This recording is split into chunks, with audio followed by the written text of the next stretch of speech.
your life you've been feeling the same, like something inside keeps on calling your name. You made a choice, but you can't remember. Forgot it all, but left a burning ember. To come alive, you gotta blow on the fire. So turn up your heat, or you're not alone. There's more to life than meets the eye. Universal kind, happy with us here all of the time. There's more to life than meets the eye. Universal kind, happy with us here all of the time. I want you to know that if you're feeling alone, to call on your team so you can beat in your dreams. You made a choice, now it's time to remember, to turn to light what was a burning ember. So come alive, yeah, go and blow on your fire. Yeah, turn up your heat, oh, you're not alone. There's more to life than meets the eye. Universal kind, happy with us here all of the time.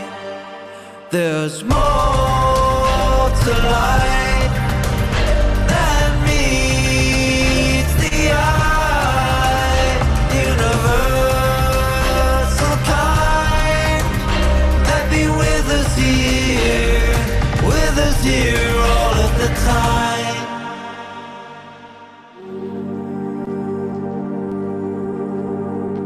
We speak in your dreams. If you ask, we will help you to remember your ancient past. Our memories forever last. You are not alone. You never were. We are always here with you. There's so much more to life than meets the eye. Universal kind, happy with us here all of the time. More to life than meets the eye. Universal kind, happy with us here all of the time. We speak in your dreams.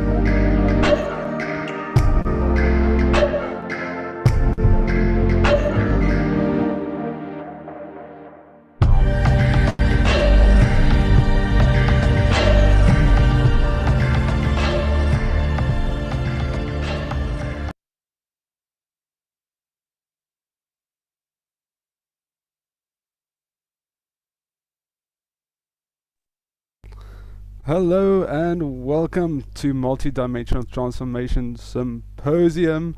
It is such an honor and pleasure to have you guys here live with us. If you guys are catching the replay, you guys are also so welcomed. Alright, today we are going to dive into the different planes that, or just the tip of the iceberg of our multidimensionality and how it relates to our transformation. Alright, so my name is Rouxhan, and with me today, the co-host is Rayna Lountzis. Hello, everybody. Hello, everyone. Thank you so much for tuning into this, either live or on replay. And without a further ado, let's dive in with a question. Ruan, what does multidimensionality mean to you? Alright, so multidimensionality means that there are layers upon layers of unseen forces that dictate and also help construct our reality as we know it. So it's not just everything black and white, there's a whole different range of spectrums which make up our multidimensionality to allow us to have our existence here on this plane. What does multidimensionality mean to you, Rayna? Brilliant, I love it. So, multidimensionality for me is being aware of we are spiritual beings of light, being aware that our thoughts matter and create our reality. Our emotions are the things that they manifest our physical reality and make it what we can see and experience in this life.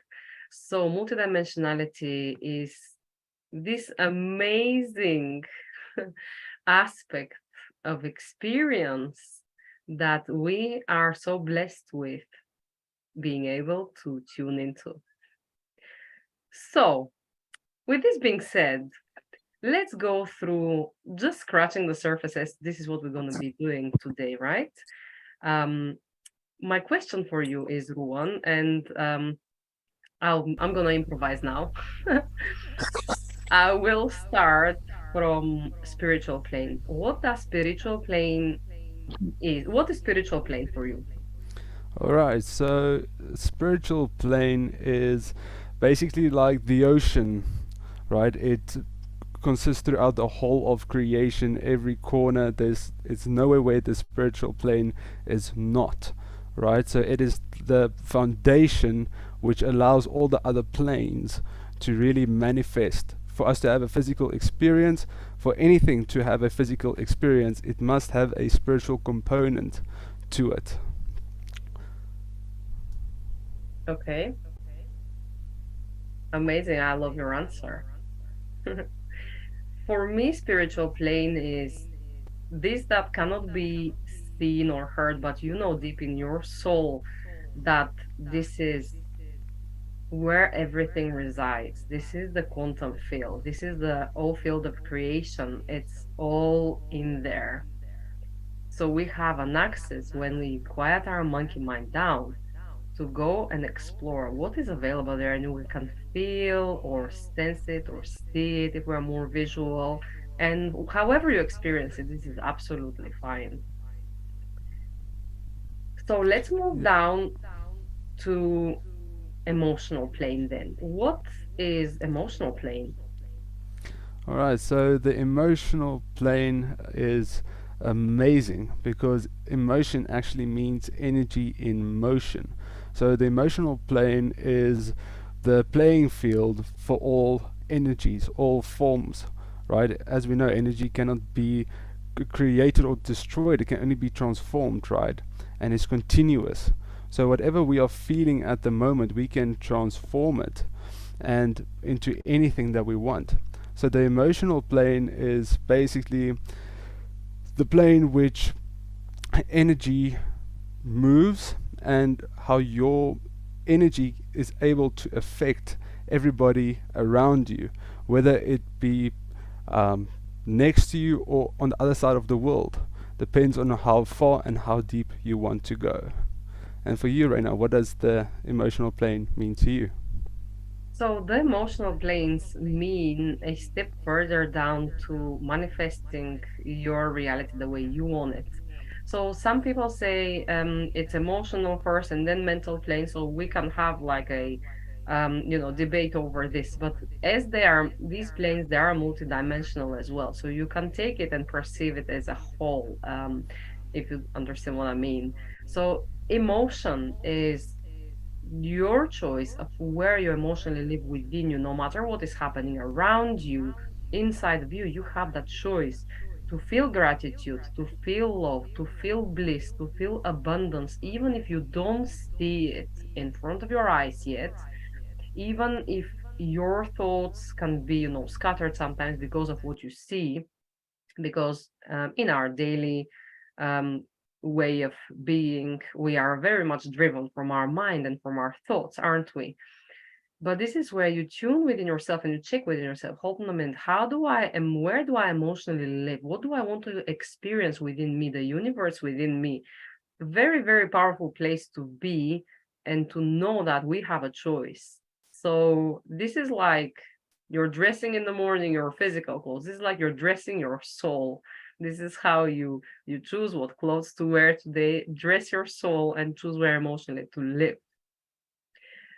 Let's move on into a plane further down, a mental plane. Very interesting one. Yeah. What is mental plane? All right. So the mental plane is a place where your mental body resides, and it's also a step higher than your physical reality, where we tap into. The mental plane can be seen as a bridge that takes you from your physical to the emotional, but in between you got your mental, a bridge that you have to cross, and that bridge is constructed of your mindset, your beliefs, your past experiences, and your anticipation for future events. Everything creates a structure of this bridge that you need to carry over. And the mental plane also is very powerful in a way that you can utilize it to amplify your life to a degree that you've never experienced before. But the mental plane enjoys the past experiences because it's tangible, you've experienced it. But once you have transformation in the mental plane and you start incorporating your imagination, which is a component of the mental plane, then you are able to be inspired by a thought and a memory of the future. What does the mental plane mean to you, Rayna? Absolutely. Being aware of your thoughts and what you think on a daily basis, on your basic foundational thoughts, it's so important so you can change your thought patterns. So when you look yourself in the morning, first place, what do you think about you? If you feel like, and if you think about, oh yeah, look at my body, I've put so much weight and all, if you are like negative about it or lower vibrational thoughts are going through your mind, this is what automatically gonna experience emotionally. So what do you choose to think? Do you choose to think, thank you for this day, I'm so grateful, and start from there, and then just by thinking amazing things, even if they haven't happened yet, you are emotionally experiencing your thoughts as an energy in motion.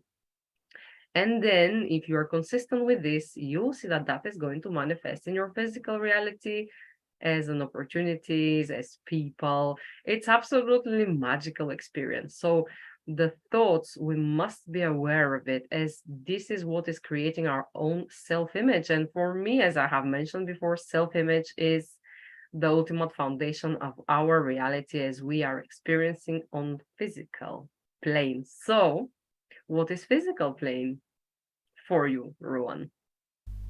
Alright, the physical plane is one of the most dense planes that there are. It's much denser than the mental, physical, and spiritual, because the further you go out the spectrum, the less physical matter there is, right? Some of them don't even have any physical matter.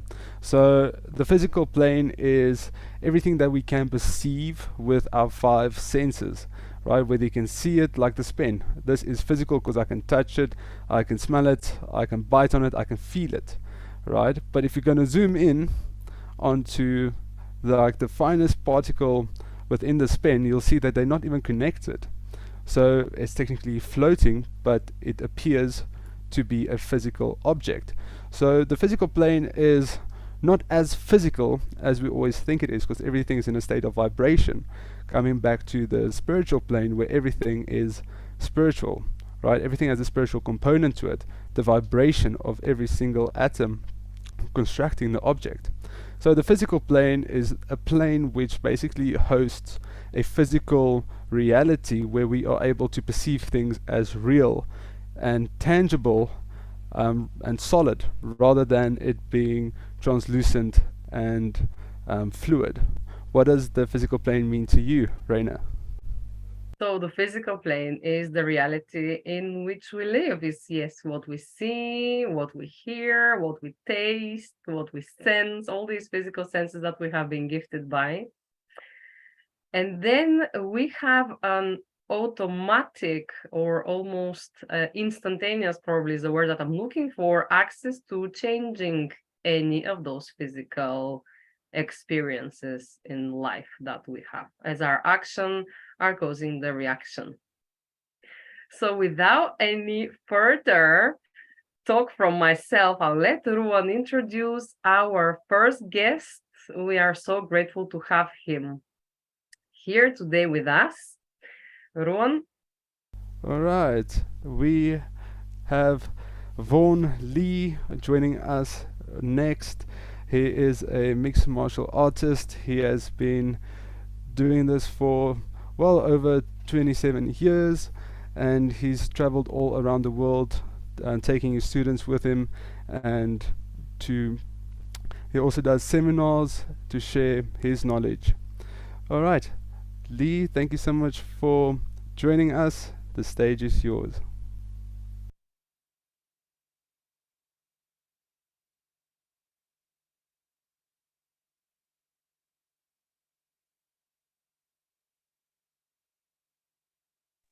Oh, hello. Can you hear me? Yes, Yes, perfect. we I can can. hear you. Oh, nice. Thanks for having me on, guys. So the physical plane is what I'm talking about today, yeah? So the physical plane, to me, like Rayna said, is everything tangible, everything we can touch, right? Everything we perceive with our five senses.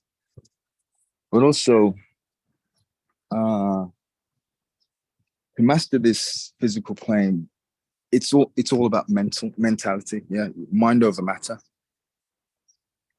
Yeah. Can you hear me? We can Yes, we hear can you hear very you. well, yes. Yes. Oh, okay. Excellent. So right now I'm like sitting in my garden, grounding my feet into the floor, just getting connected with the earth. You know, years ago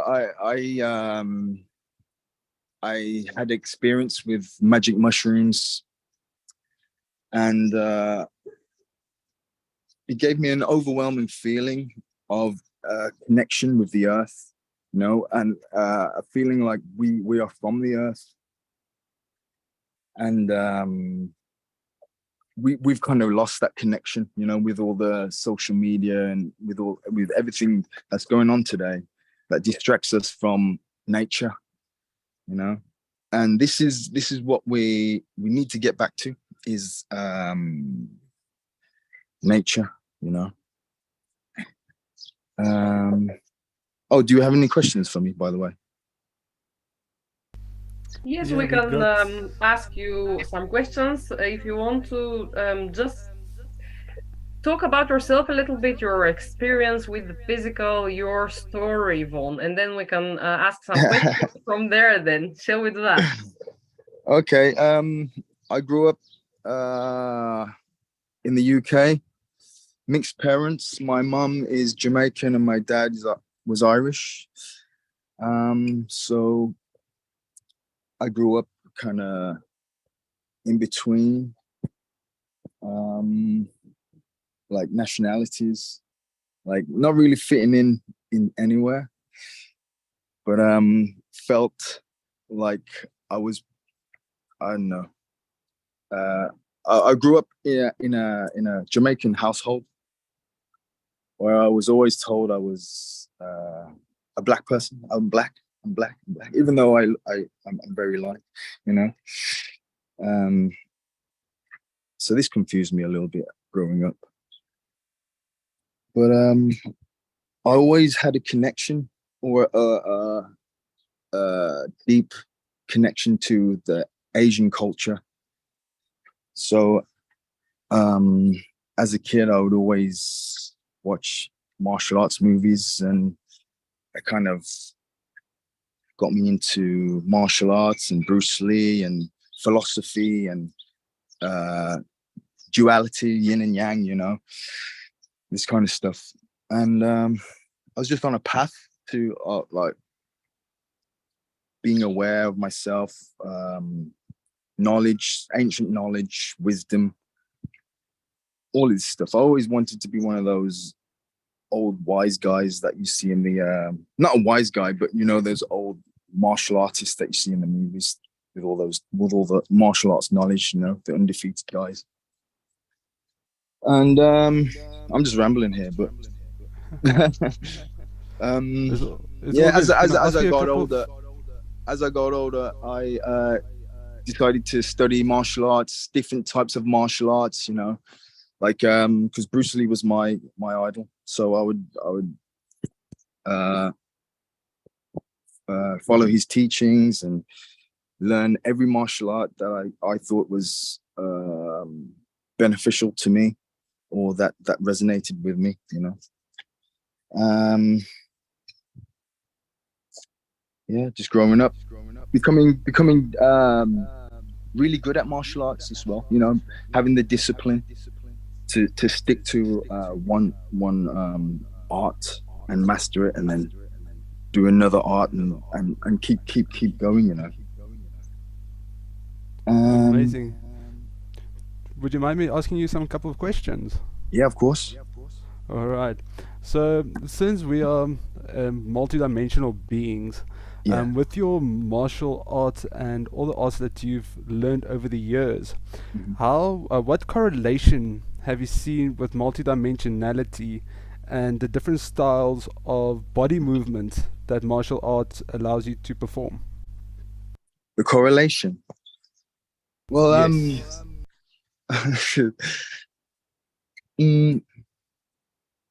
Well, in different arts, there's always a spiritual side of martial arts, you know, like in Muay Thai, they do a little parade, white crew in the ring before they fight, to show respect to the gods and their partner, their training partners and stuff.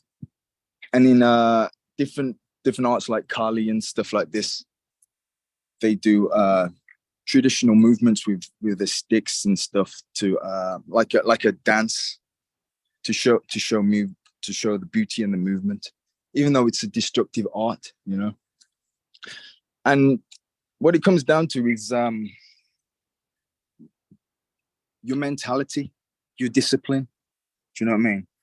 Everything if you want to be great in the physical plane, it all starts with your mentality, mind over matter. Do you know what I mean?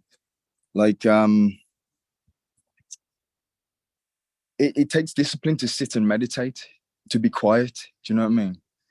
It takes discipline to get up in the morning and to not eat the food that you want to eat. You know, the food that feels comfy to you, the sugars and the acidic foods. Oh, sorry, I'm rambling again. Sorry, I've gone off the correlation between. Well, sorry, say that again. Give you the question again. Sorry. Yeah, no, I think you covered it quite well. Yeah. Yeah. So coming back to your last bit that's fresh in your memory about nutrition, right? Because it's all part of the physical as well. How important is our diet to the amount of energy that we have to spend during the day? Well, if you're eating foods that are like sugary, foods that are acidic, these foods play a toll on your mental ability, your mental alertness, and your energy. Do you know what I mean? You probably get a sugar spike for a few minutes, and then you'll deplete. Do you know what I mean? So the food that you put into your body, it has to be organic. Do you know what I mean? It has to be grown from the earth. It has to be from the earth, because these are the nutrients, the little nutrients that we need. Do you know what I mean? Everything that's in the shops nowadays are very low in nutrients, very low in minerals. It's the minerals that we need for our body to thrive and to grow, for our cells to thrive. Do you know what I mean?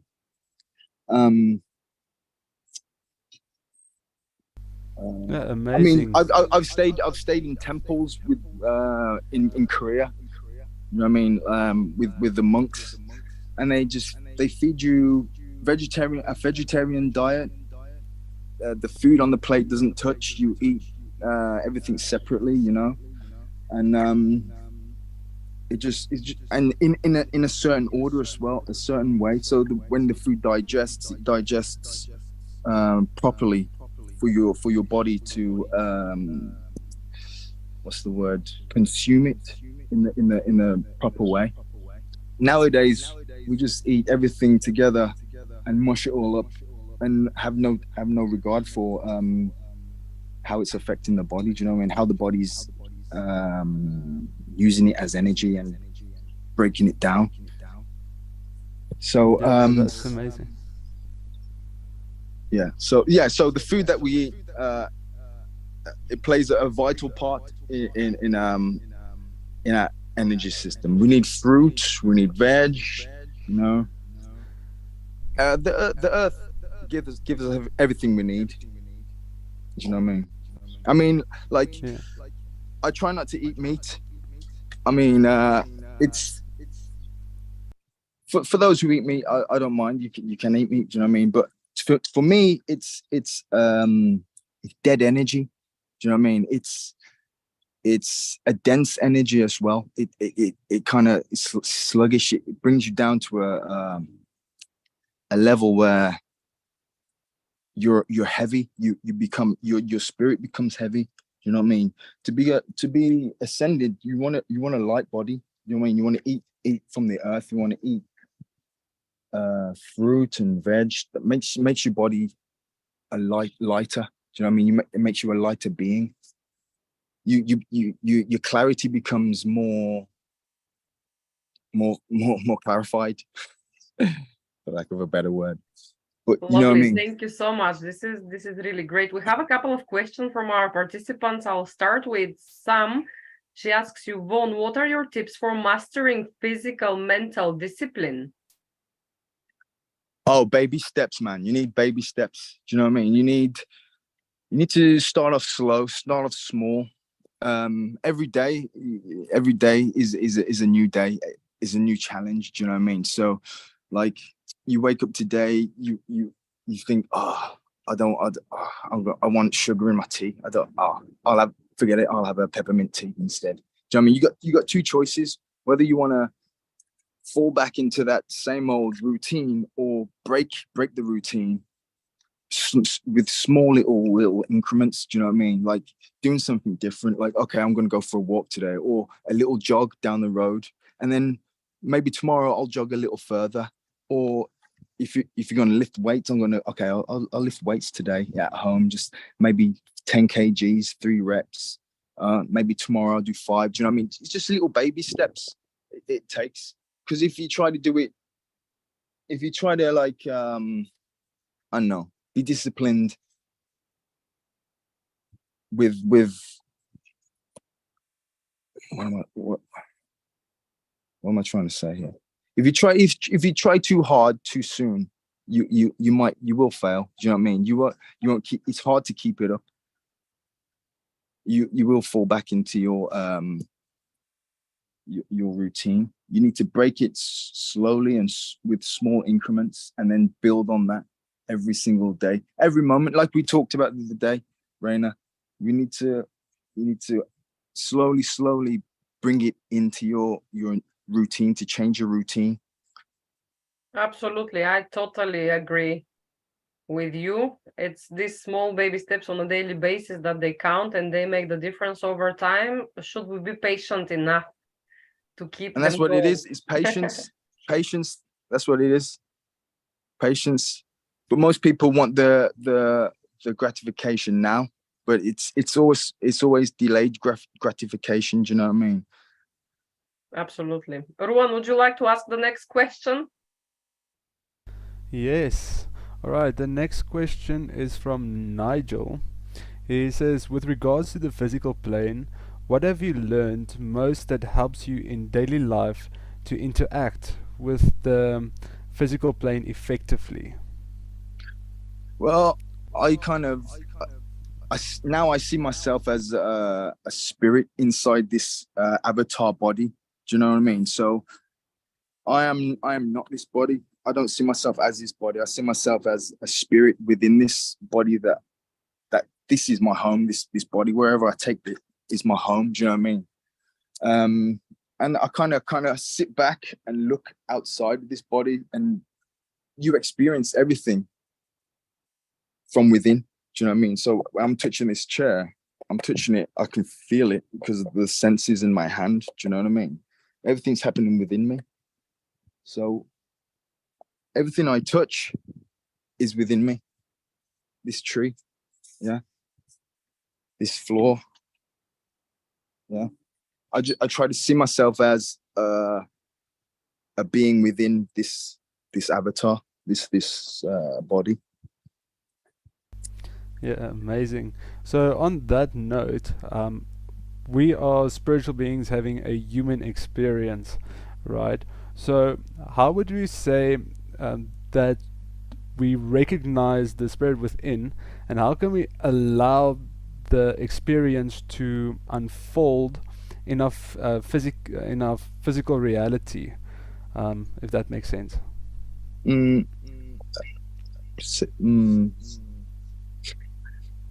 Say that again, sir. All right. So let me reframe it a bit.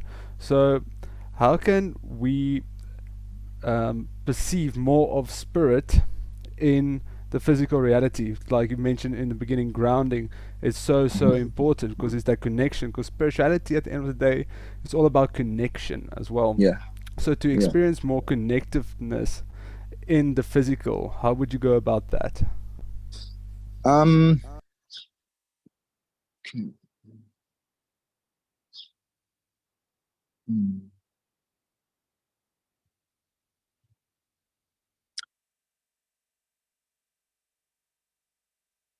Again, so let's say, sorry.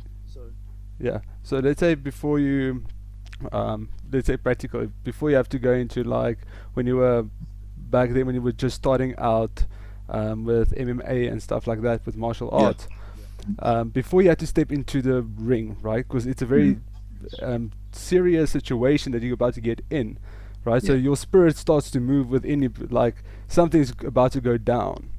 How do you prepare yourself for that experience? Well, it's you have to get everything in line. Do you know what I mean? Your emotions have to be in line, your spirit has to be in line, your body has to be in line together. Do you know what I mean? Especially when you're going to fight, you have to have your emotions under control. You can't be angry, you can't be sad, anything like this. Everything needs to be controlled. So when you're sitting silent, you're breathing, you're concentrating on your breath. Yeah, you're kind of just focused, and everything you're trying to be. Okay, so let me explain this. There was one fight I had in China where I trained the best of my abilities. I was like the fittest I could ever have been. Do you know what I mean? I felt like I felt one with the earth. I felt just like connected to everything. Every movie I watched, I thought it was telling me. I thought it was talking to me. Do you know what I mean? Telling me secrets. Like, and in that fight, I was just like connected. I was in the zone. They call it what's it called? Flow state, where you kind of almost know what the opponent's going to throw. I could read my opponent's thoughts before he even threw a punch. I could dodge it. Do you know what I mean? Those who want to watch that fight, it's the Nam Pham fight in China, UFC.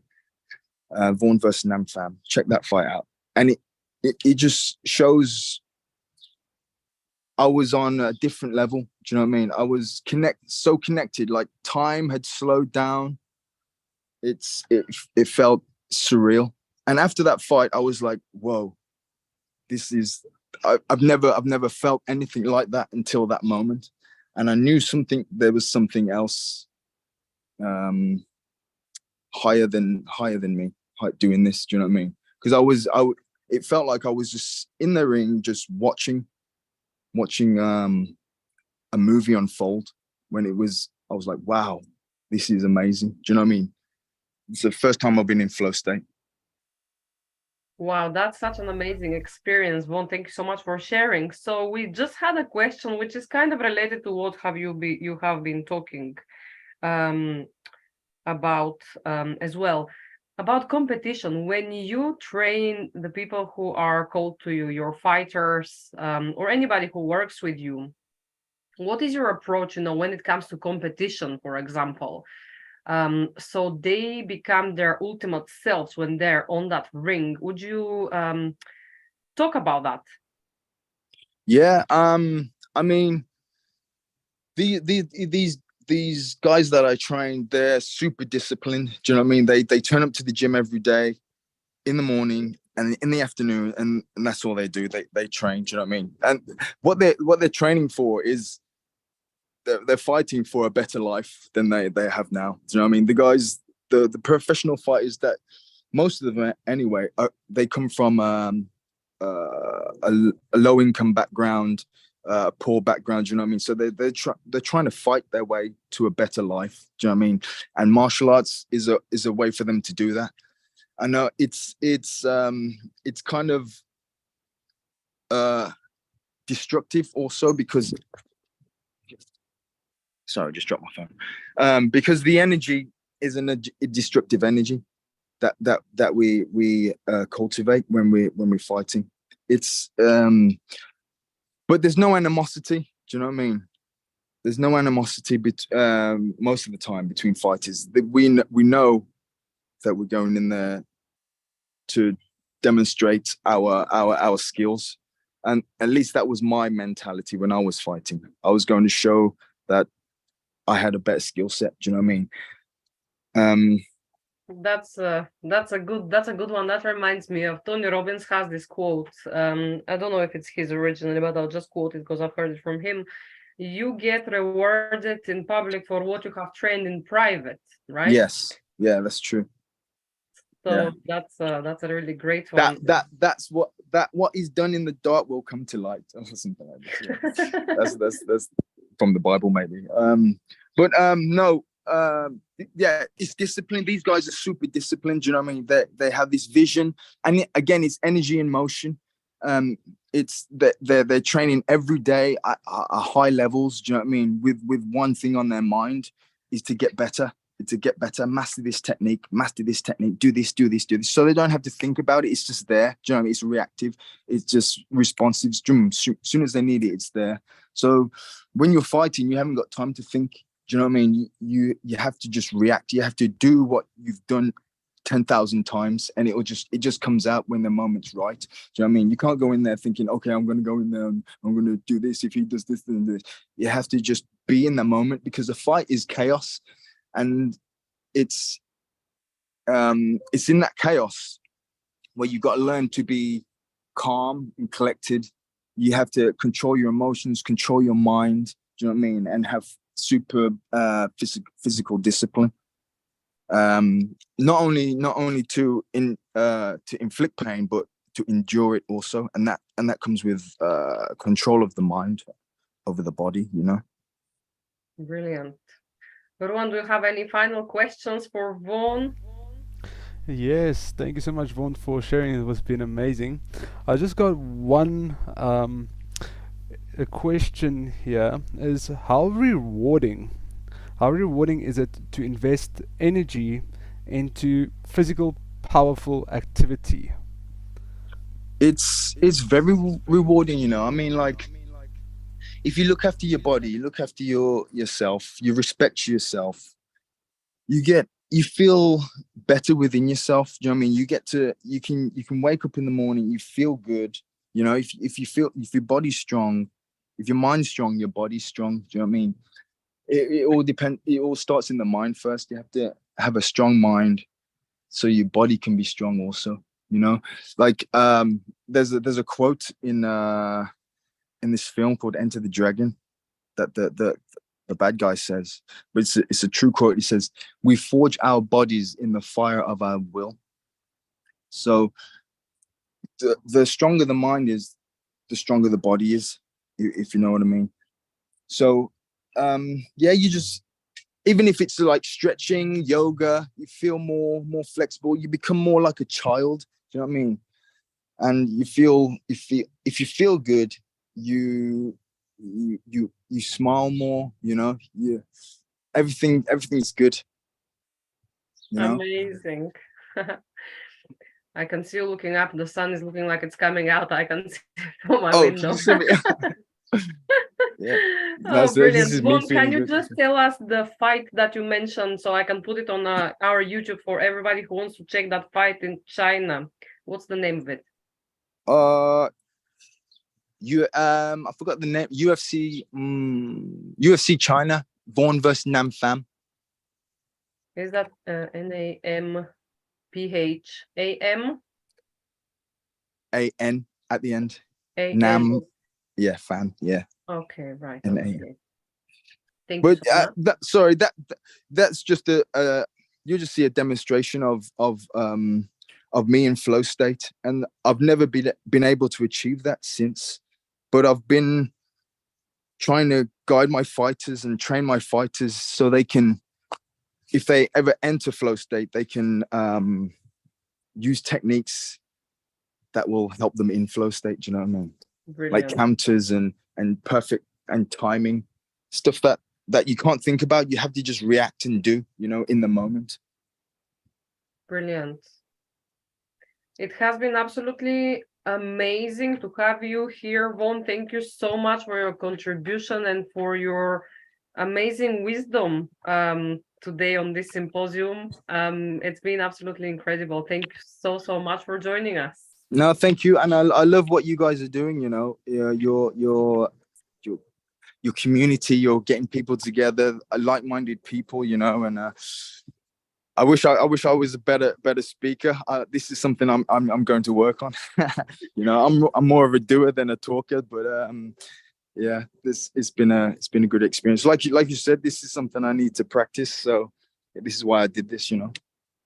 Absolutely amazing. Thank you. We really appreciate you. Yes, we will be having more of those events coming through, and of course, if you feel guided, we appreciate your positive energy, and thank you so much. Thank you very much, guys. Okay, so that has been absolutely incredible. I'm just so grateful we had Vaughan sharing his wisdom here.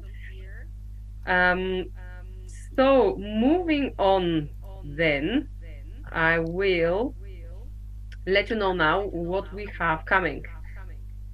We have mental plane coming, and we have two amazing speakers which we couldn't have live today with us, but we have pre-recorded videos with them.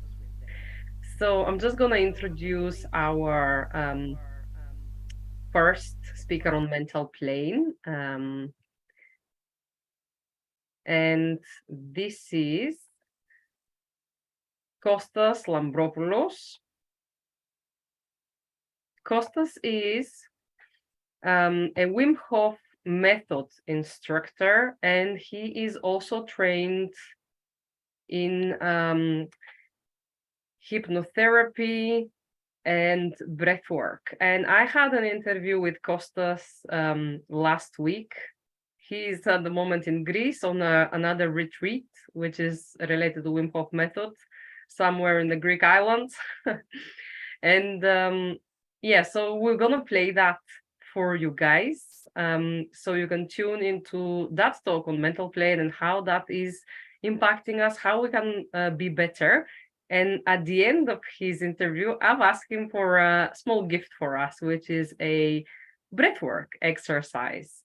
So enjoy yourselves. Hello. Hello, Costa. Thank you so much for joining us in. Can you please introduce yourself? Thank you, Rayna, for the invitation. I'm a well-being and ultimate performance coach, and I'm utilizing special tools that helping us to get best results. So suppose my story is starting back in the 1997 when my dad was diagnosed with terminal cancer very quickly. And, you know, my background is an engineer. I didn't really believe in energy. I didn't believe in healing in a way that we can achieve ourselves. However, the story with my dad, it was that I first found tools that can help him overcome pain. And that was amazing for me, be able to help him overcome pain and then put me in my path of self-discovery, helping both myself and other people.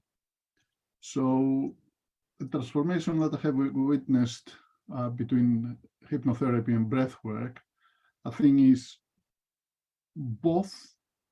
from both methods, I came to realize that to do a transformation, to do a change, we need to be able to get to a level where our subconscious level is going to get involved. Hypnotherapy still, if you see any of the hypnotherapy scripts that widely used, we always say, take 3 breaths and relax, because that helps us go deep inside. With the breath work, we do exactly the same thing, but it's just in a different way. So for me, both methods helping us going in deep into our subconscious mind to enable us to do change, whereas the hypnotherapy is more something that is done more on a mental than emotional level, whereas the breath work is more connecting with our body to then invoke the mental and emotional state. The Wim Hof method is got 3 pillars. The first one is the mindset, and this is where hypnotherapy comes into. The second pillar of the Wim Hof method is the breath work, and the third is the gradual cold exposure. Putting all these 3 together is actually gives us amazing benefits for both mind and body and emotional state as well. The research we have and my personal experience is that through breath work, we actually make our, I'm trying to simplify things, but for the science of it, I can send everybody to wimhofmethod.com/science, where you can see a lot more on the science. But due to the limited time we have here, I will put you through my personal experience and also some research that we have from Harvard University. So my experience, which I put in a book as well, is that we can bolster our immune system with the Wim Hof method breathing and also with more advanced breathing, which is the power breathing. And this breathing was simulated in research. And from Harvard University, we have the outcome of the research telling us that we can actually bolster our immune system and we fight viruses by utilizing that hard breathing. I personally experienced that, and I overcame COVID and high temperature. So I'm a testament to that. I'm only signs of one. However, we also have another study from Wim Hof method where the people, Wim Hof first, he was in a study that other 10,000 people were in the same study, and the study it had to do with overcoming the nausea and the negative effects of injecting the body with dead bacteria. Wim Hof, out of the 10,000 people, he was the only one, he didn't have any negative effects. So they told him, you are a freak of nature. He said to them, give me 10 people, any kind of people, and I will, within 10 days, I can show them how to do exactly the same thing. Exactly that happened. They've done the experiment again. All these people, I have to say, that they had some kind of autoimmune issue, autoimmune disease. However, all of them, after 10 days of training, in fact, 7 days of training, they went back to the hospital. They've done the study, and the same like Wim, all of them could resist the effects of the dead bacteria injected to their body. So that showing us how the Wim Hof method, it can actually utilize the three pillars to facilitate the emotional transformation that will give us the ability to change our body, because whatever we think we are, the emotions we create our world, and the same, our thinking is creating our world. So for me, the Wim Hof method is giving us a very good example of a method that could connect together mind, body, and spirit through continuous application of what we do.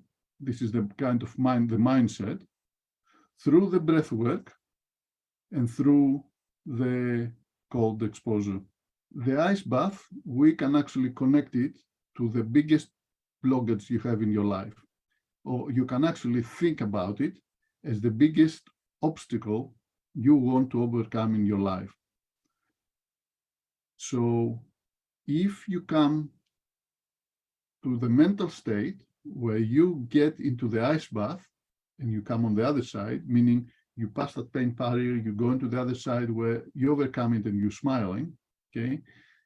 This is because you made yourself aware of the here and now when you're in the ice bath, the acceptance of what's happening, and then the fact that you're teaching your body how to react into it. What's actually happening during the ice bath, in the beginning, yeah, you feel, uncomfortable, but then the body is actually prepared to actually defend on what's happening. So the body is actually throwing out all these juices in your head, all these painkillers, or these natural painkillers. So then you come to a point where you're actually in the very cold, you are in the ice bath, whereas your body, you make it through these substances that your body creates, these natural painkillers, and also through the endorphins that your body is creating through. It takes you through to the other side, and you overcome pain, you overcome whatever is happening there at this time, and the only way I can describe that is by acceptance. You overcome it by accepting what's happening, by being there in the moment. So this is a massive lesson for whatever is happening in life. When you actually come out of the ice bath, no matter how big problems you have in your real life, it just feels very, very small. When you are able to come out of the 2-minute ice bath, your first ice bath, you realize that it was something that you thought it was impossible for you to do, and then you overcome it. You went through it, and then you passed it. And that lesson, it can be taken and applied in life, because our subconscious mind creates learning out of behaviors, and then when we put in practice behaviors that we have created, let's call them winning behaviors. I sometimes don't like to use the winning word, but let's call them helpful or winning behaviors. So our subconscious mind can delve into one, like the one we're using for overcoming the fear, the agitation, the cold of the ice bath, and take that as a winning method to apply in any time in our life that we have procrastination for doing it, or fear of doing it, or any other negative emotion. Now, how do we overcome procrastination? This is where the mental side of the method comes in, or any kind of mental training we have. For me, hypnotherapy, it helped me a lot, because hypnotherapy is teaching me how to utilize the subconscious mind to overcome things, or how to utilize my subconscious mind to actually help myself in making my life better. And a simple advice I can give to people is something that I do all the time, is that no matter how far in the future your goals lie, okay? The important thing is to set a goal, record it, and then do something every day, every single step that will help you go there at the end. I think this is the most important thing. Learning how to do something and continuously doing it every day. And what do you say to yourself in the times where you're getting up in the morning and you say, oh, I don't really feel going to the ice bath. I don't really feel like doing the breathing. I don't really feel doing that important work. Okay?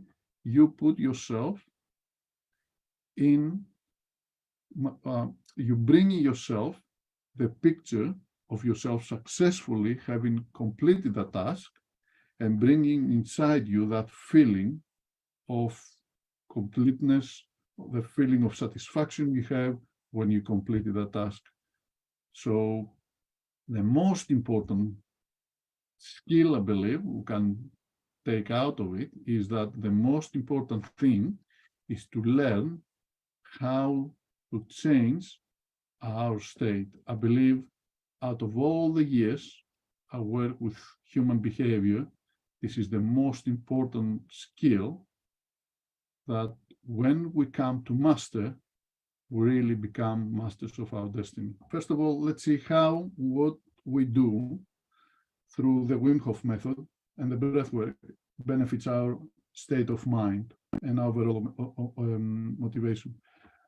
Through the heart breathing, what we do, we bring our body in an alkaline state.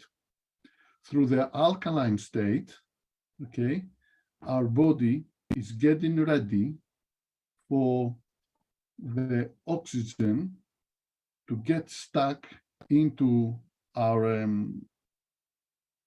the oxygen to get stuck into the to the blood and get ready to be released. But it's not getting released to the body, to the cells, until we introduce hypoxia, or stop breathing, or breath holds. Okay, there is a Nobel Prize awarded to people that brought this study together and shown that hypoxic training or breath hold training, it can actually is one of the best things we can do for ourselves, for our well-being, and this in various forms has been used from various training methods. One is oxygen advantage, for example. One is Wim Hof method, that we can actually simulate altitude training anywhere we are. Now, warning signs of, that showing us that we don't feel very well, in my opinion, always start from our mind. When you're getting up in the morning, are you getting up and you say, yes, I'm ready to get out of bed, to do the things I want to do or I have to do? Or do I can't be bothered getting out of bed? Okay, to me, this is the very first indication, because it will show us that we don't really live the life that we want to live. If you don't do what you really love in your life, that is going to create emotional problems in you. If you don't deal with these emotional problems, and you'll be thinking of the past, why I haven't done this, why I'm not doing that, why my life is like this, why I have done that and I'm not doing this, that eventually is going to, I'm going to use a Greek word, it's called somatized. So it's going to be eventually come onto your body, and then is going to become as a issue on your body. Okay, there is a brilliant book which I believe I can't remember the exact British name for it, but I've got it in Greece, and the doctor that got that book out is a French doctor, and I think its title it's The Illness That's Healing Me. Okay, and it's a very powerful book because it's showing us how emotional blockages on our body become illness, and how by realizing that we can actually stop the illness and reverse it even. And don't take my word for it. I met a lot of people, Wim Hof instructors, which through the cold exposure, and again, we have studies for that as well, which I can provide the links for, had stopped stage 4, stage 5, stage cancer. And they're here to tell the story and also pass the word over to other people. These latest studies have to do with how cancer is spreading, and what we have found is that cancer uses the sugar in our body to actually be fed. So when you stop the sugar on the body, you actually stop cancer. But the way we do it, through cold exposure, we actually burn all the sugar in the body, keep ourselves thin, and also at the same time, we stop, whatever the cancer it can actually, it needs to spread. So going back to the warning signs, the warning signs are inside you, are inside your head. What is your head telling you about how you live your life? Give a truthful, honest opinion to yourself. Answer to yourself about that.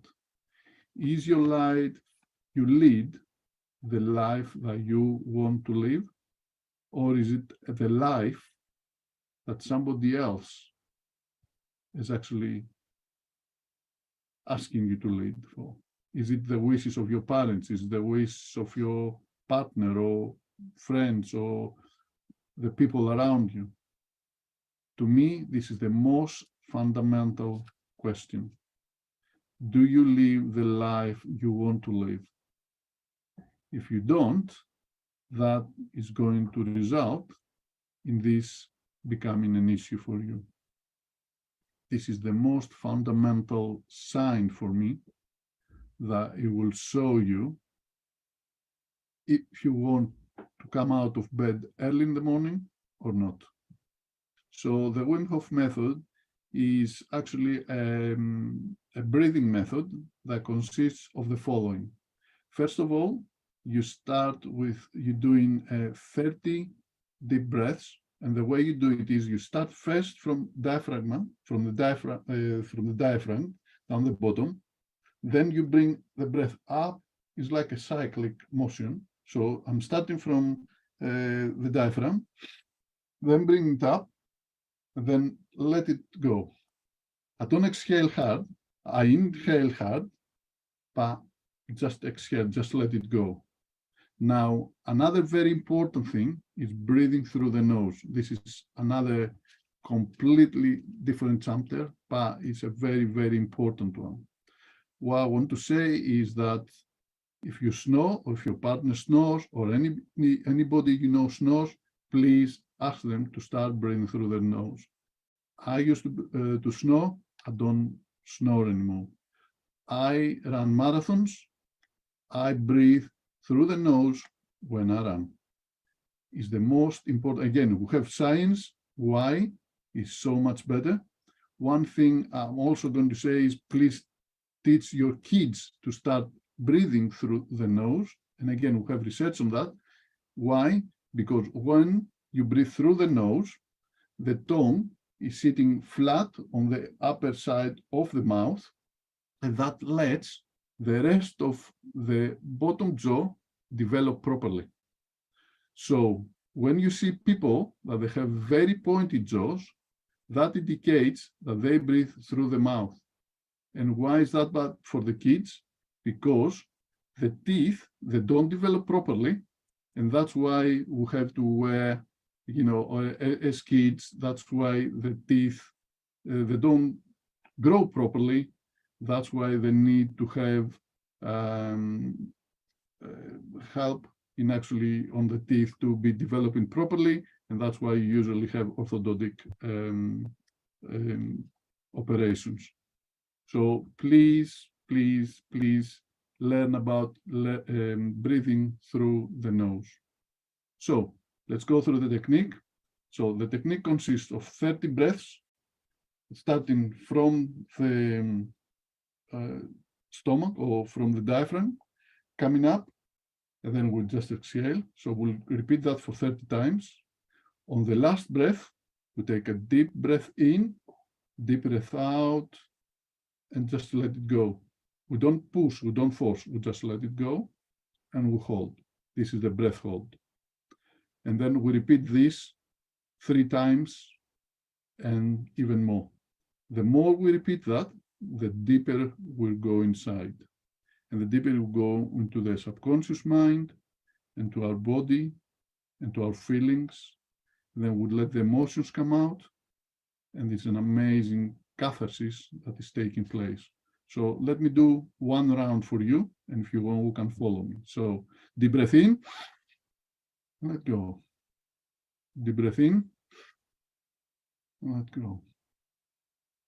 Deep breath in, let go. Deep breath in, let go. Deep breath in, and let go. Deep breath in, and let go. Deep breath in, let go. Deep breath in, let go. Deep breath in, let go. Deep breath in, let go. 20 more to go. Deep breath in, Let go. The breath in. Let go. The breath in. Let go. The breath in. Let go. The breath in. Let go. Let the breath take you where you want to go today. In and out. The breath in. Let go. The breath in. Let go. The breath in. Let go. The breath in. Let go. The breath in. Let go. 10 more to go. The breath in. Let go. The breath in. Let go. The breath in. Let go. The breath in. Go. The breath in. Let go. 5 more to go. The breath in. Go. The breath in. Let go. The breath in. Let go. 2 more to go. The breath in. Let go. Last one in. And just let go. And relax and hold your breath. We hold our breath, keeping our attention to our body. Relaxing all our body. Relax your mind and any thoughts that may come that don't need for relaxation. Just let go. Bring your attention to your neck, your shoulders. Bring your attention to your chest, your tongue, all the way down to your legs and your feet. Just relax. Enjoy the moment. Give yourself permission to relax. We keep this to 1 minute, the next breath hold to 1.5 minutes, then to 2 and 2.5 minutes if you want to do 4 breath holds. Or you may go for a maximum breath hold. The first breath hold, we take it easy. So get ready and take a deep breath in and hold. And hold for 10 seconds. This is when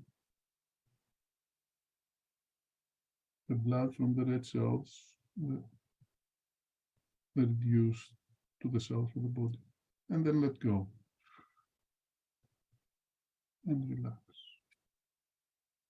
Then you can be repeating this for as many times as you like. We recommend at least 3 times.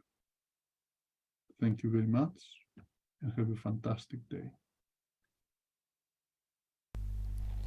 Amazing. That was Costas Lambropoulos. Thank you so much for sharing your wisdom with us and sharing the technique. We appreciate it. Brilliant. Wasn't that absolutely incredible breathwork exercise? How did you find us?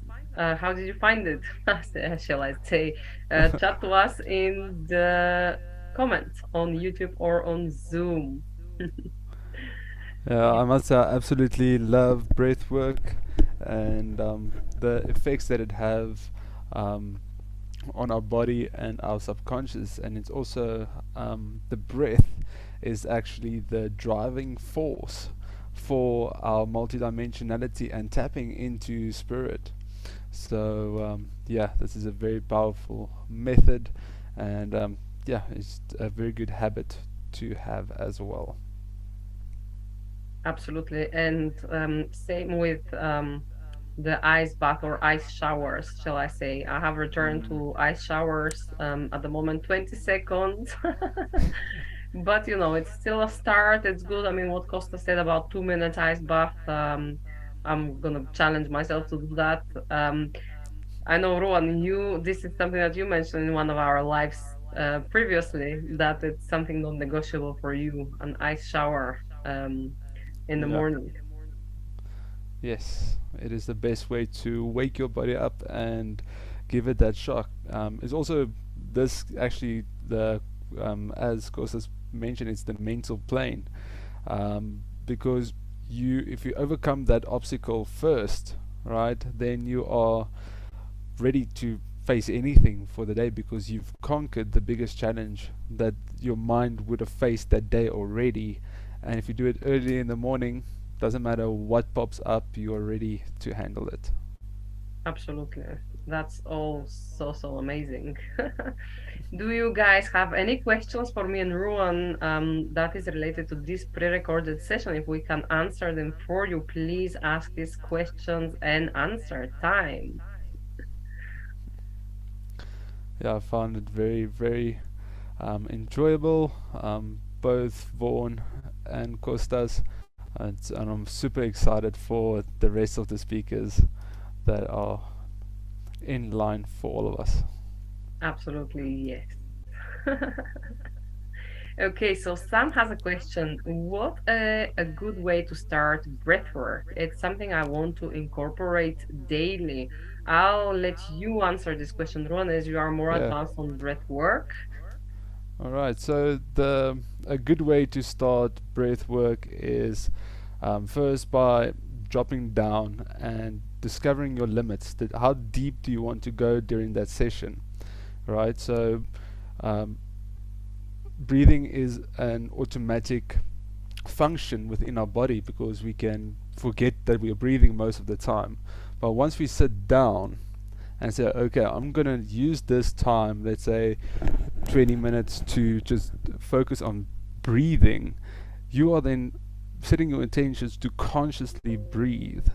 And once we do that, we have the ability to sink deeper into our subconscious, because that's what breathwork does. It anchors you back into your body, get you out of your mind and into your body. And to answer the question, a good way to start it is to, if you want, because you want to calm down your brain waves, is to inhale for, let's say, 2 seconds and exhale for 4 seconds in the beginning. And do that, and keep that rhythm for about, let's say, for 30 breaths as well. Or you can breathe for 2 minutes and then you take a deep breath in and then you hold your breath. Because breath holds in the beginning is quite difficult. It does get easier the more you practice. I'm a testament to that. But always know that if you do have a breath hold, the chance of passing out is there. It's called going into hypoxia, as Costas mentioned as well. And when you pass out, it's like you reboot your brain. So it does happen. So if you do pass out, just know that there are some indicators that you need to be aware of with breath work. And but if you feel that you cannot go anymore with the pattern that you set for yourself, just come back, take a deep breath in and exhale, and just come follow the breath. Listen to your body is very important because it will talk to you. So 2 seconds inhale, 4 seconds exhale is a great way to start. Or as Nigel mentioned in the chat box on Zoom, box breathing. So exhale for 4, hold for 4 seconds, inhale for 4, and breathe out for 4. So just follow that box circle, and also play some music in the background. It helps calm the mind. But if you can have a build up music while doing box breathing, your body will want to follow the build-up of the music. But if you keep at that pace for 4 seconds, 4 seconds, 4 seconds, 4 seconds throughout the whole song, you're training your body to be calm and stay resilient. Doesn't matter what crescendos life throws at you, whether you're going up or down. So yeah, that's a great way to start. Hope Brilliant. that answered the question. Brilliant advice. Amazing. Thank you so much, Rowan, for this. So now we have another speaker lineup with who we had a pre-recorded session. She is Bulgarian, based in the United States, an NLP coach, and I'll let Rowan introduce Anna Maria Georgieva. All right, Anna Maria Georgieva is a heart-centered, transformative coach that emphasizes the need to heal our childhood traumas, whether it's higher or lower level trauma, to live our life with the lightness within our spirit and being. Anna Maria is a highly trained NLP coach with an extensive background in behavioral psychology, advanced wellness, and leadership. Alright, without further ado, here is Anna Maria. All of us here at this symposium have something that happens sometimes in life or even online is there some interruptions, and when this happens we just continue. So pardon this disruption, and we continue with the clarity of why having a heart-centered approach to your transformation can really help you shift from being linear to being multidimensional. Well, first of all, as you probably know, there is such a thing as mind-heart coherence. In other words, most of the people that live in the Anglo-Saxon environments, in other words, North America and so forth, they have been taught to be all about the mind, the reasoning, the logic. Things have to make sense. You have to do this to get there, right? And even though, of course, it's important to practice emotional intelligence, which again comes from the heart in a way, if you wish, as valuable as it is to be informed about politics and science and all these things, there is one piece that a lot of people miss out, especially if their profession is very centric, mind-centric. And this missing piece is the connection to their hearts. Who am I in my heart? And something that I teach my clients is to start listening to what is their heart communicating. Your heart center, your heart chakra, is the channel that helps you bridge your lower chakras to your spiritual domain. In other words, to give you a very practical example, most people go through the emotions. They wake up, they go to work, and they go to bed. And this cycle repeats again, again, again. And what this introduces in the body is a total disconnection. This is why we see so many people who develop a physical illness because they're so disconnected. And this manifests in poor diet, poor sleep, lack of quality intimacy, lack of purpose, lack of direction in life. And when we open our heart, then we begin to transcend all these limitations. Then we begin to ask ourselves, who am I in my heart? What brings me joy? This inner child joy, the passion for life, for something beyond financial abundance, for beyond financial objects, right? Or financial manifestation of success. And once we start raising our hearts, raise our standards from the heart, as I say, and not the ego, once we start raising our standards from the heart and not the ego, then and only then can we shift this energy upward through our spiritual domain, the third chakra, as probably all of you know, the pineal gland opens, and then we start to connect. And what I mean by connect is we begin to realize that there is something bigger than ourselves. And for some people, this is their connection to that which is greater. And this goes beyond theology. We're not talking about religion. We're talking about spirituality. We're talking about that connection to a higher purpose. However you want to call it. Even if you don't feel comfortable with words like God or the universe is not about metaphysical matter, although it can be. It's about you realizing that you were not born to go through these motions. You were born to open your heart to your purpose. And again, from a very biochemical perspective, for those of you who might have seen my bio, aside of coaching and a very vast background in neuroscience and behavioral psychology and communications, I'm also a lifelong dancer. So for me, that kinesthetic awareness is super important. It's very integral to my approach.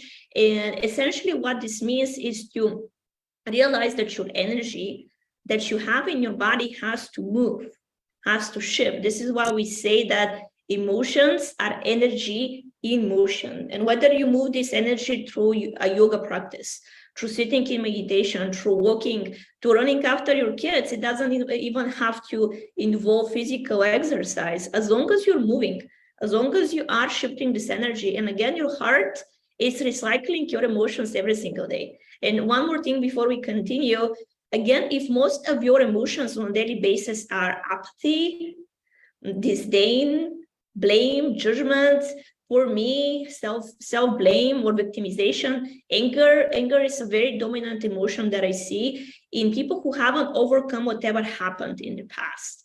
And a positive reframe is that nothing happens against you, ever. Once you open your heart to love and compassion, you realize that nothing happens against you. Everything happens for you to help you prepare for your ascension. And by doing so, you realize that your heart is a portal. And once you enter your heart and you start shifting through any negative emotions, and you start filling your heart with love and compassion and joy and gratitude, of course, your entire existence begins to improve.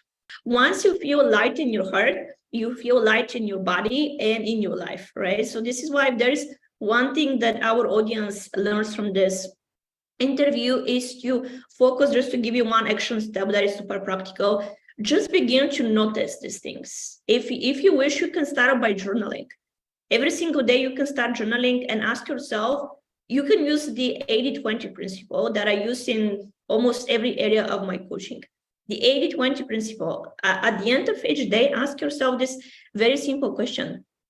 Was I happy 80% of my day, or was I depleted, anxious, not energized, apathetic, and so forth, right? So when you ask yourself this question across 7 days, you're really going to begin to witness patterns. If 5 days out of the week, you don't feel good about yourself, you don't feel good about your job, you don't feel good about your relationship, we have a problem. And the great thing about problems is that there is a solution to every problem. So instead of us feeling worried that we have problems, a more constructive approach is to tell yourself, okay, I'm clear that there are things in my life that I want to change. And once you get in this empowerment mentality of, okay, there is something in my life that I don't like, this means I can change it. And again, since this whole scope is under the umbrella of becoming multidimensional, this is how you become multidimensional. By going from, okay, I have a problem, I am a failure, and then you feel bad about yourself, you lose motivation and so forth. Instead of doing that, you become multidimensional. You look around and you tell yourself, I have so many options. I live in the most prolific time of history. So much information, including this symposium, a free symposium for you to indulge in this inspiration. And when you feel inspired, you can take action that is constructive. So how does this awareness of our body language helps us to, again, become aware of ourselves? If you remember what I just mentioned, when we become aware, we start to notice patterns. And this is super beneficial for your growth as a human being. One of the things I teach my clients is to start paying attention to their patterns. And it's something very simple that I can show you right away is the difference from being slouched and you're hiding like that to being fully open in your heart center.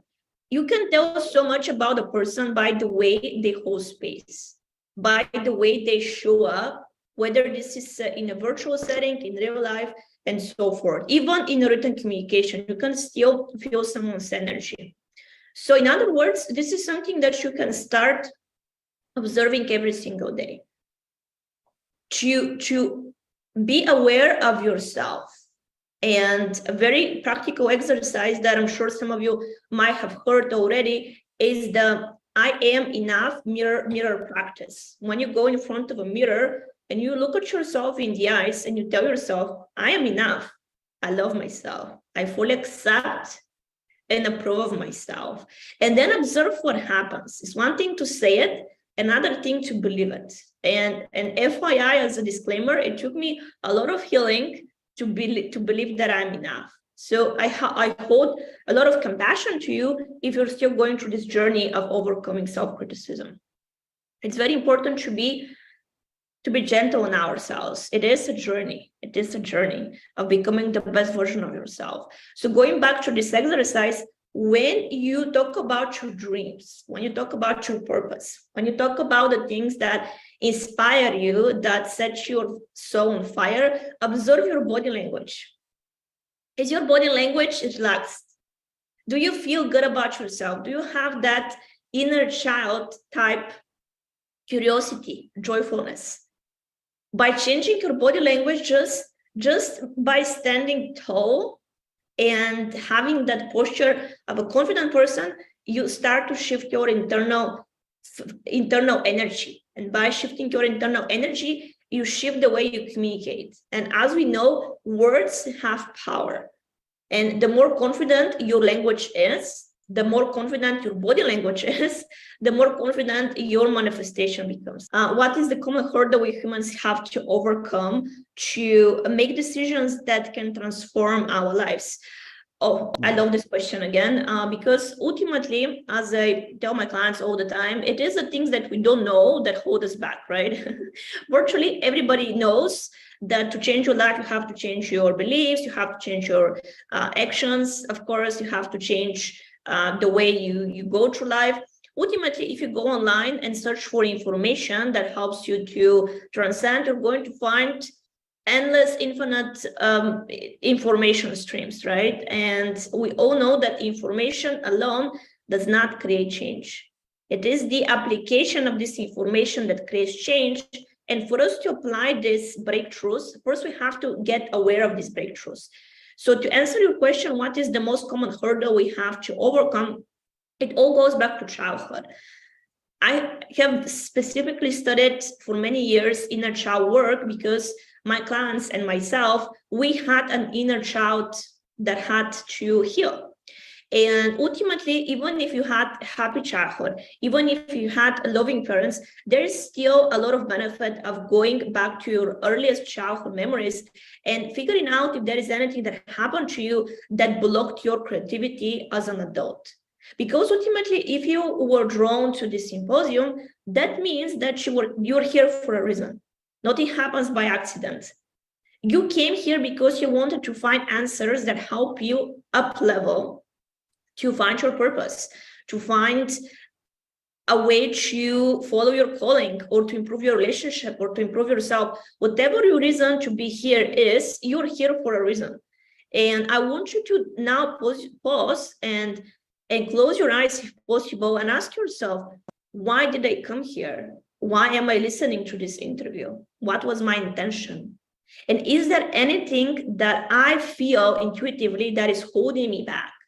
Whatever it is, the most common fears we humans have are the fear of rejection, the fear of failure, the fear of losing belonging, the fear of not being accepted, the fear of not being good enough, and so forth. So whatever it is that is creating that hurdle, in other words, to give you a very simple example, imagine that you're here and you want to get here, and even if the path in front of you is very simple, if there is any resistance inside you, it's going to be a tug of war. 1 foot on the gas, 1 foot on the pedal.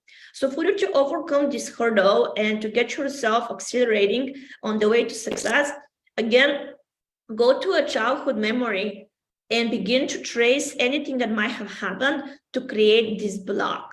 Because fears don't have to produce frustration or inability to move forward, right? It's very human to have fears. But if you feel blocked by your fears, if you are unable to move forward, then we have a problem, right? And as I said earlier, problems are not the enemy. There is a solution to each problem. And the best thing you can do, if you have the resources, work with a specialist that can help you to overcome these patterns. And if you're not in that position, again, continue to educate yourself. There are so many books, videos, and so forth. Begin by connecting to yourself and your inner child, and you're going to soon realize that whatever you think you need is already inside you. So again, as I mentioned to you earlier, it really depends on the person. Most of my clients in my field are people that had a very critical parent, for example, or a missing parent. This is something that I witness all the time. And when children are raised in an environment where one of their parents was very critical, or they lacked enough affection from their parents, or they lacked enough emotional support, or if one of the parents were completely gone or absent, these children overdevelop that high achiever mentality. And I'm a high achiever too. However, it's that balance, right? Do we want to achieve things to prove ourselves to somebody else, or do we follow the natural course of life, which is all about growth and evolution, right? So do you do this because you are constantly moving, which is very natural, or are you constantly searching for external validation? Now, on the opposite side of the spectrum is if we have adults who had happy childhood. I do have clients with happy childhood, and for them, it's usually something more internal or something that happened later in life.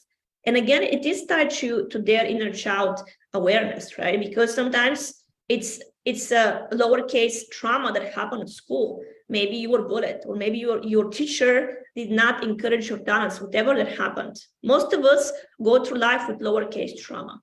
A lot of people understand trauma with uppercase trauma as this really massive event like PTSD or rape or things like that. But there is a whole other level of trauma that is just through these accidents that happen that resulted in a limiting belief about our self-esteem and our abilities. And again, it's all tied to childhood. So to answer your question and to finish this interview on a very positive note, ultimately, for me, the most empowering reframe you can cultivate is that most of your beliefs about the world are false. And what this means is that if you have any negative beliefs about your self-esteem, about your confidence, about your relationships, about your self-worth, am I worthy of success, all these things, none of this is true. It's all a reflection of what happened to you as you were growing up. And the great thing is that you can change all of these things. You can reprogram your mindset to be unshakable, to be confident, to be resilient, to be fully tapped into your optimal potential. And when you do that, when you tap into your full potential by learning how to be the parent of your inner child, this is super important, by learning how to love and accept your inner child and dedicate yourself to becoming the best version of yourself, then and only then could you finally create that multi-dimensional reality where you are at the center of all of your solutions. Because once upon a time, I was so insecure, I was so full of doubt. And if I didn't go through all this work, I wouldn't be the person today, not to mention I wouldn't be the coach I am today. And this is why I'm so passionate, because I know what is possible. I know what is possible, and I am on a mission to help as many people as I can through my platform to become the best version of themselves. The multidimensional way of living is when we go from being linear to being multidimensional. And what this means is that when we go from being very robotic to becoming more aware of our connection to the divine domain. When we realize that all answers we need are already inside us, and there is this spiritual cloud, similar to how we store information in the cloud, or you have cookies online that capture everything that you search for, is the same thing with your higher intelligence. When you are tapped into your multidimensional awareness, you realize that you can always tap into this cosmic energy. You can always receive downloads, breakthroughs, and ultimately every single time when you have a question, the answer appears. And in this multidimensional way of living, you realize that you're always supported. And every single thing that happened to you, even if it was very challenging, served to awaken your soul for your mission, for your purpose, and for the impact you want to create. Something that happens when I talk, when I create my meditations, when I coach clients, and I'm being very honest with you, I always feel like there's this energy coming through me. I know that every single thing I say doesn't even belong to me. And of course, I've studied a lot, as you can tell. I have a very vast knowledge, but it's a multidimensional way of leadership, of coaching, goes beyond knowledge as we know it, right? This is why some people, they reach a lot of knowledge, but they never reach multidimensional existence. Whereas when you are a coach that is very powerful and empowering for others, you speak from this higher level of intelligence.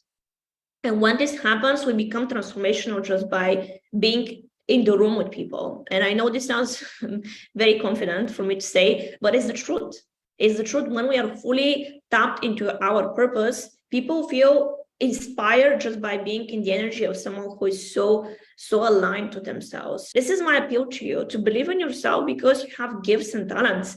And you don't know how many people you're going to inspire just by improving yourself, because everyone in your life is going to benefit when you are unshakable, unstoppable, and fully liberated from fear. Once you are operating at this level, there is no coincidence anymore. Not that there are ever coincidences, but especially at this level of collaboration with spirit, there is no coincidence. You just meet people for a reason, and this is why I always trust. I always respond. As you can imagine, I'm super busy. I have another thing happening after this one.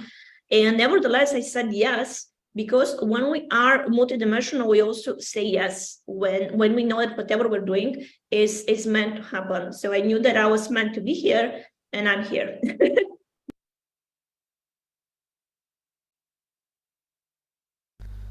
Amazing. Thank you, Anna Maria. Some amazing words of wisdom for all of us to take along with us. It absolutely was such an inspiring talk by Anna Maria. I was just buzzing. so great. Yeah. Brilliant. Okay, NLP coach. What does it stand? It's neuro linguistic programming. Sam. This is what it stands for. I saw that Nigel had a question, but I kind of feel that Anna Maria has answered it. But if you guys have any questions, we have a few minutes until we break up for a 15-minute break, and yeah, just let us know. That is amazing. Yeah, and just to come back to Nigel's question, he asked, or he said he finds it difficult to accept and hard to accept compliments, and also self-critic. The self-critic Anna touched on nicely, but just when it comes to compliments, and it is definitely a very conscious journey, because once we receive a compliment, it's like somebody turned 10 spotlights on you and they put it on full bright, right? And yes, it's a very uncomfortable feeling, because we weren't getting much of it growing up, so it feels like there's this unsettledness, uneasiness to it.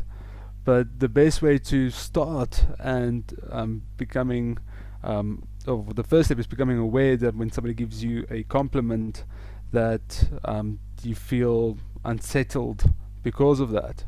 And then the next thing is just to accept it and say thank you, and then let it go, right? Because if you're going to hold on to that feeling, it creates that new unsettled emotion within your body, and as we've discovered up until now, it's going to carry on, and it's going to cause a domino effect for all other events that's going to happen during the day.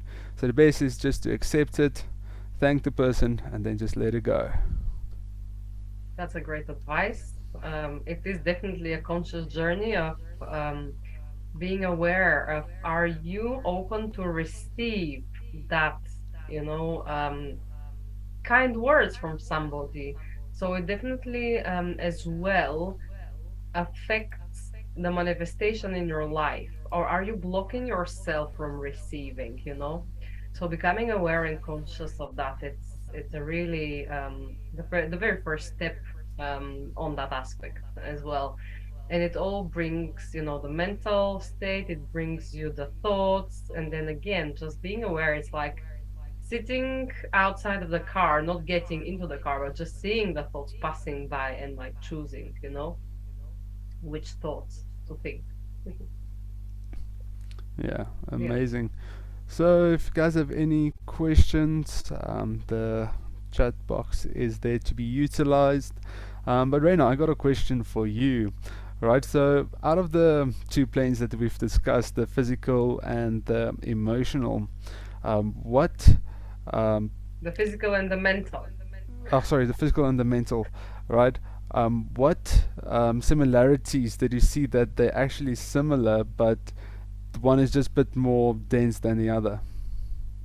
I think the my takeaway from both physical and mental plane is the discipline that you exercise when you become aware, you know.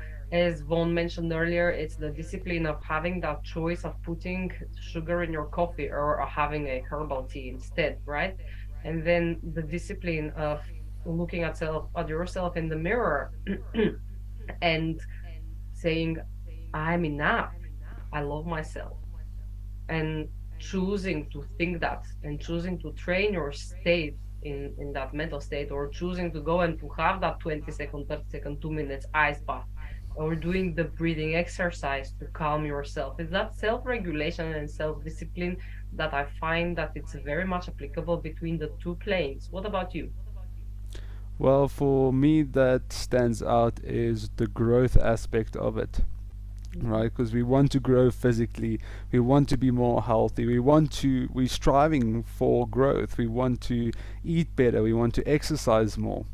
And when it comes to the mental plane, yes, we read more, we need to study more, we need to develop our mind to be able to survive this environment that we are currently in, so that we can, once we get over the hill, we can take stock and then see what needs to be done resourcefully to be able to thrive in the next stage of our life. So really the growth of it all, I found was similar. Absolutely amazing.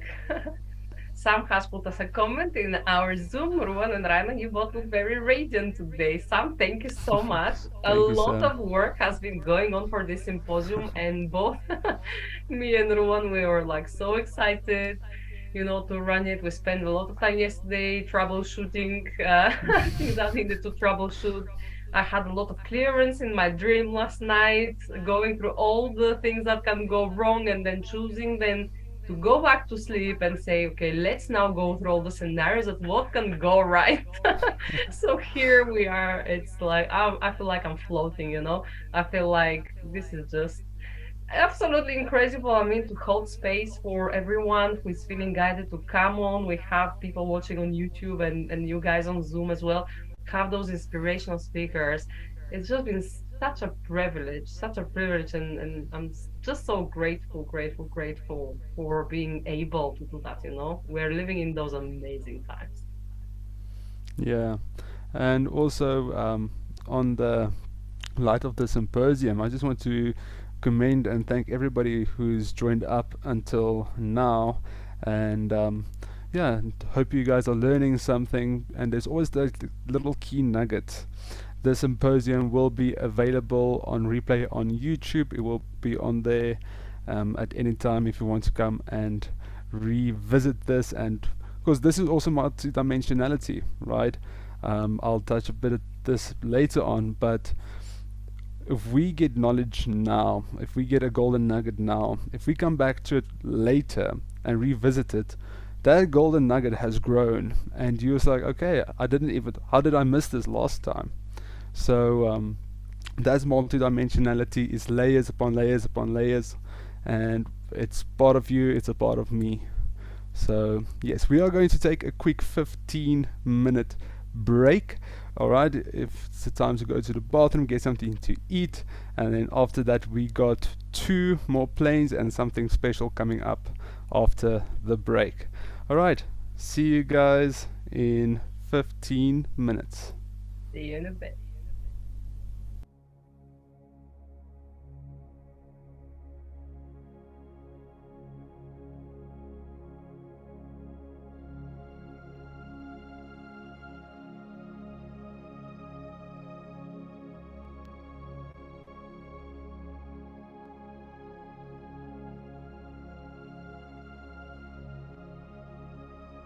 And if you want, you can follow me. So, deep breath in, let go.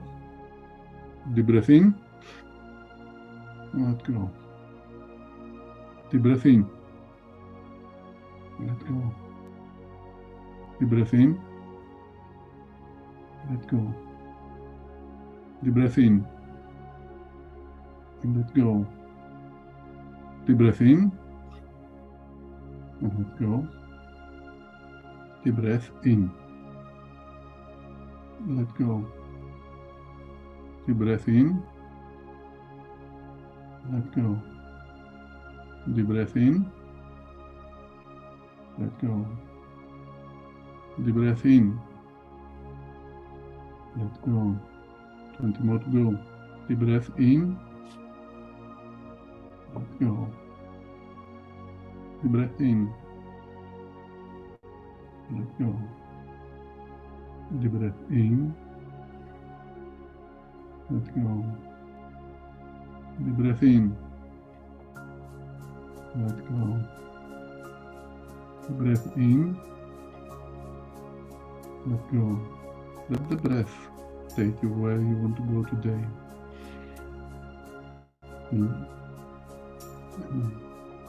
The breath in,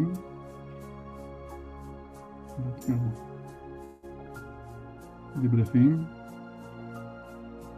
let go. The breath in, let go. The breath in, let go. The breath in, let go. And not go. The breath in, let go. The breath in, let go. The breath in, let go. The breath in, let go. The breath in, let go. 5 more to go. The breath in. The breath in, let go. The breath in, let go. 2 more to go. The breath in, let go. Last one in, and just let go. Relax and hold your breath. We hold our breath, keeping our attention to our body. Relaxing all our body. Relax your mind and any thoughts that may come that don't need for relaxation. Just let go. Bring your attention to your neck, your shoulders. Bring your attention to your chest, your tummy, all the way down to your legs and your feet. Just relax. Enjoy the moment. Give yourself permission to relax. We usually keep this to 1 minute, the next breath hold to 1.5 minutes, then to 2 and 2.5 minutes if you want to do 4 breath holds. Or you may go for a maximum breath hold. The first breath hold, we take it easy. So get ready and take a deep breath in and hold. And hold for 10 seconds. This is when the blood from the red cells reduced to the cells of the body. And then let go. And relax. Then you can be repeating this for as many times as you like. We recommend at least 3 times.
All right, and we are back. All right. You guys can come back to your seats if you guys ran away. Stretch those legs. Amazing. All right. So we are going to do something special, and we want to lead by example and really allow you guys to see a unique opportunity that you guys can take and carry with you during your life, doesn't matter what stage of your life it is. Alright, so for those of you guys who don't know me, I am Rouxhan, founder and legacy coach at Feather Coaching. Could you imagine what it would be like to hand over a box to a generation that is next in line? What would you put inside that box? As a legacy coach, it is my responsibility and duty unto future generations that will shape their new and unique society with a blueprint of what works and what doesn't work throughout our whole evolution as a species.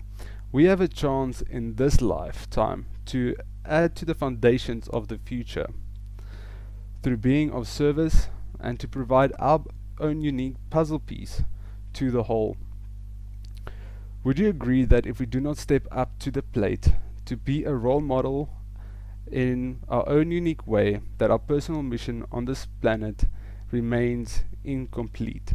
Through legacy planning and access to legacy consciousness, we have a shot to pass key findings and wisdom to someone who is already waiting for us to show up. How could we make this world a better place? Alright, over to you, Rayna. Thank you, Ruan. For those who don't know me, my name is Rayna Lountzis, and I am a mother of four. I'm a social entrepreneur and the founder of Power Vibe Club. I support mothers of multiple children like myself rediscover themselves by reaching limitless potential through rebuilding a positive self-image, resulting in bringing forth their multifaceted spirit through the heart-desired projects they want to birth from inception to perception. Through my journey, I have found that it's so important to love ourselves, and the rediscovery that I experienced has made my relationship with my children and with myself a way better than I would ever anticipated in my life. It's such a gift and privilege to be of service in these amazing times of transformation and change, so we can build this new earth in a way that we want to lead by example. We want to leave that for our children, but first being those role models that we always deserved to be and we were born to be. Ruan, over to you.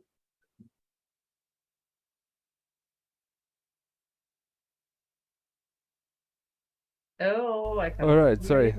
Yeah. Okay, I'm muted. So what we just presented to you is a method called FER-Bio method. If you guys have access to our workbooks or the handbook for the symposium, it is available if you don't have a copy on innervisiontransformation.systeme.io/MDT Symposium. The link is in the description below, so do go, and if you don't have it, go and download it. In there we got a set of instructions, well, not instructions, just a bit of an overview of what the FER-Bio is and what it can assist with. So Rayna, what is the benefit of using the FER-Bio method? Right. So the FER-Bio method was born between a passionate conversation between me and Ruan, and how to overcome being confident in a new setting when you go for first time, especially when it comes to networking, And my personal experience was you go and you meet someone new, even if it's not in a network setting, right? And they say, oh, what do you do? So taking it from there, what do you do? It was extremely challenging for me to say, okay, I am this, And we kind of broke it down. So the FER-Bio method is no longer than 3 minutes verbal introduction, following the methods of following the foundation. So you give your foundation, so who you are, and then bringing you into such a way that when you network, you would not have a no for an answer, because your introduction will be so irresistible. So it's going to make you stand out of the crowd. So the FER-Bio stands for foundation, emotion, and relatability. Yes. And so to break down the three main pillars, right? Using what Costas said about the pillars, right? So the first pillar is the foundation. The foundation could be, it doesn't necessarily have to be your own personal introduction like Rayna and I just did. You can use it for any project, a concept, an idea, to convey it to the other person. So you can look at the foundation in a multi-dimensional way, right? So you can view it as one, it's a foundation that you want to plant into somebody else's mind about what it is that you do, the idea, you want to convey your idea in a way that is concise. So the second pillar is emotion. What emotion does the project make you feel, and what do you want the person you're talking to feel? Because at the end of the day, people will forget what we say, but they won't forget how you made them feel, right? Even if it doesn't happen directly after that, the seed was planted. Just let it be and let it go.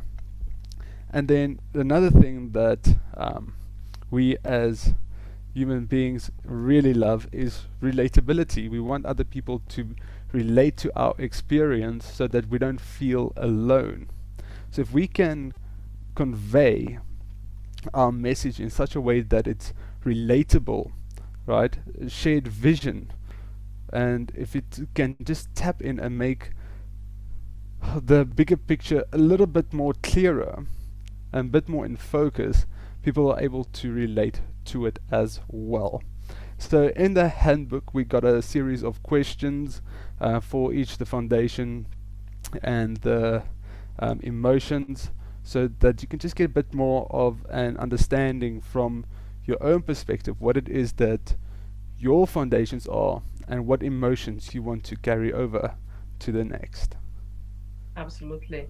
So the FER-Bio into practice, as I mentioned earlier, it will be no longer than 3 minutes, verbal introduction that you will have practiced, following those instructions that we have in the handbook, as we've introduced, and it will present you in such light so you consciously stand out of the crowd, making it specifically irresistible to receive a no answer when it comes to partnership proposition with like-minded and aligned collaborators. You won't be able to write it in 5 minutes, as it will take you time to prepare it, but once you have done it, it's a great conscious living tool that will support you throughout your life. And according to the different networking scenarios you find yourself in, you can tweak your FER-Bio, or you can use it for projects that you work on as well. And Ron is going to give example for inner vision in a moment.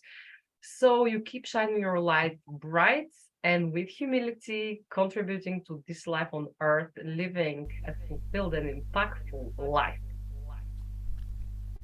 Yes, thank you, Rayna.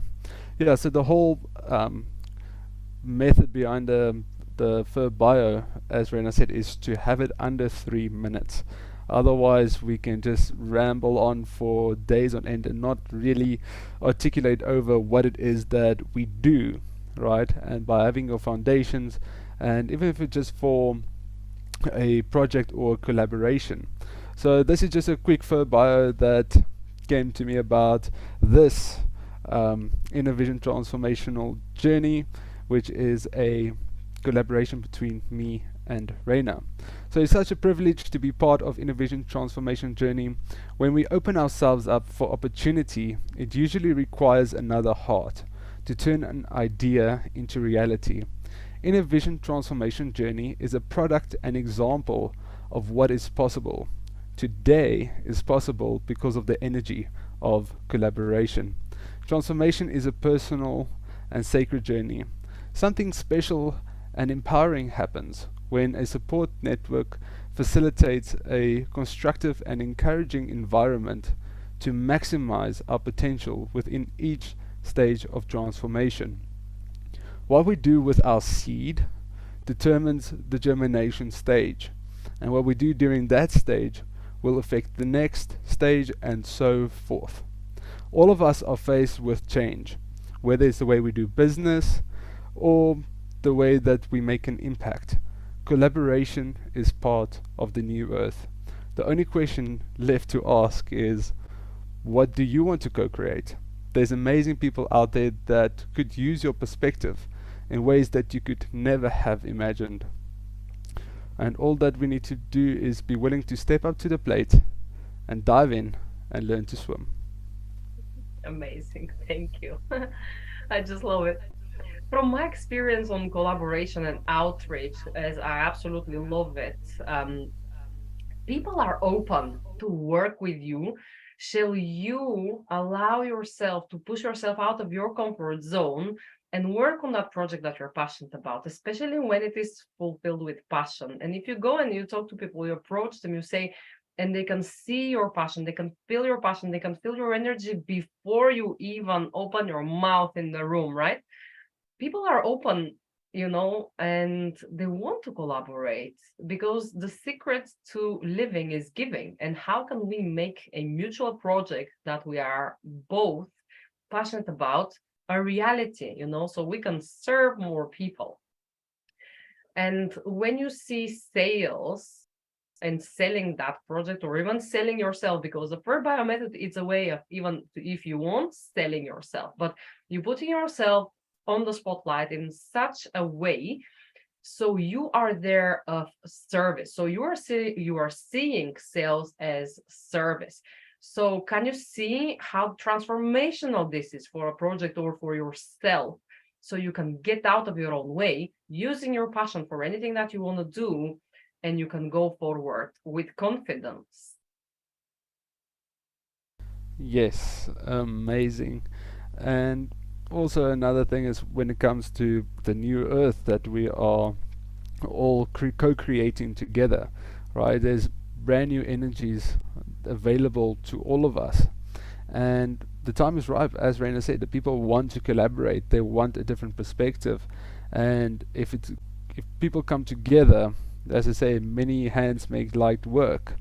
So when we try to do things by ourselves, it's very there's a nice saying I love: if you want to go far, go with somebody else. If you want to go fast, go alone. Alright? Because if it's a collaborative journey, it's not a boom, done, okay, it's done.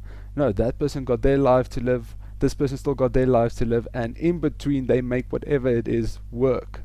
Right? So Innovision is really a testimony of collaboration, and spontaneous collaboration. Actually, it's not like plans, okay, let's do this.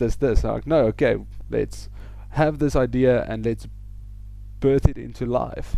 And it's just amazing to see how it grows from the ground up.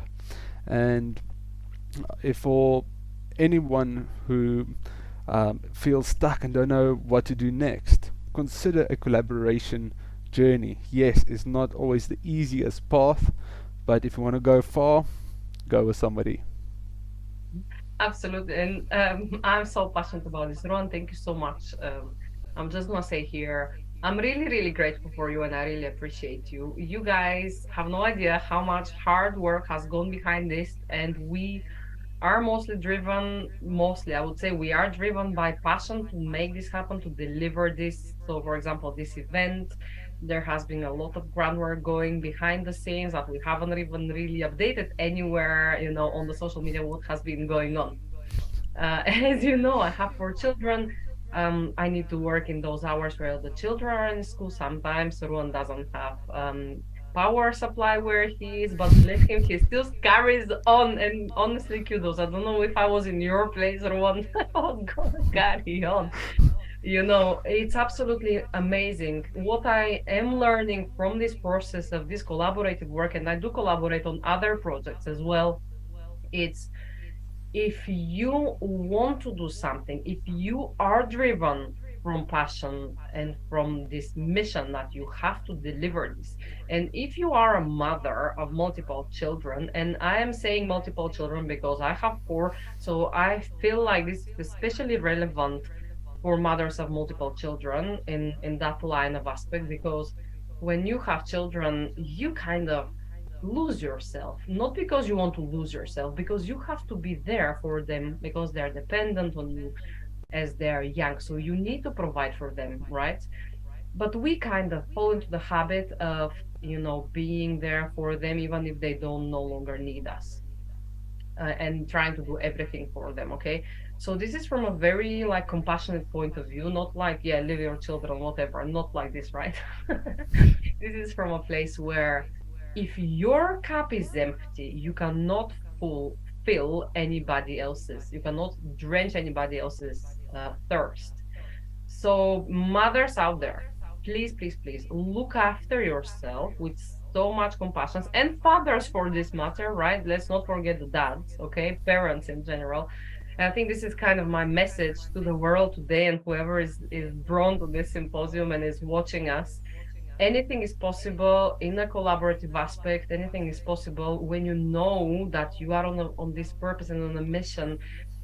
Fill your cup first so you can drench your desire and your thirst first, so your children can, they only gonna do what you do, not what you tell them to do. They never do what you tell them to do. Okay, you can tell them all these stories, but if you are not this example, if you are not that role model, they're gonna just do whatever you do. So it is absolutely and so important, and I'm learning this on a daily basis, you know, and so much learning from my children as well. And I still have, you know, the self-doubt, the imposter syndrome, even as a mother, and this is just a normal part of life where you catch yourself in that moment and you are like, okay, am I doing my best? Am I showing up as the best version of myself? No matter what happened in my upbringing, no matter what happened while I was growing up, no matter what happened even in my environment, or even yesterday that has traumatized you, if you know that you are there for your children, you want to leave this, as Ruan says, a legacy behind you, and absolutely tune into this consciousness of, I'm gonna make my difference here, guys. This is such an amazing opportunity to be alive today, to make that difference every single day when you open your eyes. Thank you, God, universe, divine, for being here, for having a chance for another day, for making this absolute amazing impact by showing my light, by showing up for myself, by showing up for my children, by being of service, because you know how much your light impacts everybody around you. Even if you just shine without doing anything at all, you are absolutely enough that you are here. If self-doubt at this moment as I speak to you slowly comes to you, just let it go. It's just teeny tiny piece of your mind that is just trying you out. It's fine. Just let it go. Do the best you can today so you are fulfilled. Teeny tiny small steps, as Vaughan said earlier, are making this massive difference when they're on a consistent basis. Going to yourself, to the mirror, and talking to yourself, saying, I love you, I appreciate you, you are enough, as Anna Maria said, you know. Waking up from and standing up from your bed, as Costas mentioned earlier in his talk. What thoughts are going into your mind? And then how do you show up for you first? And this is bringing this ripple effect through your family, in your neighborhood, in your town, in your country, in the continent, in the earth itself. It's absolutely amazing. Choose today to live consciously. Choose today. Tune into the choice that you have today, how you show up, how you shine, how amazing and incredible you are, and how wonderful you are. And this is my message from me to you. Do that step. Rowan? Amazing. Thank you, Rayna, for that message. And yes, it is so true. In the business of life, things can really get out of hand. But just having that extra piece of knowingness can really go a long way. So I also got a message for you guys today. I was thinking long and hard about the multidimensionality and really how we can incorporate it in our daily life in the most powerful and practical application that there is. Right, I've been experimenting with this now for a couple of weeks now, or actually a couple of months, personally, but now I've been brought it to the public for anyone who wants to join. It's the multidimensionality of writing. So something amazing happens when we write.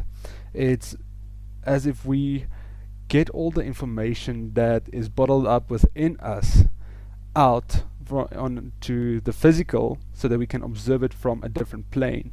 Because if you're just going to leave it on the internal, it is doing work, but we might just forget about it, right? But if we take the time and write it down on a piece of paper, we have an external piece of evidence that we say, okay, this is our handwriting, our energy, our frequency has literally written it on a piece of paper, and we can observe it and actually get that information back within us transformed into a way that we want it to, because energy cannot be destroyed, it can only be transformed. So what do you want that piece that you wrote to be transformed into when you read it again?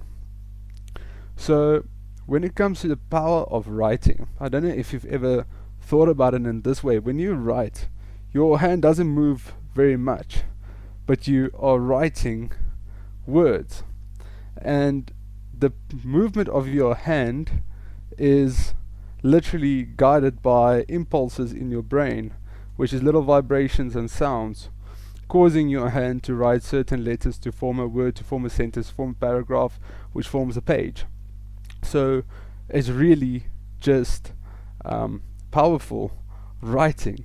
Now, another thing which is amazing about writing is that we are able to get answers to any question that we ask ourselves, because ultimately we are the universe and the universe is us, right? So everything in the universe is located within us.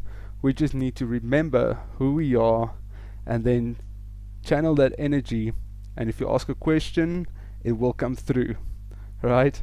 So when you write something down, if you journal, or if you write a letter or whatever you do, it really forms a way that you invest in yourself in a completely new way. It surpasses compounding effect, compound investing, and it literally transcends that. Because when you write a letter or you journal, and you come back, let's say 2 months from now, you completely forgot about your journal, and you pick it up and you open the bookmark, and it's like, okay, but wait, I wrote this.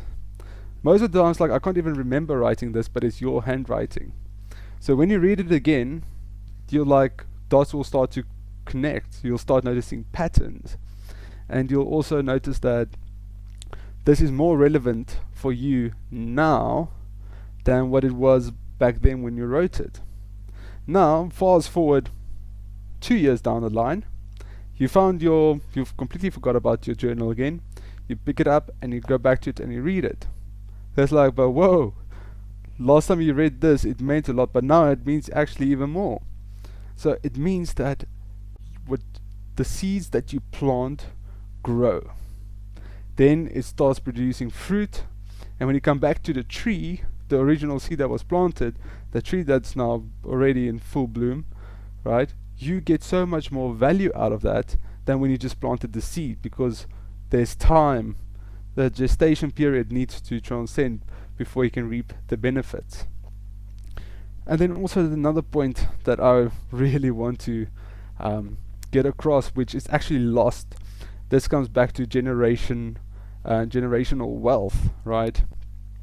So there's, I hope I get this right. So there's certain ways that certain class people think. You get poor mindset, you get rich mindset, you get wealthy mindset, you get legacy mindset, right? Now those who think from wealth mindset onwards, they tap into something called generational awareness, right? Or generational impact. They don't think about, okay, the poor people, they only want to survive today. Rich people, they want to survive for 2 years. Wealthy people want to survive for a decade. But legacy, they want to go generational. They want to literally be remembered for hundreds of years, even after they are gone. Now, when you are able to convey a letter, if you write a letter and you place it in a box and you keep it for that moment in time when you feel, okay, now is the time for me to pass this letter on to somebody, that letter will stay in the family for generations to come. You might not be here, but that letter will still be circulating, and your great granddaughter will one day maybe say, wow, this is my great grandmother, grandfather's letter that they wrote before they left. How powerful is that? So I'm going to leave you guys with that. Just let it soak in, and just know all will not be in vain. I absolutely love your appeal to writing, and I think handwriting nowadays has become so not so often we use it, as it is so much easier to type on your phone or to type on your computer. So yeah, definitely appeal to handwriting is amazing. Absolutely. So do you guys have any questions for us on the FER-Bio method? Or any questions at all for what we have covered? We would like to answer it as well. So this is your time. Just checking our comments on YouTube. Diana is saying, just love this FER-Bio method of introducing yourself. Rayna and Ron, you're a great team. Thank you. What a great collaboration. Thank you so much. Kelsey is sending us hearts. I cannot wait for her talk. I see Amber has joined us in as well. We're going to introduce her in a moment. So any questions? While we're waiting for this, I have a question for you, Ruan. Yes. What is the greatest benefit that you have found from journaling? What is happening in that, when you journal? All right. So the greatest thing for me when I journal is, as Vaughan mentioned, that flow state that you get, but this is not on that spectrum, but it's like a tip of the iceberg. You tap into it and you can follow the stream, and when you start writing, it just flows. You come to a point where your mind switches off and you start auto-writing. You just start writing automatically. The words just flow out. You've never even thought of some words and it's like, whoa, where did this come from? Right? So you really expand your consciousness when you journal, because what comes through to the surface is what needs to come through. Even if you just write a whole bunch of gibberish, eventually when you come back to it, it's like, but this actually makes sense. So it's really that long-term benefit from it, but also short-term, because if you read back to it, it's practical now because it came through in this now moment. So you need to go over it and plant the seed, and once it's planted, whenever you come back to it, you can see the progress of how far you've progressed and how far not. And also direction, clarity, is also a big thing when it comes to journaling. The ability to know where you're going without even being there yet, and just by conveying the image that you want to experience mentally before you actually experience it physically. And when you write it on words, you can easily paint the picture better in your imagination afterwards. It's like a script for a movie. Amazing. You are going into my ground. Script for a movie. Brilliant. Nigel says, loving the FER-Bio. Will be introducing you when introducing my faith project. Amazing, Nigel. You shall invite us. We're going to be there supporting and rooting for you. Question: who developed multi-dimension transformation? Ooh, I can answer that question Go in ahead. some way. All right, so transformation has always been multi-dimension, right? Just the multi-dimensional transformation comes from seeing that, okay, there is all the different planes. The 4 planes that we are covering today is just a scratch on the surface of multidimensionality. If we have to host a full-on multidimensionality, you guys will be here till 5 years from now. And once we're done there, there's some more new discoveries already happening, right? So we're literally just scratching the surface of it. So multidimensional transformation is acknowledging and cognizing within you that yes, there are it's not just this problem that is I'm facing that is determining whether I will transform or not, but it's acknowledging that there are non-physical aspects to our reality that also plays a role in our transformation. So I hope that answers your question. I love your answer to this question, absolutely. And it's just to cognize, as you said, that we are not a body having a soul, but a soul living in a body, energy in motion, that mind of ours that is constantly working and developing, that channel that we become as we use spiritual practices. So we have spiritual plane coming after our emotional plane as well. So it's just to immerse yourself and not just see yourself as you are in the mirror, but maybe, and I think this is probably for anybody who is hearing those talks and this for first time, it's like, oh, hold on a minute, there is more to life. There is more to life that the eyes can see, as Aquashi's song that we have so nicely used for our symposium, and we're so grateful for Tony Dennis. Check out his channel, Aquashi Music on YouTube. So yeah, absolutely, just immerse yourself into, that beingness of your, that multidimensional beingness. Sometimes I have a feeling like I'm here right now, yeah, like my body and my voice, but at the same time, I'm in many different dimensions and planes. And I cannot explain this verbally, or, the mind cannot perceive it, but on a soul level and on a multidimensional emotional level, you can just send your energy and be there, and you can understand it. Do you understand what I mean? Yes, yeah, I do. And also, it's being able to expand beyond your physicality, right? That's also what multidimensionality means.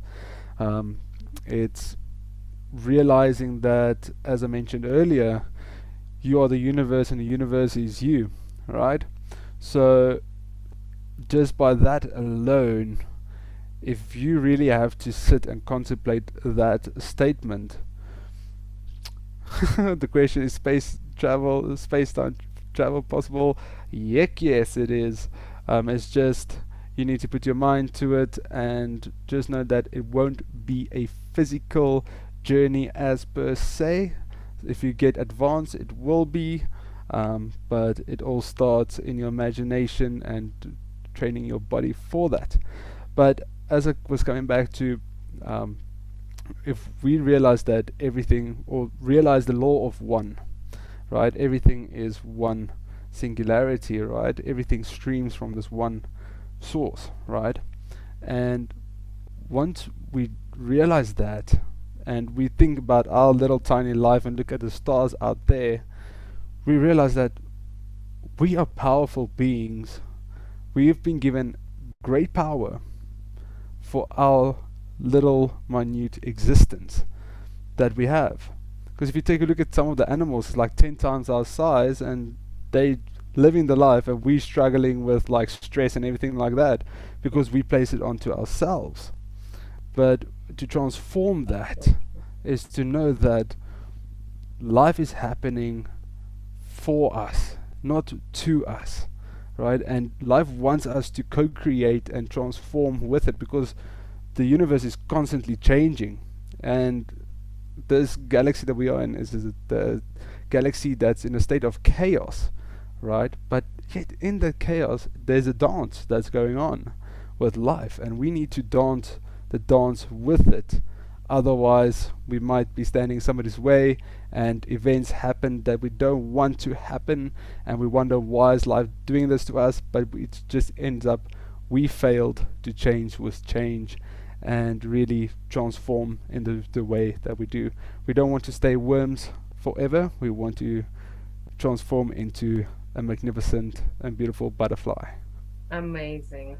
And with this being said, is there anything worth upon to close your heart, really? You know, you are alive, you are breathing right here and right now. No matter what else is going on in your life, is there anything else at all that is worth closing upon? Mm. So, we have a comment here from Nigel. As Einstein said, God does not play dice with the universe.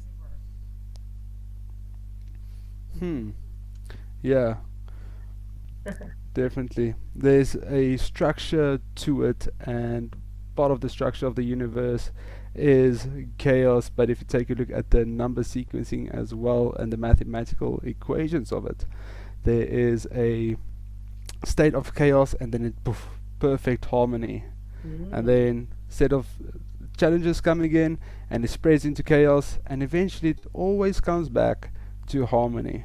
So there's patterns to life, transformations, patterns, seasons in life is there. It's all about making the best out of every single season, and then really just take it from there and grow with it. Amazing. Kelsey says, love that. Dance with it.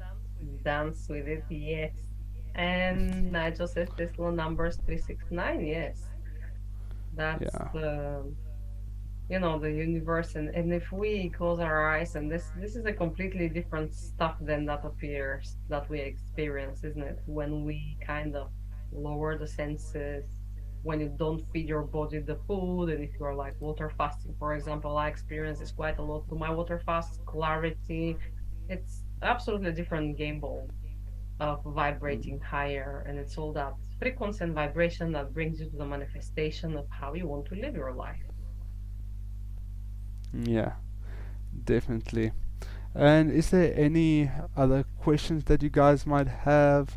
Because we are about to go tap into the emotional plane shortly. So if you guys have any more question regarding the physical or the mental plane, or about the FER-Bio, please pop it in the comments now, and then we'll soon dive into the different planes. Sam says, All you right. two are great collaboration and inspiration. Thank you, Sam. Thank you, Sam, so much.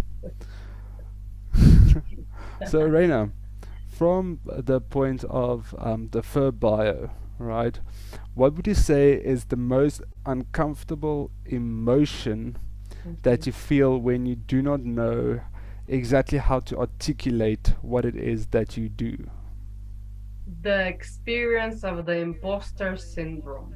I think you know exactly what you want to articulate, and you know exactly what you do and what you're best at doing, but saying it and being confident that this is who I am, because who I am in terms of what you do, it could change all the time, and you could not be just this one thing. That's why I say in my FER-Bio, I say I support mothers of multiple children to bring that multifaceted spirit, because I don't see myself only working on this one project, you know. But again, at the same time, you need to be specific when you introduce yourself to people, because they could be like you, but you don't want to overwhelm them, because you want to make your vision clear so they can work with you on that project, right? So I think once you overcome this, and once you're like, okay, so you know, that's who I am, I'm gonna stick with this now. I can change it if I speak to somebody else, because you're gonna know to these events, networking events that you go to, what it is related to. If I go to a networking event with creative people who are in the film industry, I would not use this for a bio that I introduce myself here in this symposium. Okay, I will be working on a different for a bio that it's going to bring me out in the best light as a filmmaker and as a creative person, as a producer, perhaps. You know? What about you? Yeah, right. So for me, I'd say the emotion that it stirs up when you don't know what it is to say is that, will they think that I'm not doing anything worthwhile? Am I not up to speed? There's always that, your monkey mind creates just like all that emotion. You start getting like hearts, like that energy that's like built up, right? So I believe everybody felt that emotion at some stage. So by utilizing the FER-Bio, you get clarity about your foundations and what it is that you do and that you want to inspire to do, and the impact that you want to make. And then you can literally change it in, once you know the foundations and the context behind the questions, you are able to really formulate, as Rayna said, for anything. And the whole part about being with the relatability with it, right, is if you want to go talk to an expert in the field of, let's say, writing a book, you don't want to say, okay, but this is everything that I do, which is not related to anything. But if you create a FER-Bio, if you know you're going to meet this person at this event, right, or if you're looking for that category, you can create a FER-Bio based on, yes, I'm a writer, I enjoy writing, this is my vision for what I want to create, and then incorporate that in your FER-Bio, and you'll be able to network easy and plant the foundational seed in the potential collaborator's mind. And you don't have to sign a contract or anything directly after that. It's just planting the seed and letting go and allow everything to unfold as it is. Brilliant. Thank you, Ruan. So, without further ado, we will move on to the next speaker that we have, and I'm going to introduce her. This is Cherelle Moore. Amber is a life-loving, eclectic mind empowerment mentor with a healthy, rebellious attitude and longing to see more people being true to their needs and desires, living happier, unbound lives their way. She empowers women to reconnect with who they are always designed to be, so they can be confident, successful, happily forging a uniquely aligned path through life and business.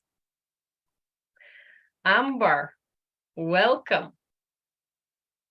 Hello, and thank you for having me, Rayna and Vaughan. Thank you so much for inviting me to be here today, and what a beautiful introduction. So thank you. So yeah, hi, I'm Amber. I am a mind empowerment mentor, and as Rayna just said, I'm a very eclectic soul, and I wanted to come and speak about EFT, which for those of you who have no idea what EFT is, it stands for Emotional Freedom Technique. And of course, we're here in the emotional plane section of today. And so this is incredibly fitting, and it's just one of the many tools that I use to help myself And other women, generally I work with women, but let's face it, we're all human and we all have emotions. And so this is a tool that anybody can use and utilize. But I really wanted to step in and talk about, before I explain a little bit more about emotional freedom technique and what it is and how it can support you, I really just wanted to hit on something. And Rouxhan, I had a whole plan for this talk, and then you said something that made me go, oh, I have to just throw that out of the window and hit on this, and we'll follow up from that. And that's my generator sacral being just jumping in to respond. So this is what you said, Rouxhan, was that, why is this happening to me? How many times have you, any of you watching, had that thought at some point in your life? Why is this happening to me? How did I get here? Why am I feeling this? How did this situation show up? Why is this not happening to me? Brilliant, Nigel. I absolutely love that as another example. Why is this not happening to me? And underneath that statement is a whole bundle of emotions.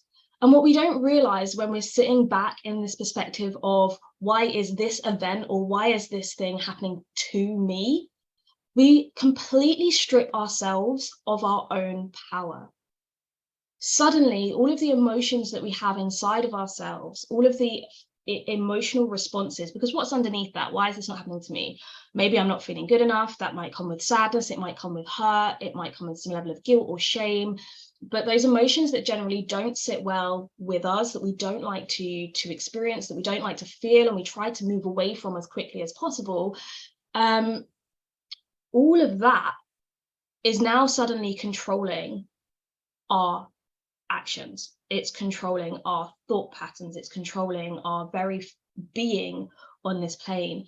And I wanted to kind of start with that because I was like, oh, that is so poignant to everything that I wanted to speak about. So our emotions cue us in to what we want, what we need, both physically, emotionally, mentally, spiritually. Our emotions cue us into what we like in our lives and what we don't.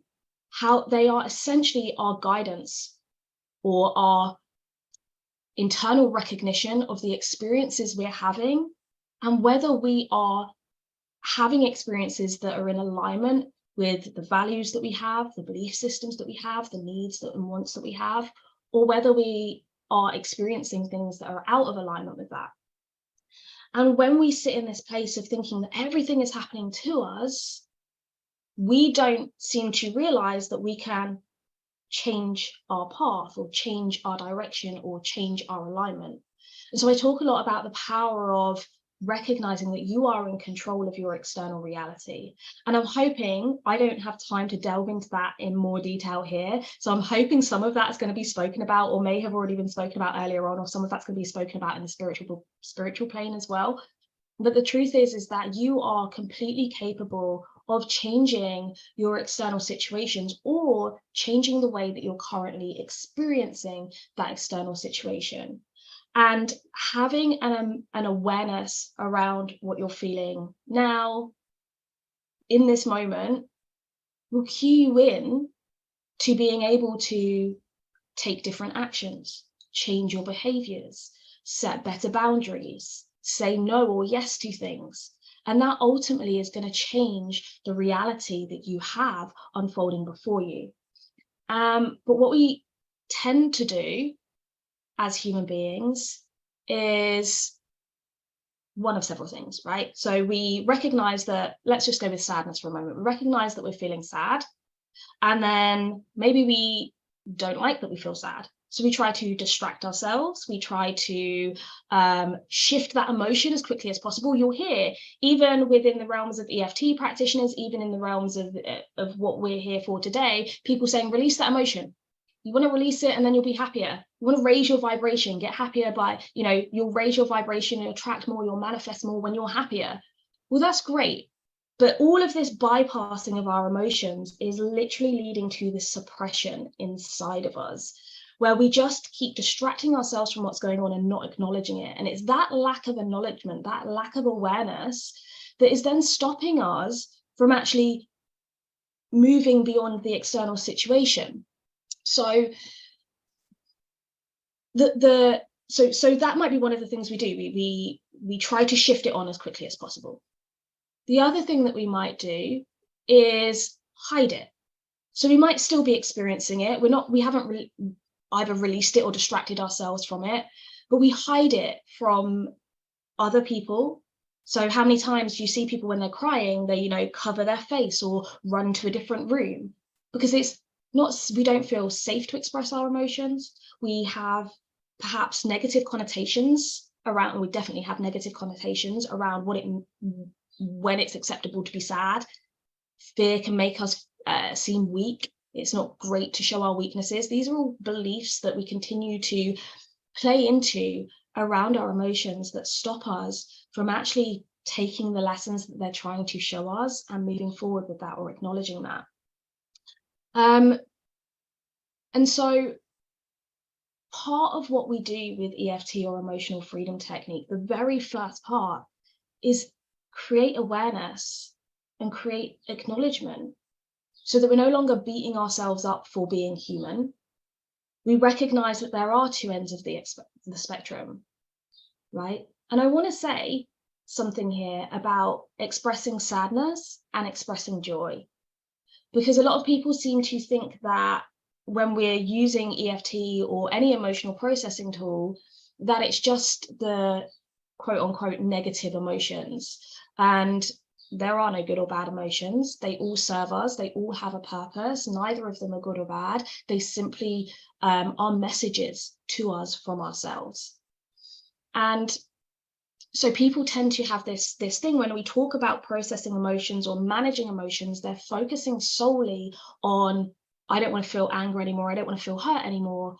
But also there is a level with our happy emotions where we might be really excited about something, but we suppress that excitement because I've heard people say, I don't want to get too excited about this. I don't want to get too happy about this because something bad might happen, or that person might not like me if I'm over the top excited about this. So not only are we suppressing this end of our emotional range and the emotions we don't tend to like to experience, we start expressing our feel-good emotions too. And so our emotional range becomes very limited. It becomes very small, and we're not having this full experience of life. And so what I want to try and encourage people to do here today, if there's one thing that you take from anything that I say today, is start acknowledging and trying to allow yourself to expand your expression of emotion. Because the more a healthy range of emotion and a healthy expression of it means that our energetic flows in our bodies are actually operating at full capacity. We actually start to feel better. We're actually starting to regulate better.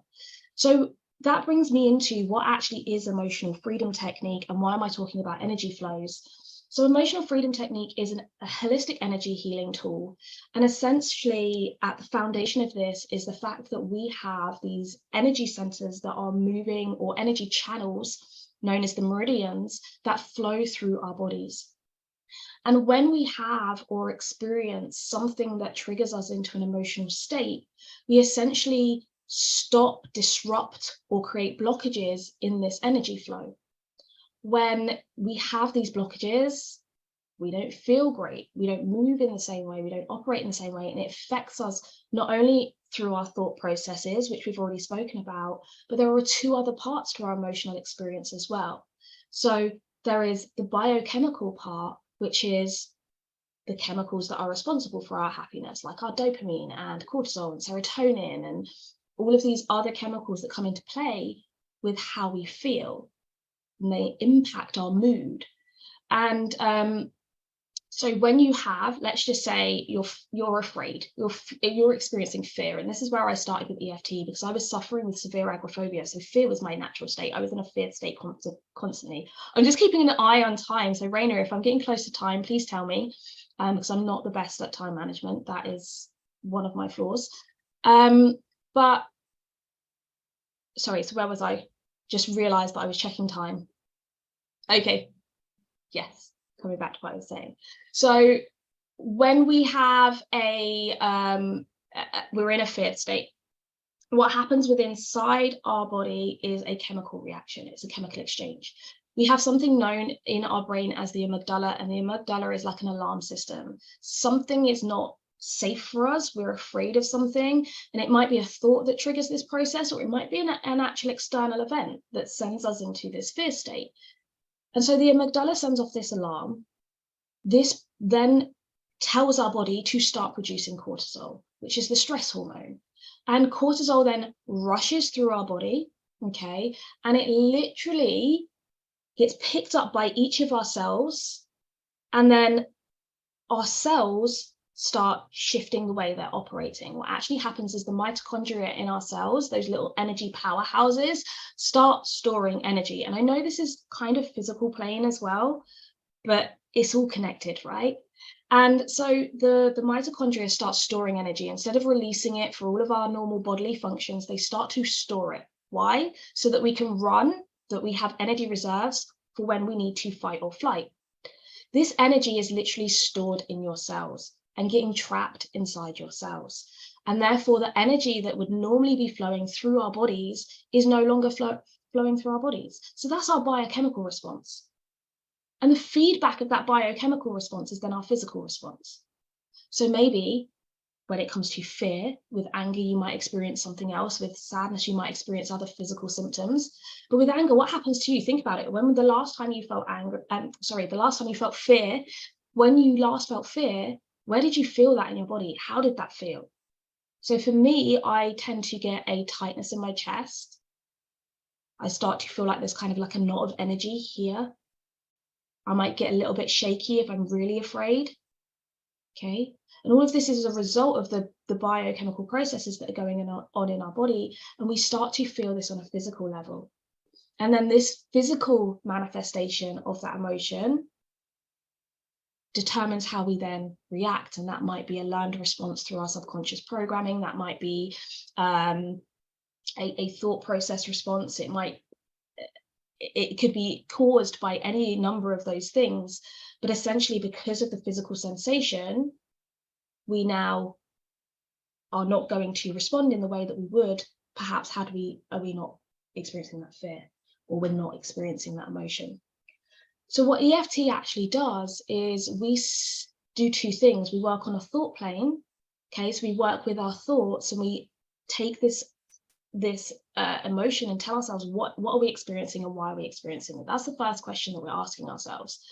What am I feeling, and why am I feeling it? And then the next thing we do throughout this process, we rate that, we get an understanding of why we're feeling that, we have a look at the thought processes behind that, and then we actually start using end meridian points. So you see me tapping here. This is one of the ones that we've used during EFT. And we begin tapping on these meridian points. And these meridian points are closely connected to our neurological systems, which are sending the signals from the amygdala, and also our circulatory systems, which are then sending out and transporting the chemicals in our body. And this tapping, there's some science studies, which I may share with Rayna if she wants to forward them on to anyone. If anyone's interested, let me know in the comments or reach out to me and I can forward you some studies on this. But what tapping actually does, tapping on these specific points on the body, is sending a calming signal to the amygdala. And the amygdala is then going, oh, okay, this is what we're experiencing. This is why I'm experiencing it. But in this moment, this calming signal is telling them that no matter what I'm experiencing right now, I am safe. I am physically safe. And so knowing that, this now trigger that was once this situation, this thought, the external situation, a memory, okay, so we can use this for past traumas, present situations, even future things that have never happened yet that are causing us fear or anxiety. Anything that we are thinking about that's giving us this emotional response, we are telling the amygdala that it's okay, we are safe, no matter what, even though I'm angry, even though I'm sad, I completely accept that. And it's okay. And because this then sends that response to the amygdala, calms the amygdala, the cortisol production reduces, our energy starts flowing through our systems again. okay? And this is also stimulating our neurological systems as well to promote that energy flow. And that energy flow starts beginning circulating again, and we feel that physical reduction. And now with that physical symptom starting to dissipate, the physical manifestation of our emotions, the biochemical balance coming back in, guess what happens? We start to be able to, rather than this fear, this fight-flight response that we go into when we're stressed or angry or fearful, right? That fight-flight response is reduced. And in what happens in fight-flight, right? So I'm pointing at my head, I'm telling that the reason I'm doing that is because what happens is that all of our blood, thoughts, all of our body gets primed to use our muscles. So legs get faster and head gets dumber. And I mean that in no offense, it happens to all of us, okay? But very literally, our logical brain is no longer thinking, it's no longer in control. Our body, our fight, flight, safety responses are now running the show. So when we have calmed and taken ourselves out of that neurological flight or fight response, we actually then reconnect with that place of logic. And so the next part of the EFT tapping, whilst we're continuing to tap, whilst we're getting those energy flows cycling, whilst we're reminding ourselves that we're safe, we're also then going through this process of the next step is, what do I want to feel instead? So understanding this is how I am feeling. What do I want to feel instead? What do I want to happen from here?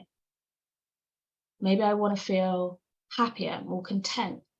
Maybe I want to feel accepted, loved, right? And so we start to move into that and start to recognize for ourselves, this is what this emotion has been telling me. I'm feeling hurt right now. And that hurt isn't just stemming from this one incident, it's stemming from the 500,000 times this has happened to me before, and it's re-triggering that. And I now want to heal and release that. And so that's what we're now doing in this next phase of the EFT is helping ourselves to heal and release that and to start letting that go and choosing what we want to feel and experience instead. And then from that point, once we've gone through the release and we've chosen what we want to experience instead, we can actually start to cultivate that. So here's the beautiful thing. We can manifest our unhappy emotions by playing into them, by playing into the thought patterns, by playing into the energetics of them, right? But we can also do the other. So let's take the opposite of fear. What's fear? Maybe the opposite of fear is confidence for you. It definitely was for me. It was feeling more confident, feeling more capable. And so I could then start using the EFT process. Faith, beautiful. I love that, Nigel. Faith, absolutely. So then you can start moving and shifting your energy into a vibration of faith, into a vibration of confidence, into a vibration of courage, fear or faith. I like that. Faith. I think I'm going to sit with that for a minute, Nigel. I like fear or faith. And I also think that there is no one right or opposing. So again, this depends on, it might be the situation. Your fear, for example, might be doing something like this, sitting in front of an audience and speaking to them. But a lot of the business owners that I work with, it is going live and being visible on social media, and this fear of perhaps being attacked or judged. And therefore, self-belief. It's not just a level of faith, but a level of self-belief, a level of confidence. Right? A level of being grounded and solid and knowing that who they are, they deeply love and accept no matter what. Or that they can be open to criticism and take it or leave it, right? So there might be, and this is where emotion comes in, because emotion is a core and it's also a surface. So if we take anger, for example, anger might be the emotion that you're outwardly expressing. But underneath anger, usually on a nervous system level, on a neurological level, anger quite often stems from a threat to resource. And by resource, I don't just mean money, shelter, food, that sort of thing. It can also be community, because, oh, brilliant. I will wrap this up really quickly. It could be community. And so that threat to resource is the thing that we want to address, not just the anger. So our emotion is showing us what is underneath that emotion. What are we not addressing? What are we not acknowledging? What are we not changing?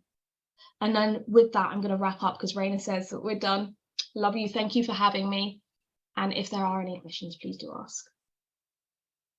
Amazing, Amber. Thank you so much. I have a question, as we're going to wait for 10 minutes now for questions as well.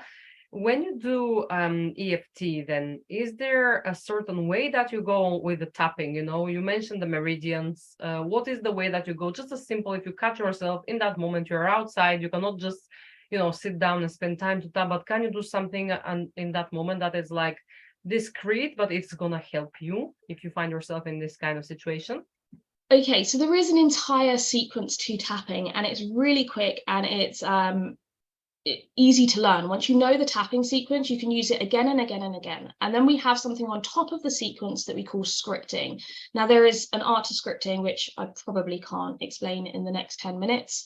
But what you can do, if you're outside and you have something coming up that you want to release, start with this point here, which is the PR reversal point. My light's really odd today. But just in the middle of your hand, on the side of your hand, either hand, doesn't matter.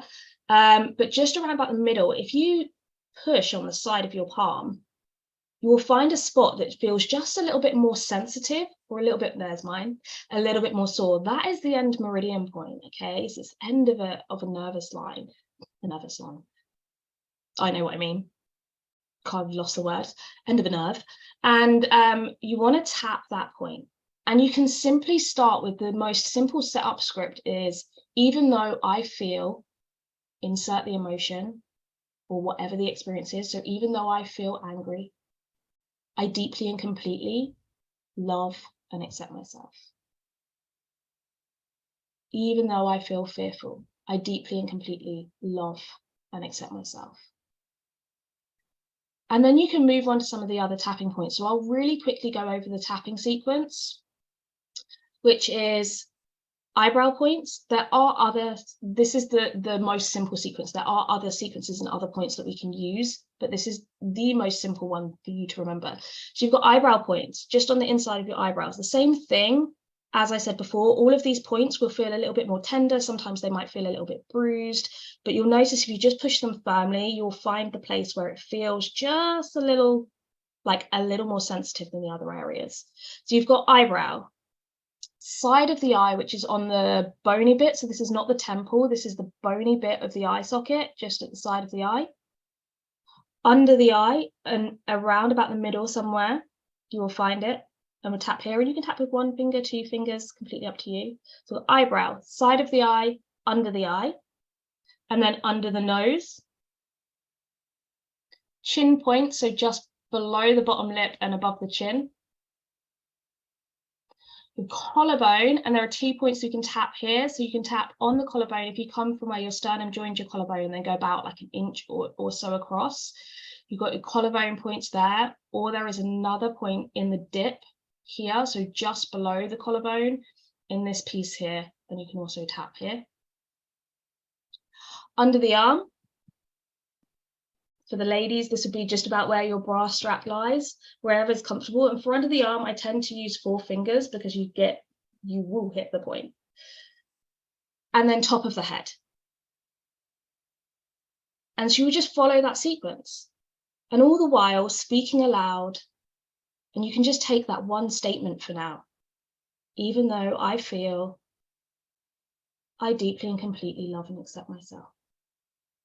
Even though I feel, I deeply and completely love and accept myself.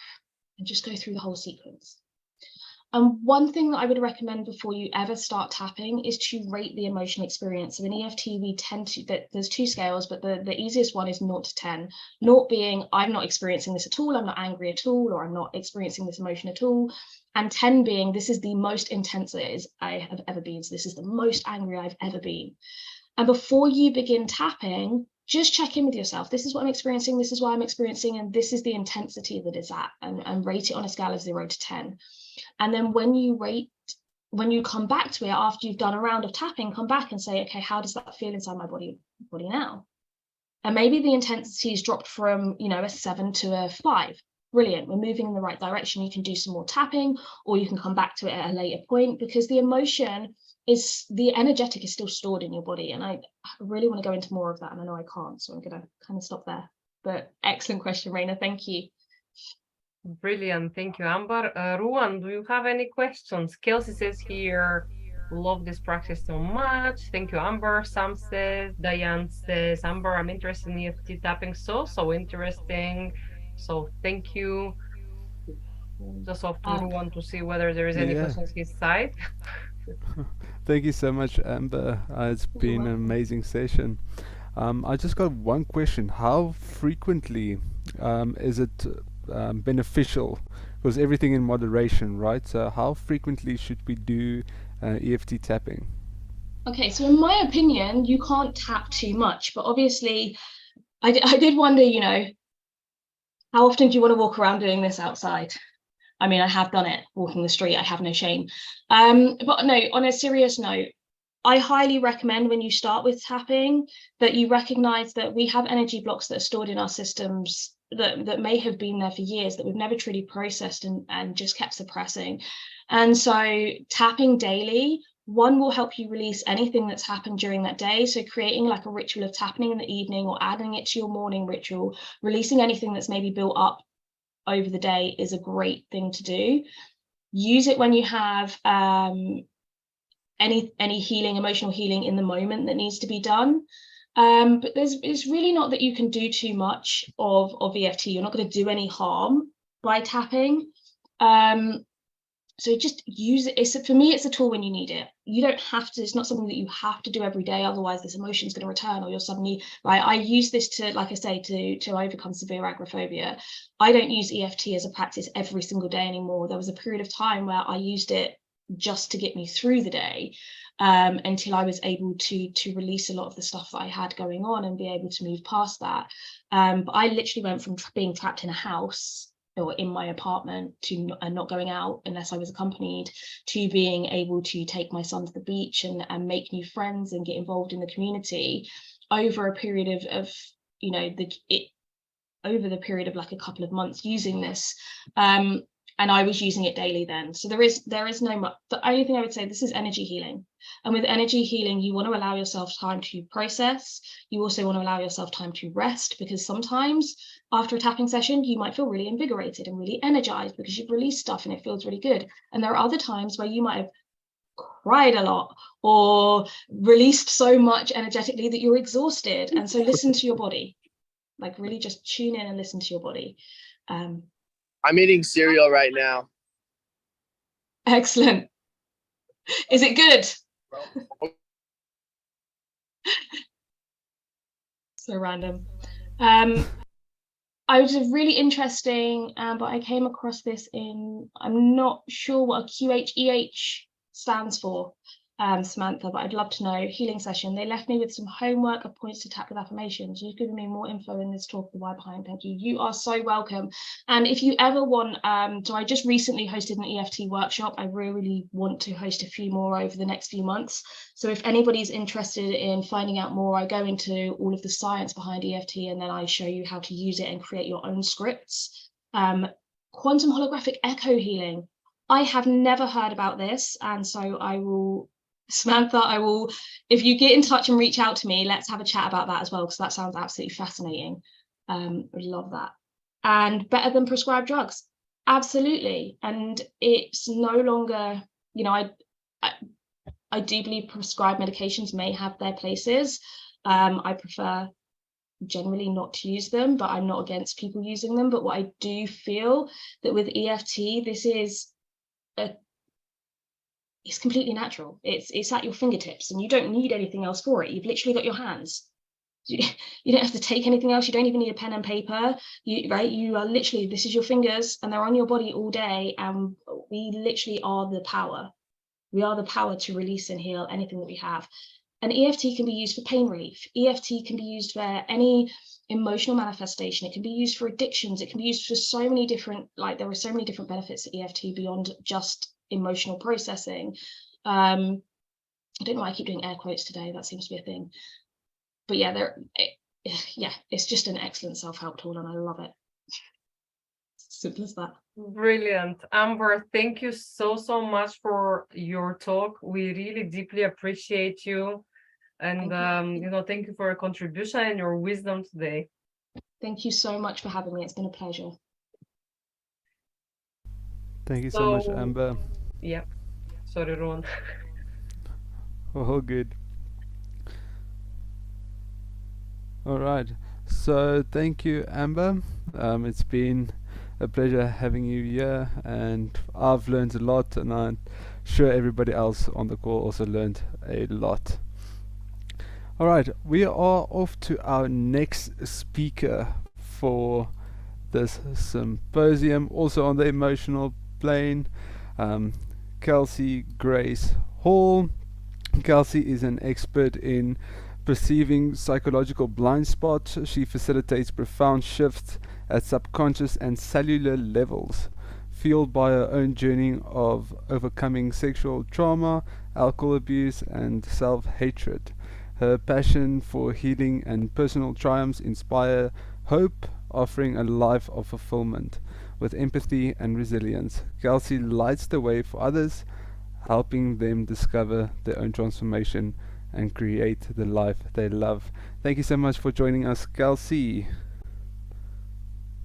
Hello. Thank you so much, Ryan, for that introduction. It is such an honor to be here and hear all these speakers and hear all the different opportunities to heal ourselves and awaken the true divine essence within us. I appreciate the introduction. Like you said, I am a spiritual life coach, healer, and I'm deeply passionate about emotional healing and transformation. And it came from my own personal experience of being able to heal from sexual assault.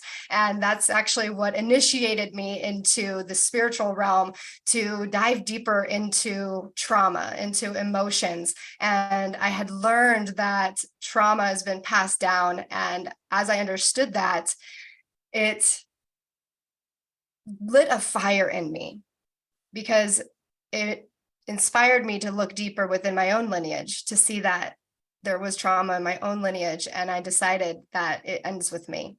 And as we learned around energy, obviously we've heard some speakers talk about how energy and emotions get trapped into the body. It's allowing ourselves to let it flow. And so I'll be teaching a really simple, powerful practice today as we understand how to process these emotions, because our emotions are delicious desserts from God. Like, we were gifted these abilities to process energy. And in my journey of understanding emotions, I've been able to support people in gaining emotional mastery. And that's where I help people see the blind spots in their reality so that they can see themselves, because the world that we live in is a reflection of ourselves, right? Our outer world is a reflection of our inner world. And when we understand that, then that statement, life happening for you, goes so much deeper. We've heard it several times already today. That statement is much more than what we perceive it to be. And when we understand that life truly is happening for us, everything is not trying to hurt us, it's trying to help us heal. And in understanding that, then you take your power back.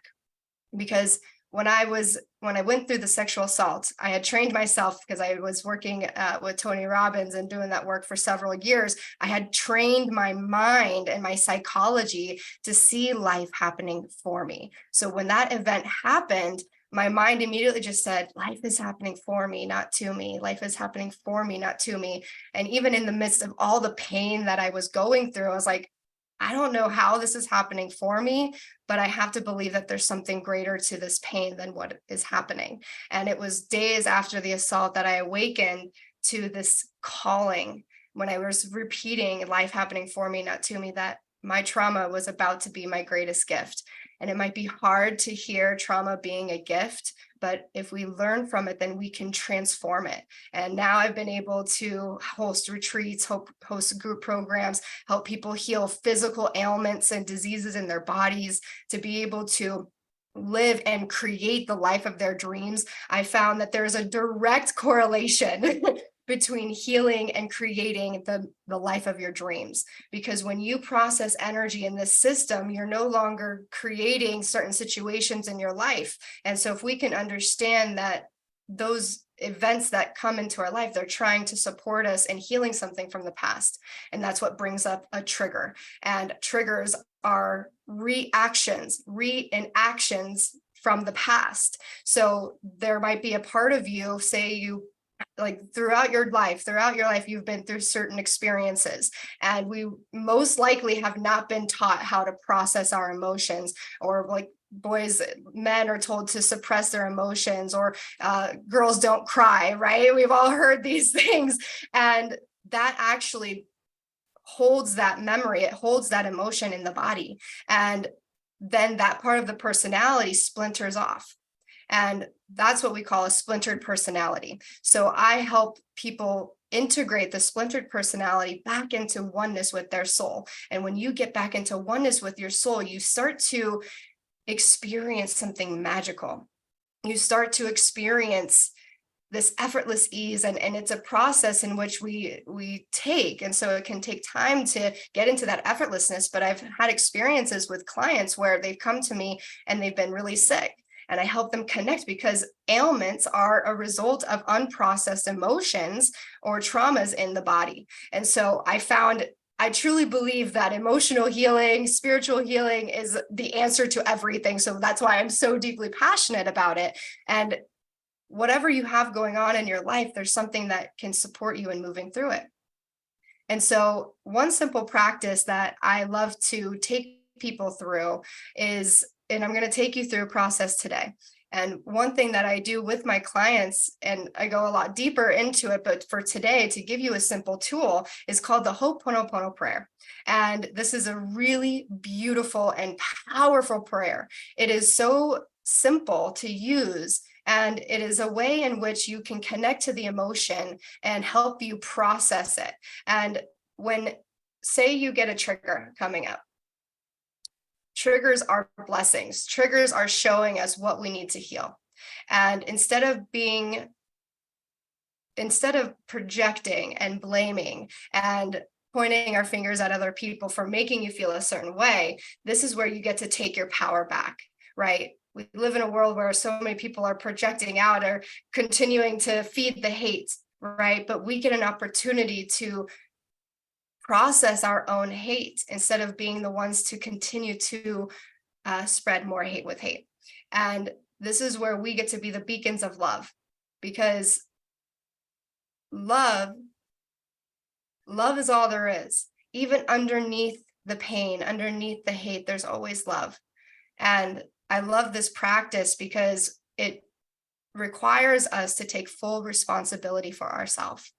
And one thing about healing, and one thing about personal development, or even growing in this life, we have to take responsibility for ourselves.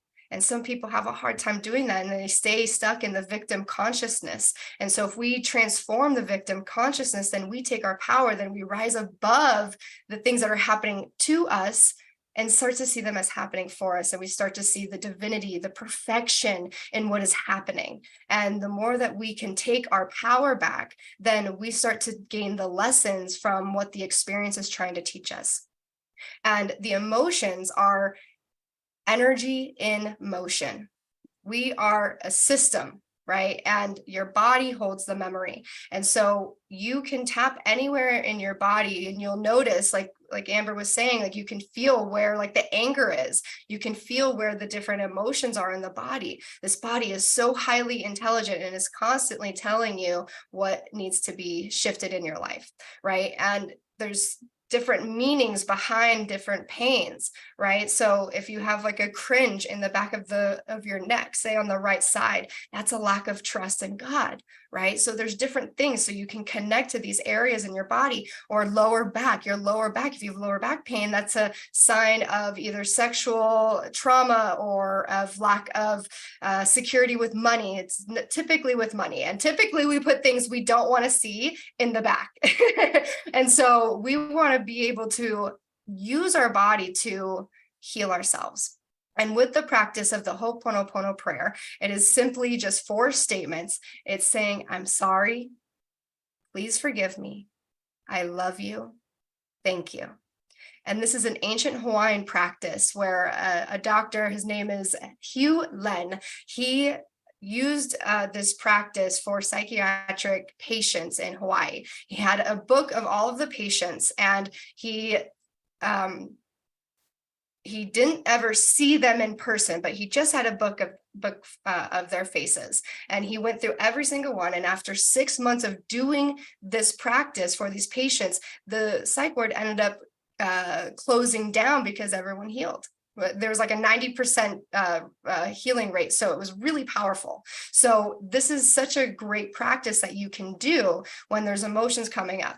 And a lot of times they're just little boy, little girl parts of us that are that part of that fragmented personality. So the practice that I will take you through is actually bringing up that little child inside. And whatever age it is, whatever pain you've had, whatever trigger you've had, it's bringing up that part from the past, right? And so you're connecting to that little child, that little boy, little girl part, and you're taking full responsibility and allowing the emotion to flow through you.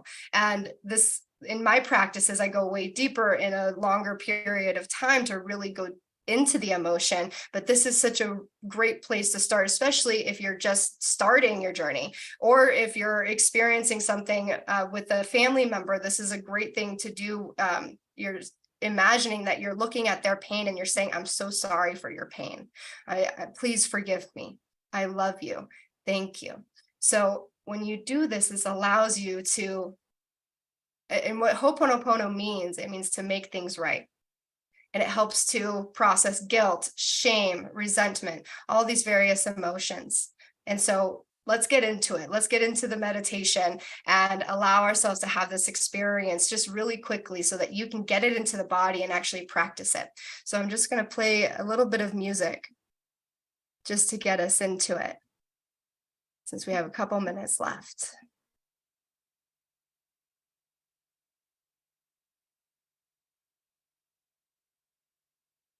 Okay. Oh, I didn't time myself. I want to make sure I have.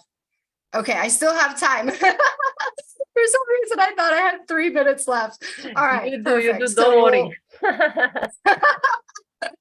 I just got in the zone.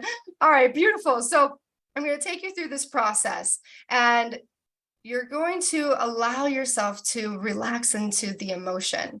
And what happens, I'll just explain a little bit more so you understand emotions, right? Because when it gets stuck in the body, and if we don't take time to heal and process, and healing is another way for growing. When we don't take time to process these emotions, this is what manifests into disease, right? And we have an opportunity to stop ourselves from creating these things in our life. And the emotion holds information. So as it condenses and becomes bound energy in the body, once you process it, it's like you release information and you raise your consciousness.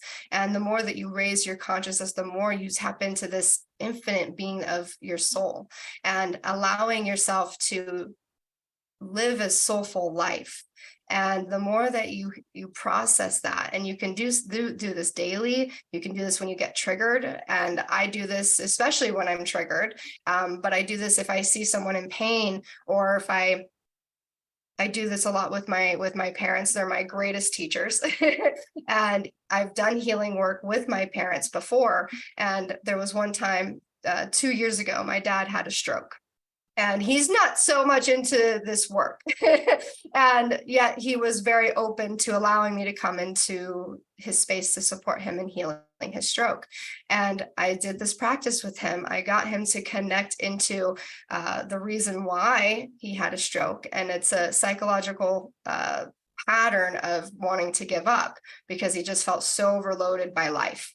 And so I helped him to go into that, to release the fear of holding on to so much. And by using this simple prayer, it helped him to heal his stroke, and he was cross-eyed.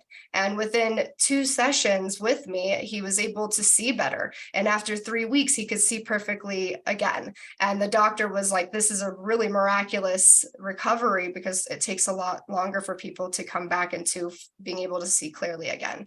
And so this is super powerful. Okay, so let's get into the meditation so you can get this into your body and really practice it and allow yourself to relax into it. So let's just take a nice deep breath in and out.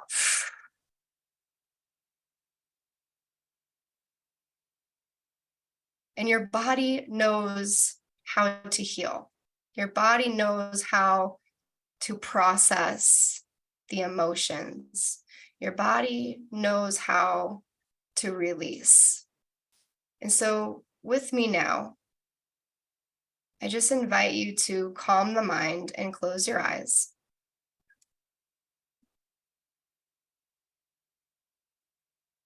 And just take a nice deep breath in through your nose and out through your mouth. In, out. Relax the body. Relax the mind.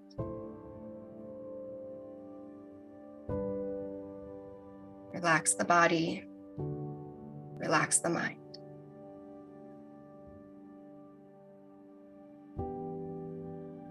And go ahead and put your hands over your heart. And I want you to feel the energy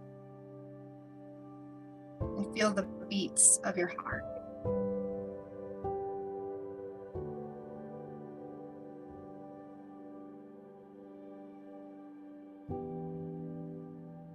Just bring all of your attention to the center of your heart, noticing what thoughts come up, if any emotions come up.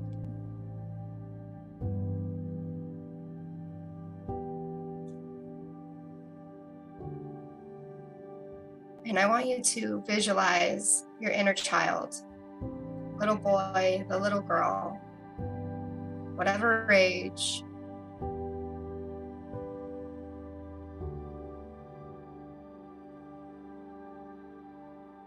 Imagine saying to this little child, I'm so sorry. Please forgive me. I love you. Thank you. And allow any emotions to come up to the surface as you look at the little child. We'll have much more compassion for the little child than we do for ourselves, which is why this is so powerful. And repeat it again. I'm so sorry. Please forgive me. I love you. Thank you. And now I want you to imagine as if you're speaking from your father, and your father is saying this to the little child. I'm so sorry. Please forgive me. I love you. Thank you. And notice what comes up when your father is saying this to that little child.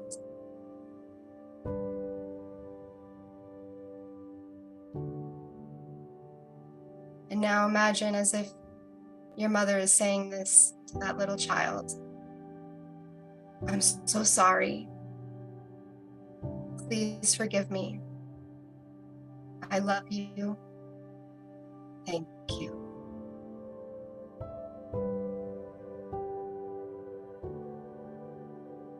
And now I want you to imagine saying as if God is saying this. And fill in God, universe, source, whatever you believe, is saying this to that little child. I'm sorry. Please forgive me. I love you. Thank you. I'm sorry. Please forgive me. I love you. Thank you. Take a deep breath in through your nose and out through your mouth.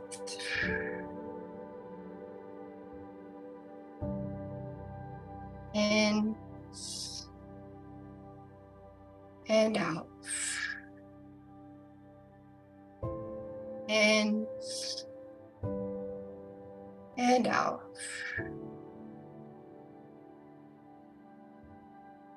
And when you're ready, you can open your eyes. And of course, you can take your time with this, being that we had just a short amount of time together. You want to do this several times until you feel complete. And this is such a beautiful practice that is very simple to process the emotions. I did it a little bit differently today by having a direct focus. And this allows you to really go deep into your emotions and release what is stored so that you can experience the true essence of freedom, to feel your soul, to feel lighter, brighter, more alive. And so I hope that you take this practice with you and allow yourself to let go of the past and come back into your soul. So thank you so much. I know we're at time. I appreciate all of you, and I hope you have a beautiful day. If you want to get in contact, I think there's links.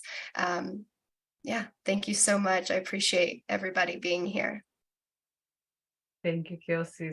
Such a beautiful practice and such an inspirational talk. We really appreciate you. We're going to open up for questions and answers for the next 10 minutes. If you have some time to stick around. You guys, if you have any questions for Kelsey, please do ask. This is your time.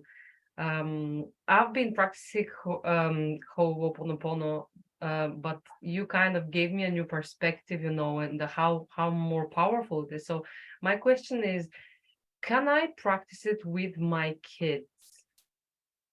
Yes, absolutely. I think kids would absolutely love it too, because it's very simple, right? And they can learn how to use this in a way that can support them in healing and processing their own emotions. It's like if they have a temper tantrum or they're having anger come up and they don't know how to move through that, it's being able to, one, allow them to have that experience, right? To allow them to feel that, to allow them to go through that process. And for you, also, you don't even have to be with the person or your kids to help them heal. So you can help other people heal by just imagining your kids and visualizing them. And as you do the prayer, the intention is to take responsibility for their pain. And when you say this prayer, you want to imagine as if you're saying it to the pain that they're experiencing. And so one thing that I love to do, this is what I do with my parents, or I'll do it with my clients if they're having a really hard time. I had a client that was going through some suicidal things, and I did this prayer 33 times to help move the energy. And then I had her also do it 33 times. And then the next day, she was so much lighter, so much more grounded in what was coming up for her. So this is definitely a great practice that you can do with your kids, for for anyone, honestly. But yeah, great question. Brilliant. Rowan, do you have any questions? Amazing. Thank you so much, Kelsey, for sharing. It's been an amazing prayer. I felt it all over my body. And because of that, I got a question, because it feels like a cellular shift within my being. So my whole body just feels like it's awakened during that practice.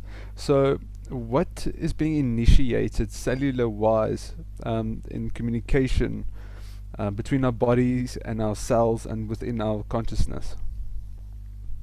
Absolutely. Well, imagine you're saying that prayer to the cells. And when you, and this is what's really awesome, like in my meditations, I'll intentionally say, speak to all of your cells, because when you are saying this prayer, it sends a vibration throughout your body. So everything on a cellular level is removing or processing or transforming the information that has been stored in the cells. And so that's why on a cellular level, this is where we can make those quantum shifts. And I've realized that when we process our emotions, like it goes deep into the cells, right? Because that's how it creates that bound energy. So even just the process of it helps our cells to regenerate, and it allows us to be able to have a new energetic system. So right, emotions are energy. So every time you process the energy, you shift your energetic field,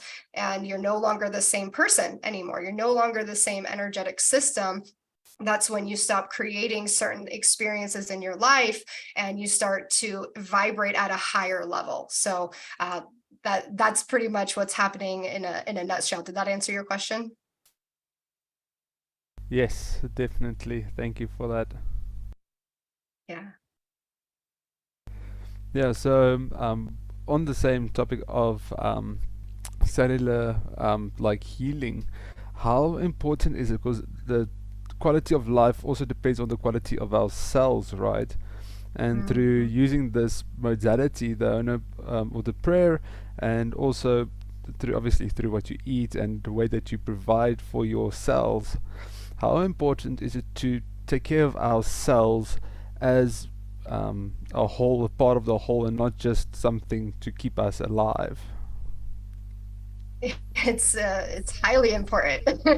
And it goes even to the basics of what you think and what you say, right? So every thought creates a vibration, and your cells hear that, your cells feel that. And what happens from trauma, from past experiences, it gets stuck in the body. And that is then the cells are still at that vibration of the past, which is why trauma, or that's why triggers come up. And so if we take the time to process these emotions, it then goes down into the cellular construct and allows it to rewire itself, to release it so that it's vibrating, right? And so can you repeat your question just one more time so I understand? Yeah. So no, so just basically the context behind it is the cells are let me rephrase the question. How can we take care, or how important is it to take care of ourselves? And that's the underlying question. But in which way would you say? Meditation. Meditation is powerful. And that one thing that I love to do right when I wake up is right before I do anything, I just sit up in bed. And even when I'm still very sleepy, this is the best time to go and meditate, because you're in the alpha state. And that's where I start to say statements to my subconscious mind. And I imagine as if these words are waking up all of my cells. So I intentionally, with the intention of speaking to my cells, I imagine all of them waking up to the truth of who I am. So I'll say, I am a divine, infinite soul, full of abundance, full of love, full of grace. And I just imagine that it's going and it's touching every one of my cells. And so through that practice, miracles happen. Every time I do that, something really magical happens. Because when we meditate, we're doing so much more than just closing our eyes and breathing. Meditation is our direct connection to our creator. And that then allows us to process the energy, then that channel gets more clear. And then as we do that, and we even just breath work is a powerful tool to help cleanse your blood and help with your cells too. So breathing deep. And if I had more time, I'd take you through a really powerful breathwork series that will truly transform, because your breath is the bridge between your heart and your soul. And the more that you can breathe, then you clear your energy, you clear your cells. So I would highly recommend doing breath work, meditation, because that'll support your cells as well. And of course, eating and physical exercise, those things also play into supporting ourselves. By the way, you guys, I'm just gonna mention that Kelsey is based in the United States. She's 8 hours minus behind. We are in the UK. I'm in the UK. Rowan is in South Africa. Kelsey started her talk at 7:15 your time. Is that right? Yes. So we have this morning, so we covered breathwork and physical. It was 12 o'clock our time, so that has been like something like 4 a.m. 3 a.m. So we deeply appreciate you showing up and, showing up, being of service in this symposium. We're gonna keep it on our YouTube channel so it is discoverable, as all of our speakers today have this amazing frequency and vibration coming through their words, that they're multidimensional. And every time you go back to those words, you go back to those healings, it's gonna work on a whole new level. So Kelsey, thank you so much for being here, for showing up, for your amazing energy. We appreciate you. Yeah, thank you so much, Kelsey. Just to mention, before we move on, Sam says it's an amazing, powerful practice. I always find when I have an emotional response to saying the prayer to a specific person, including version of myself, it's showing me I have something to be healed there. Very, very true. And then Diane says, what a great healing practice. Thank you, Kelsey. Beautiful. Thank you so much. All right. Have a nice day. Have a lovely day, Kelsey. Thank you. Amazing. Okay. How was this? Absolutely incredible. We have covered, scratched the basis of the emotional plane a little bit with those incredible speakers, Amber with the emotional freedom technique, and Kelsey with a Ho'oponopono prayer and all their wisdom today. My body is buzzing. Oh yeah, same here. I can't sit still. I have to stand for this. Yes, I needed to stand up. I needed to shift my body a little bit. It was amazing and incredible. On to our next and final plane for the day. We have a pre-recorded session with Tracy Saqladi, one of my incredible mentors. Tracy is a transference healing practitioner and teacher, ascension guide, and transformational mentor. She helps spiritually awakened women to step into being the best version of themselves while creating their best life in line with their highest divine potential.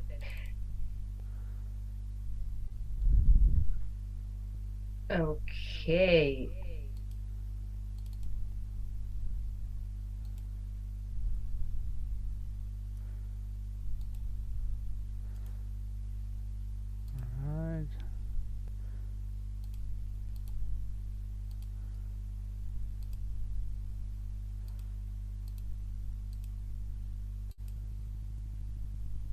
Hi, my name is Tracy Saqladi. I am an ascension guide, a transformational mentor, and a transference healing practitioner and teacher, which is 7th dimensional self-healing modality of ascension.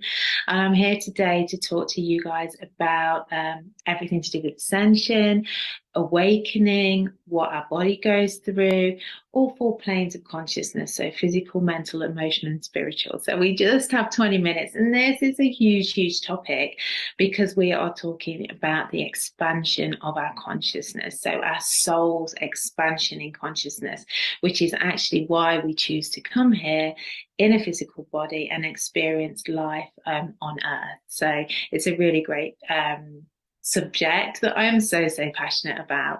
So I'll try and get as much in as I possibly can, but if you're wanting to follow me further and listen to my teachings, then please do follow me on my Facebook, Tracy Saqladi Empowered Ascension, or you can find me at tracysaqladi.com.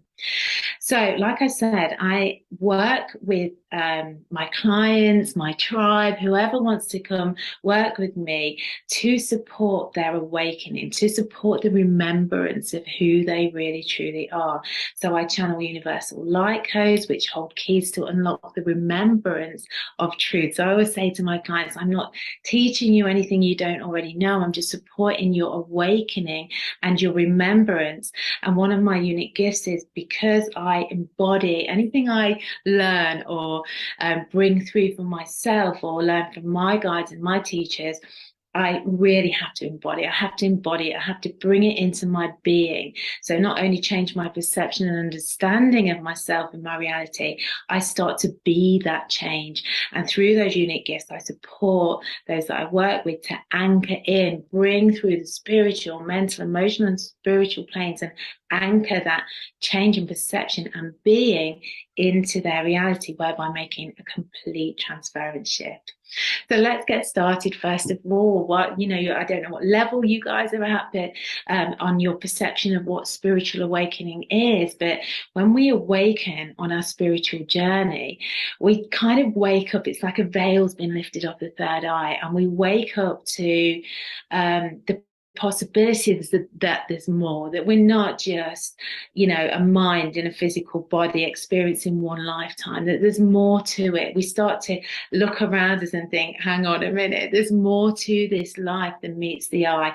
We start to perhaps change the way we see and perceive our reality. We start to change what we want to eat, who we can spend time with, what we like, what we used to do, and what music choices might change, clothes choices might change.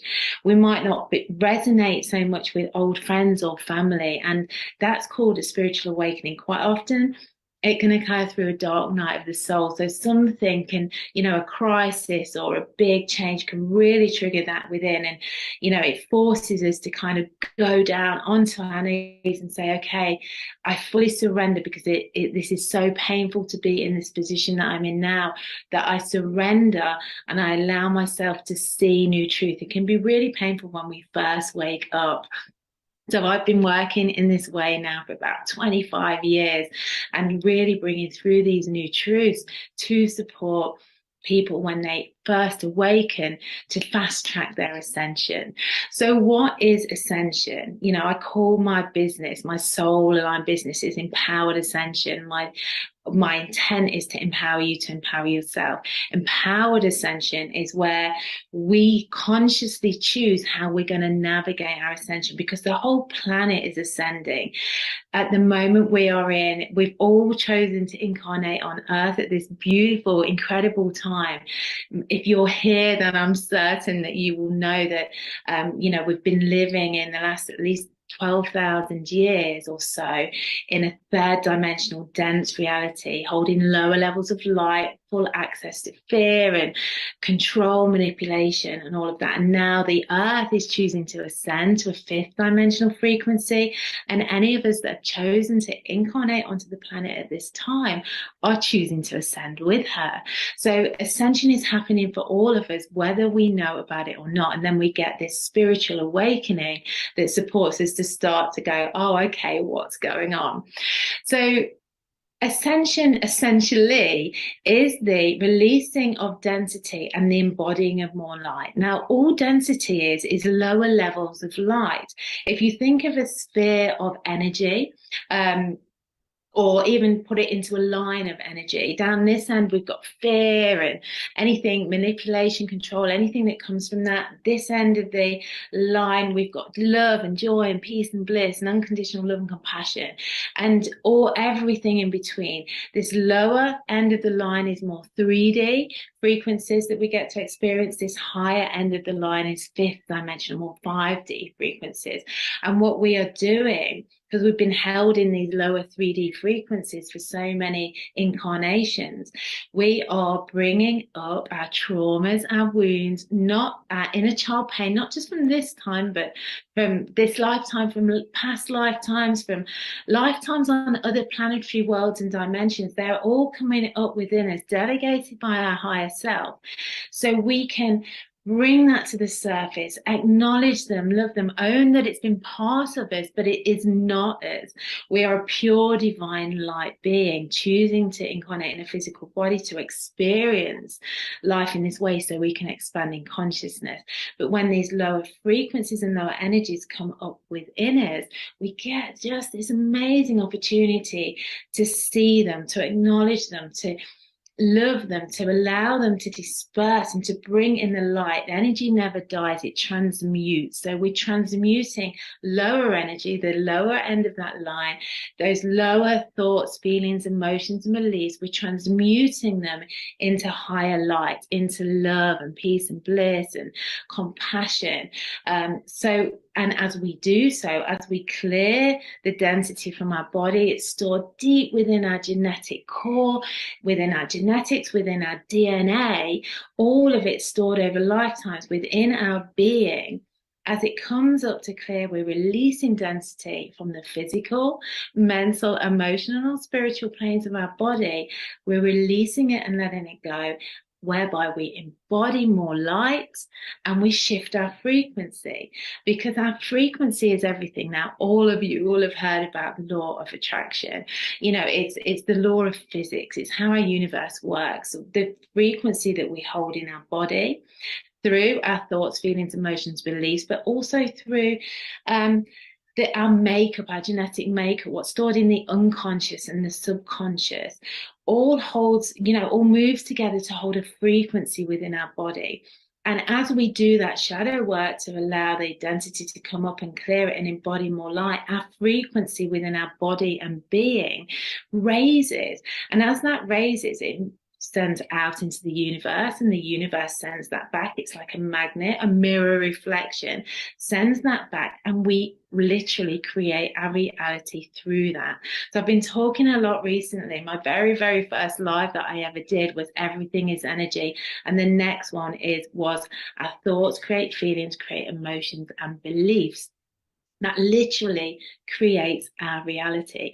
So if you want a better reality, a higher vibrational reality where you're full of abundance and joy and peace and bliss and abundance of wealth and health and prosperity and fulfillment, and you're being of service, you're living on purpose, then we need to clear density, embody more light, and that whole process takes us through an alchemical process in our physical, mental, emotional, spiritual bodies, whereby we would change in everything about us changes. Complete energetic death of an old, rebirth of a new sense of self.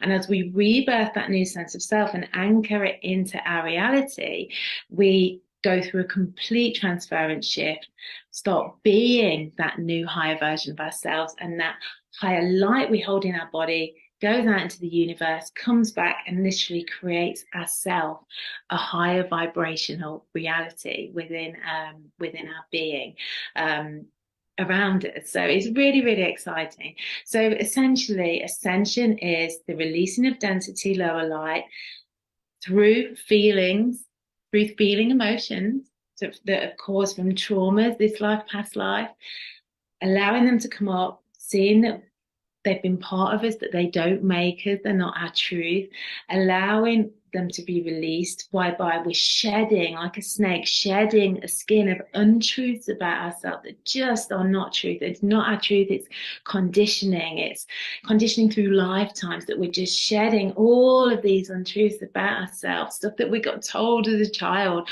all kinds of things in a child stuff, shedding, embodying the new light, embodying a new sense of identity, a new absolute inner truth, and whereby creating ourselves a higher vibrational reality on the planet, becoming a clear, pure channel of light. So as you embody this higher light, you become a clear, pure channel of light for the goddess to create through.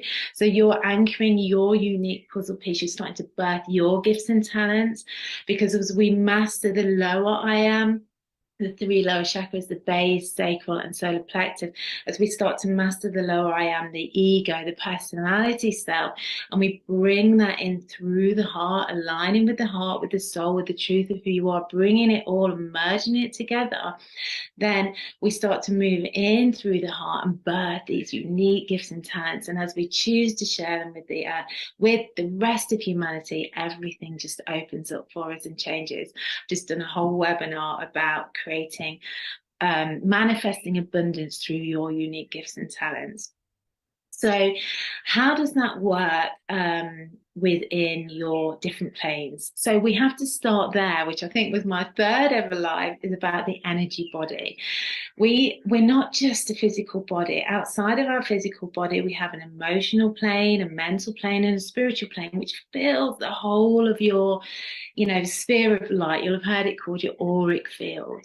And through our thoughts, feelings, emotions, beliefs, through what we've collected through lifetimes of trauma and wounding and persecution, which is all stored within our DNA, there can be dis-ease that gets built up in these energy layers of our body. So within our emotional plane, there's old emotions that need to be cleared and released and let go of. Within our mental plane, there's old thought patterns. How are you speaking to yourself? I keep saying to everyone at the moment, what frequency are your thoughts holding? Are they leading you towards what your highest reality, or are they focused in on the past or worrying about a future or leaking energy to someone else and focused in on what you want to get out of, what you don't want?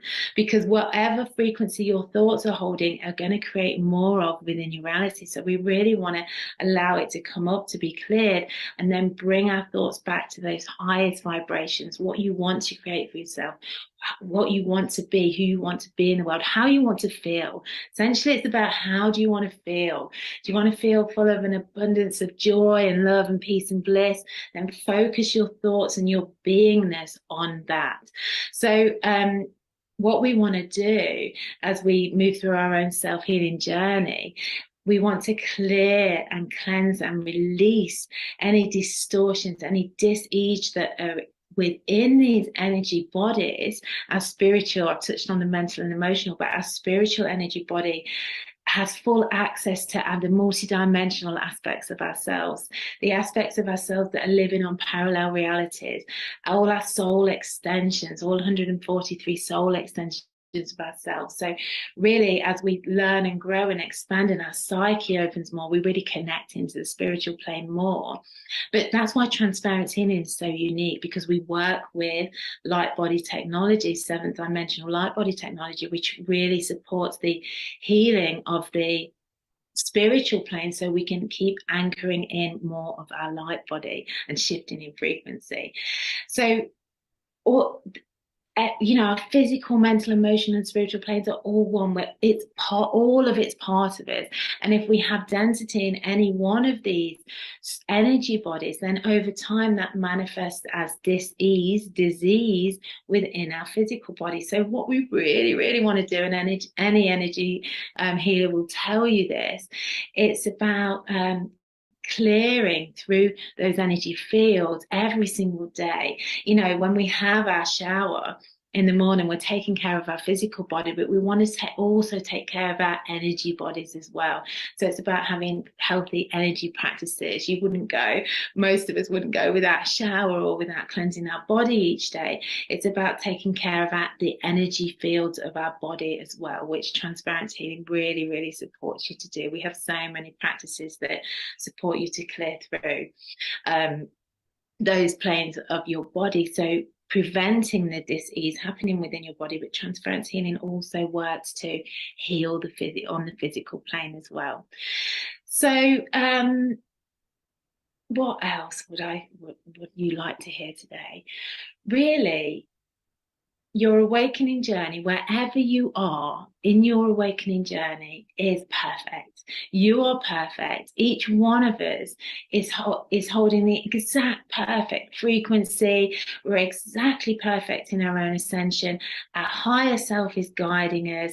And the two key things that I want to kind of give you to take away today is, one, focus on what are your thoughts. You know, if you feel down within yourself, if you feel yucky within your body, tune in. I have a unique 7 steps to clear lower energy actually on my website. So if you go to my website, tracysaqladi.com, and click onto the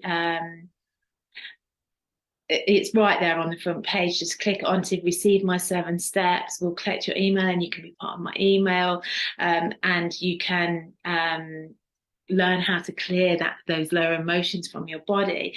But basically, so that's there for you. But basically what we want to do is we want to recognize what's coming up within our body, and then say, okay, why am I feeling like this? Where are my thoughts? Where are my thoughts focused? Bring those into a higher vibration. Focus on what you want to create. Know that you are perfect in your now moment. If you're leaking energy, it's usually to the past or the future or someone else. Bring your energy back home to you. Get some beautiful healing practices to clear through your energy fields, and bring yourself hold yourself in the highest love, the highest gratitude, the highest peace, the highest bliss as often as you can. Not from trying to get out of the lower ones. Allow yourself to feel everything. When you come back into your present, everything is perfect.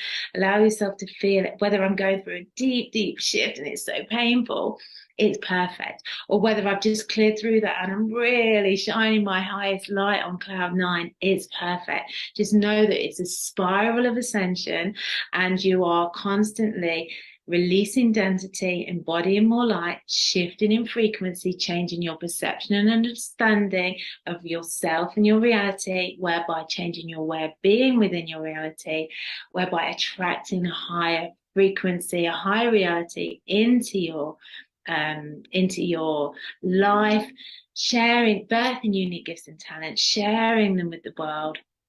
And that is how we create new earth. That's, you know, there's so many beautiful teachers teaching here today, and every one of them in their own unique way will be talking about anchoring their unique, through their gifts and talents, their unique essence into the creation of new earth. I see us all as a beautiful jigsaw piece that when we, you know, kind of get out of our own way, learn about this stuff, choose our thoughts, choose our frequency, choose to move through these lower frequencies, embody the higher through our shifting our way of being, then we get to anchor our unique puzzle piece into the creation of new earth. Now, I have so many teachings, so many webinars, so much information. I've even written a whole course right from spiritual awakening right the way through to expansion into your highest self. So all of that's available to you. Please reach out, book in for a complimentary soul alignment call with me if you feel guided. I'm sure Rayna will put the link in. Follow me on Tracy Saqladi Empowered Ascension on Facebook, or find me at tracysaqladi.com. And it's been just so divine to be here with you all. Thank you to Rayna and the organisers of this event. And I hope to see you all in the ethers. And yeah, just thank you for being here and investing in yourself. Take care all. Bye. Amazing. That was absolutely beautiful. Thank you, Tracy. That was a pre-recorded talk by Tracy. Thank you. Kelsey says powerful. Many thanks, says Nigel. Really interesting, says Sam earlier. Be impeccable with your word. Amazing. Okay, if you guys have any questions that we can answer, not on behalf of Tracy, but just in terms of spiritual plane or anything that comes through, please ask us now. All right, and on YouTube, Diane says, Tracy, thank you for explaining everything so beautifully in a nutshell. Yeah, one thing that I really enjoyed about Tracy's talk as well, she mentioned, as I mentioned in the beginning, that the spiritual plane, like with the auric field and everything, everything exists within the spiritual field. It's like the house which facilitates all the furniture to be in place. So yeah, it's powerful stuff. Absolutely. Nigel says my radio just turned itself again on its own. That must be a sign, Nigel. Did you hear what the music says? I love that. Did Tracy mention 143 other soul bodies? Do you know any more about this? What this life is that 144 linked to 1,400, no, sorry, 144,000 light workers. Rowan, do you have any All right, answer so for this?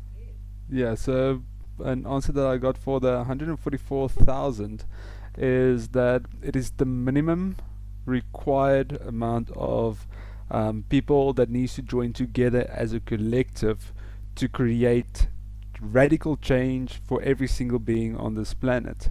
So we got 8 billion people on this planet, and just imagine 144,000, that's a fraction of that whole number.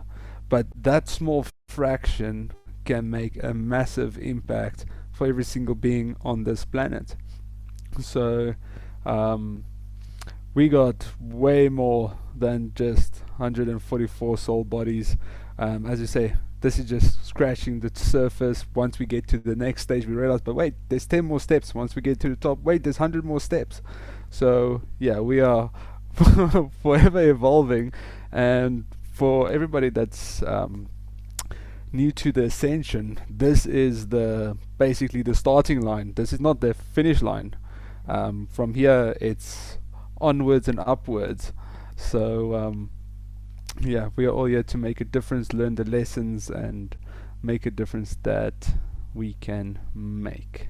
Absolutely. So, how many yeah. times have we been around the block, right? Many, many, many, many times, and then many times again.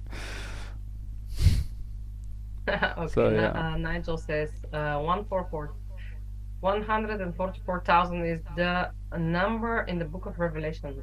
Fascinating, Kelsey says here. Yes. And yeah, I didn't know. This was new for me, actually. I know Tracy is talking about oversouls as well, and she has mentioned something on oversoul subject to me, but I haven't really dived deep into it. So yeah, it's really interesting to embody more of that, to embody, So yeah, absolutely.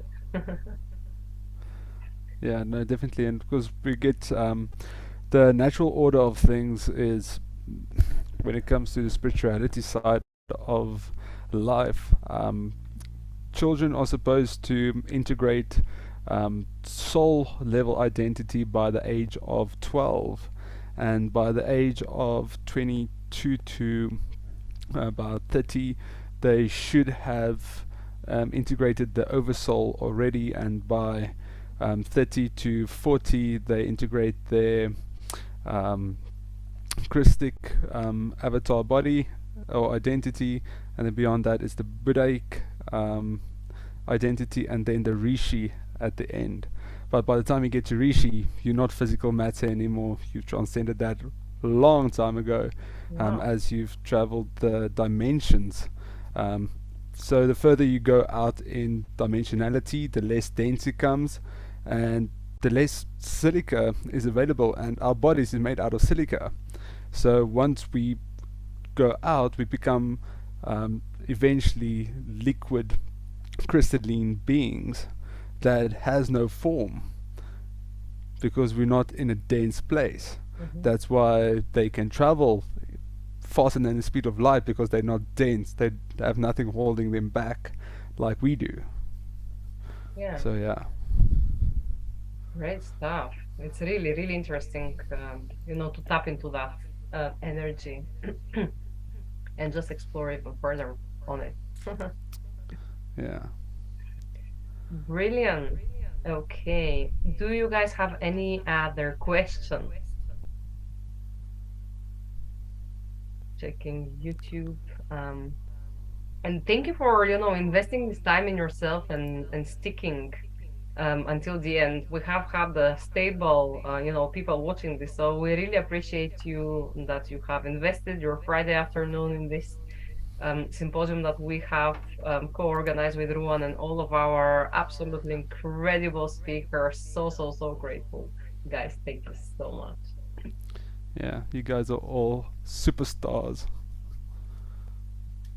Let's have a look. The handbook is great, by the way, on its way to one of the bookcases. Thank you, Nigel. Appreciate you. Brilliant. So in this case, I would let Ruan introduce our next and final speaker, who is Oliwia. And yeah, let's dive into it. All right, our next speaker is Oliwia Ezayana.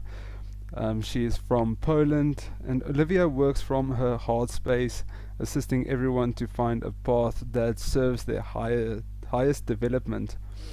By making many journeys in the plasma body, Oliwia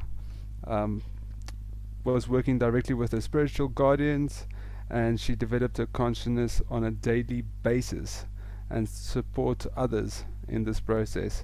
Thank you, Oliwia, for joining us. The stage is yours. Thank you. Hello, everyone. Thank you for joining us. As Ruan already presented me, my name is Oliwia. Well, but I also go by my soul name, which is Ezayana. Over 3 years ago, I have experienced the awakening of my third eye and also the awakening of my reincarnational past memories. I was also awakened to my soul contract, which is all about supporting the human race in reclaiming their ascension potential.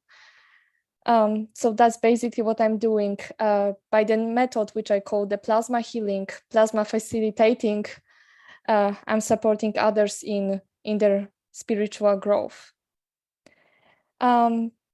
Basically, the way that I'm perceiving this, that we always need to remember that we live in a spiritual world, and the spiritual world includes the 3D, but we're all experiencing multiple dimensions at the same time. We're not seeing it because of the blockages that we have in our anatomy, and the point in our daily spiritual growth is basically unlocking these blockages. In order for the humanity to regain this ascension potential, we basically need to take a look at things from multidimensional perspective, seeing it from different levels, from different dimensions. And that's basically what it's about right now. It's about seeing the things from different levels at the same time. We can take a look at our bodies actually as onions, that one layer, one dimensional level is embedded within another. It can be also perceived like this when it comes to the auric levels, that if we take a very simple look at our universe, it's composed of 15 dimensions, and each of the layers of our auric field corresponds to one dimension. So as we are basically expanding our consciousness, we are expanding our consciousness outward, experiencing more and more dimensions. And our auric fields are basically like capsules. So once we get to this point where we raise our frequencies high enough, we are basically dissolving these capsules, and more of the higher frequency energies are coming. So when we take a look at these things from this perspective, we can see that the problems, the issues that we have in our bodies, they actually have its core in multiple levels of our multidimensional anatomy. The state of the disease, which we might be experiencing in our physical body, is basically the higher self, which is trying to solve a problem that is struggling with. A state of disease, is basically a direct manifestation of the miasms, which are basically the distorted energetic patterns, which are located in the various areas of our anatomy. Very often we are struggling with some there are many that I experienced during my sessions as a healer, that people are struggling with intestines problems, with different kinds of disease, which might be kind of physical, but they actually often have their basis on the emotional pattern. The childhood traumas have a big impact on our manifestation power, as they are actually driving us into these programs like, am I worth it? Can I do it? The emotional space is actually the one that I've been looking into a lot lately, because it seems like we are going through such high frequencies lately that our emotional bodies are struggling a lot. All of these emotional programs, imprints, which are still stuck in our anatomies, they have a massive impact on us. And if we don't get released from them, we will keep experiencing all sorts of disease, all sorts of problems, because that's the way they will be manifesting if we don't slowly start releasing them, working on them. All of the traumatic imprints, as I said, are located in the layer of the emotional body, and they actually affect our lives in case we start working with them. And the plasma healing is actually a good place to start with. But maybe I will start with explaining what the plasma body is, because some people might be aware of that already, or they might be wondering what is actually about with the plasmas. So basically, the plasma body, in very, very simple terms, is the body layer that we could consider as the one being at the top of the staircase. Like when we consider the multidimensional reality, we've got dimension 1, which is the etheric body, then we've got dimension 2, the emotional body, then the mental body, astral body, archetypical body, the angelic body, and it goes on like this throughout the whole dimensions. The plasma body is actually something a bit different. It's not even, you cannot see it in terms of dimensions. It's above them. It's actually a part of the internal creation. And the internal creation is the one of which the external creation came out of. So you could consider it as the body layer that is still having its direct connection to the source, to the eternal creation. And it's the body that was actually created way before our externalization in the kilontic external fields that we are in right now. So it's basically, the plasma body is like an energetic imprint that determines the condition of our light and spirit body, because first we got the plasma body, then we got all the rest of our bodies. So that's something very interesting to take a look at when considering how can we actually start our healing. Well, we need to start from the core, and the core of some of the problems is actually in the plasma body. When we are considering the structure of the plasma body, we are often talking about the dark flower affliction among the KS communities, the kilontic science. If we want to heal our anatomy, we need to start with the core. So healing the dark flower can be done with working with the frequencies of the integral bridge, which is all about inducing the plasmas to our system. They start to circulate through all of our anatomies, because the plasma body activation actually affects the activation of all other bodies. So we don't have to worry about activating certain chakras, certain aspects of the hara level. We can just do it all progressively if we only work with different types of plasma, such as the rainbow plasma or the pink plasma. There is a big variety when it comes to that. So basically, when we want to heal ourselves, it's good to work with something with the core imprint. And the core imprint that we would like to heal first is the plasma body. So that's basically the thing that I started myself healing with, because when I experienced my third eye awakening, I also started to experience the presence of my guardians, my spiritual guardians. And I've always felt like I want to assist this humanity somehow with evolving, with helping them kind of find a way out of the darkness. But I couldn't do it until I didn't heal myself. That's what I was told, that you need to heal yourself first. And it's been all right walking with the light body. It was all a progressive state where I was kind of discovering new frequencies. It was quite of a big awakening when I started practicing the Maharic seal, and then finding out that it's not necessarily a good thing to do, but it still improved a lot of things about my anatomy. I've been also working a lot on improving my higher senses, the higher sensory perception, because it was the one which actually allowed me to see the distortions that I have in myself. And later actually developing that sense that, oh yeah, that's something that I need to work on, certain aspects of myself.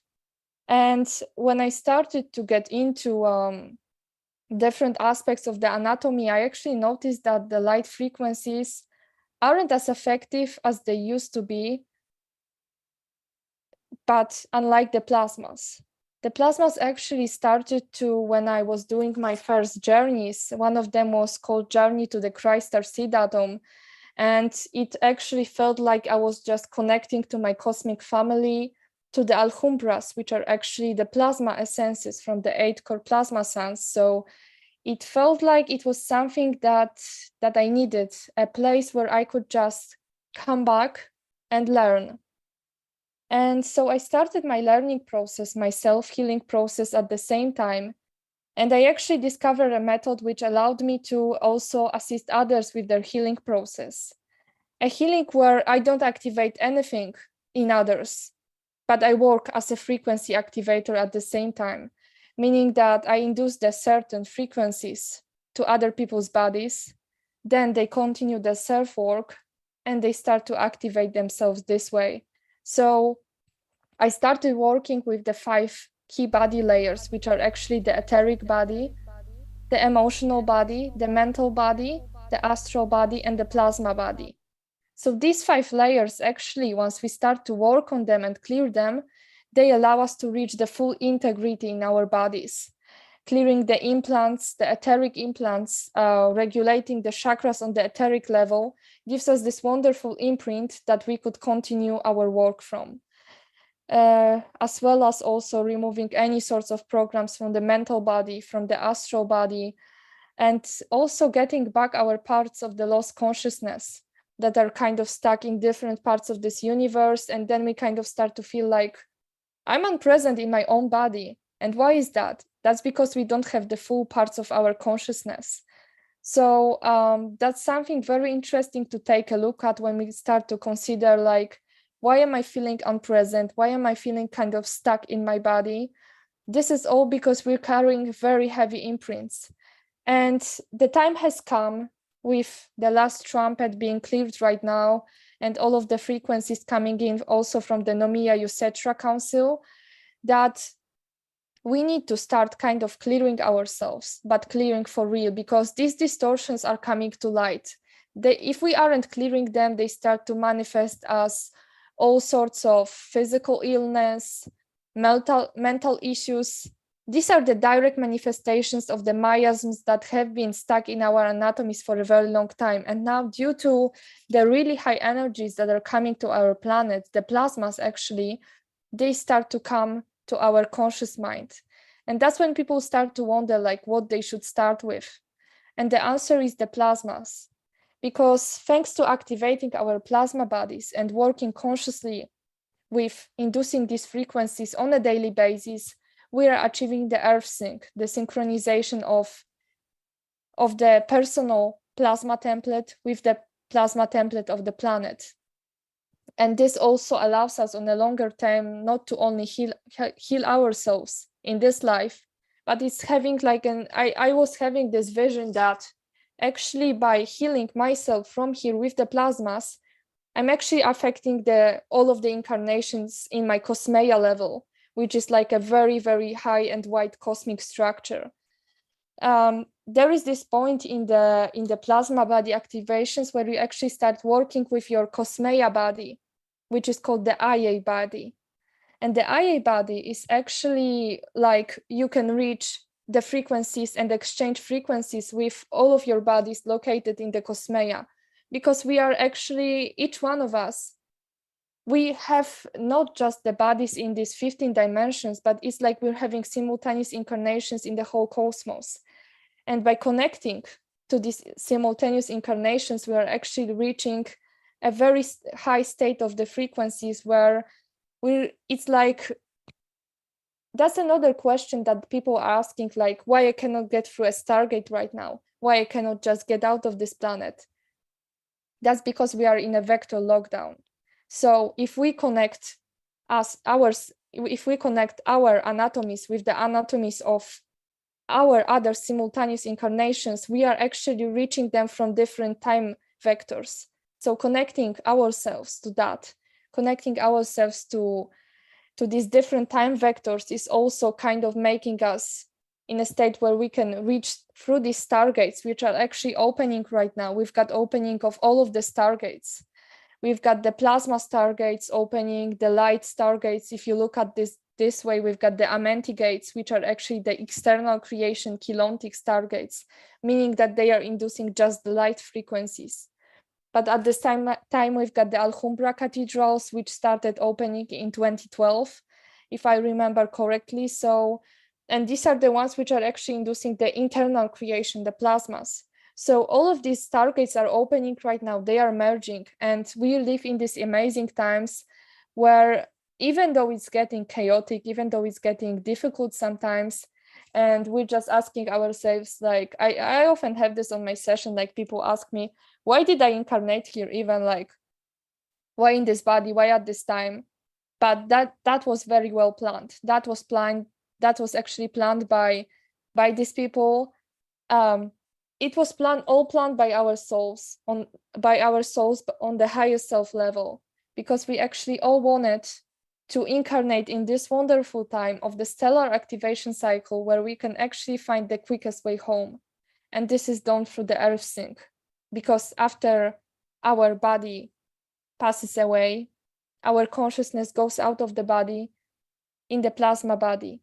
And that's how we can actually find our way back home. So even though it's been a very difficult time with the energies for the last few years, I feel like the time of the relief has come. And if we focus ourselves on the healing, on the clearing process for a little while, we will actually see the wonderful benefits manifesting in our reality. Because as this planet is raising its frequencies, we'll be experiencing amazing synchronicities that's been manifesting in our lives lately. I see that the manifestation power has actually, lately, it's been improving so much.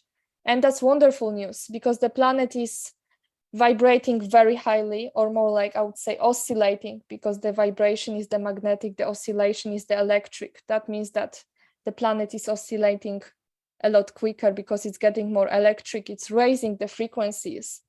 And we are raising it along with the planet. That's why we need to keep it up and just keep going with it. So I would say that we live in really amazing times. We'll be experiencing magical things, as also the net field, which is stuck in our atmosphere, is dissolving. There's one more thing to say about the net, because that's something very interesting. And a friend of mine is also like unconsciously, but he's actually working on dissolving the net. There are some specific groups in the astral field which are working on that, because once the net field goes down, basically the static field which is in our atmosphere, which is blocking our Merkaba, that's why we cannot levitate, that's why we cannot have these amazing powers. Once the net field gets dissolved, once it goes down, things will be great again, because we'll be able to actually start seeing things, manifesting our realities. And yeah, it's going to be just amazing to experience that as well. So I do have a feeling, and I often get these messages from my guardians, that even though it's sometimes the frequencies are very difficult to handle for our bodies, some people might be feeling more or less, depending on your template and how much of the frequencies your soul has agreed to process for the planet. We might be feeling it more or less, but we definitely live in interesting times where we're basically going to experience the transition, progressive transition to the more of the Christic place. So that's basically the message that I wanted to share today, that it's the clearing time, and it's also the time of wonderful transition to another world. Amazing. Thank you so much, Oliwia. That was fantastic. All right. If you guys have any questions for Oliwia, please pop it in the comments in the chat box. Oliwia, It's so interesting the times that we are living in, right? Because it's exciting times. We've been waiting for this for so long, right? 200,000 years over. So it's been a long time. Yes. Rayna, over to you. I am so fascinated by all this, that you said. I don't know where to start. I think my first question that like kind of pop up in my head was like, when is this happening? Like when you said something about dissolving and manifestation, I'm like, how much longer do we need to wait? Or is it like it's happening now? Yeah. It's happening now. It's just we have to remember that it's in the energetic space, let's call it the energetic space, these higher dimensions, it's like you think of something and it manifests instantly. But what is kind of struggling in this reality is that the manifestation is a lot slower because the frequency is slower, the matter is more dense. So before it all comes to place, I would say that there is like a period of time before the changes made in the energetic space are actually getting manifested in here. Mm-hmm. So the date that is often like coming in my downloads is 2027, where we're going to start having these first transitions to, let's say, this next world, which is actually the deity planes on the median earth. Some of us might actually be able to transfigure, like just not without leaving our physical bodies, going through this whole bardo death process. We'll be able to make it through in this life, but it all depends. It all depends on our frequency level. So I would say that if it's in 2027, then we don't need to rush so much, but it's good to start preparing for it. Yes, absolutely. So you mentioned, frequency and raising our frequency. And what is the practical or your practical advice? So you mentioned plasma healing. Is this something that you facilitate as a one-to-one session or group sessions, or is there any opportunity now to run something, or can we support ourselves? I don't know, this is too many questions at once, I guess. I'm very excited. So basically, the way that I'm doing this, I work along with the guardians, with the Alhumbra Magistracy Councils of Cosminas, and with the Nomia Usetra Urea Council for a few weeks now, actually.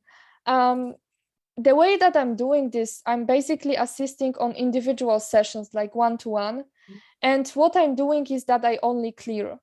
I'm basically clearing the distortions. And it's like, I always compare it to clearing a room, clearing a space. It's like you've got a very messy room with all of the clothes all over your room, with all of the dirty furniture. And basically I'm dusting the furniture. I'm removing all of the dirt. And you've got an empty room and empty space, and it's up to you how you're going to fill it after. Mm-hmm. So I'm basically doing the clearing from the practical side, and I'm also giving the recommendations on what everyone should focus on, whether it's more of this emotional space, whether it's getting more into your mental space and healing some of the programs. That's what I'm paying attention to. And also I'm recommending the plasma projections that basically this is the knowledge from Ezayana Din, basically. She's basically getting also the downloads from the guardians. She's the official GA speaker. So she's doing the projections, and then we are basically following up with them, getting the activations. The latest activation was basically like a really amazing one where we got this spark from the Ark of the Covenant, and it's connecting us to the Amenti sphere, the morphogenetic race sphere, basically, that we all have an imprint of in ourselves. So that's like a connection to the core. So basically, I would recommend everyone to start doing the projections, because that's where you get the most out of it. You can activate your plasma body and project to anywhere you want, whether in this planet, in this dimension, or anywhere in the universe, any place that is Christic. So my understanding from what you have said is that every single one of us has access to activating their plasma bodies. Is that right? Absolutely, yes. We might be getting different sensations because actually some of us already have our plasma bodies activated without even knowing it. Like I had this, that I just did a projection before activating my plasma body, I was like, wow, it works. And then I realized there is a separate activation for the plasma body itself. So that was funny. And some people actually have it. Some people feel it as kind of tingling on their skin, or kind of like a jelly layer outside their physical skin. For some people, it takes a little bit longer to get kind of adjusted to the visuals. The most difficult part is actually opening the true eyes, the eyes of your plasma body. But once you get them open, your reality changes and you start to perceive a lot more.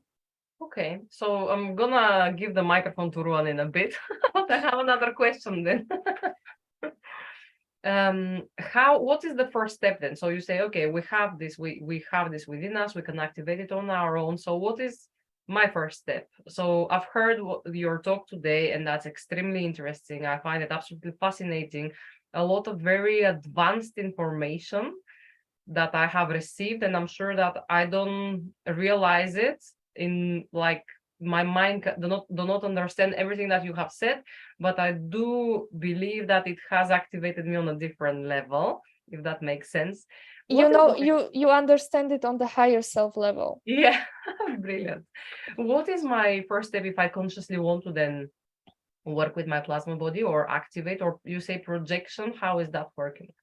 So basically, there are some free techniques on the official website of Ezayana, on the arayas.com website. And these are the good ones to start with. Basically, the first journey is the one that I mentioned before, to the crystal seed atom, where you're basically experiencing your first connections to the conscious, to the crystal from which we all came from. And that means that you're connecting yourself to the very first core, to the very first energy that you felt after coming to externalization in here.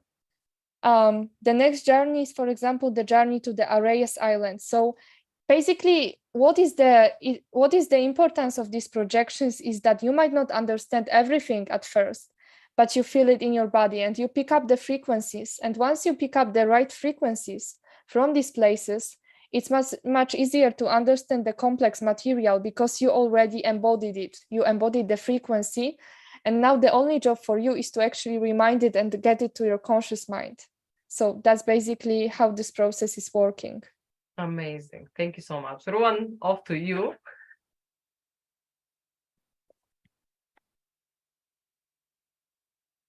You are on mute.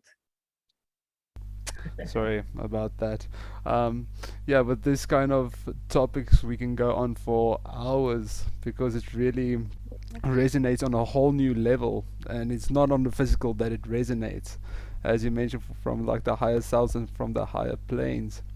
So yeah, just for the listeners and for those tuning in, what are the spiritual truths that we need to remember ourselves with, that we kind of left behind, if that makes sense? Yes, I mean, I would say there are many, but I'm going to just say the first one that I just felt instantly. So basically, it's the fact that we need, if we want to follow on our spiritual path, no matter what it is, because each one has an individual path, individual methods of raising their consciousness. It's basically going along with the truth.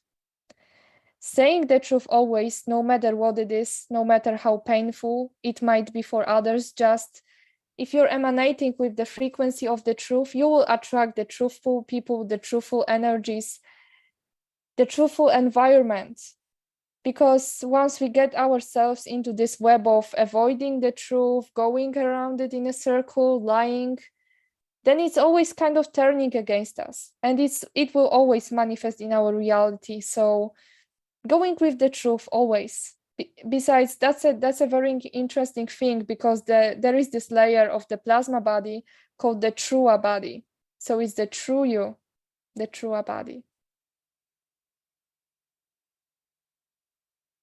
Amazing.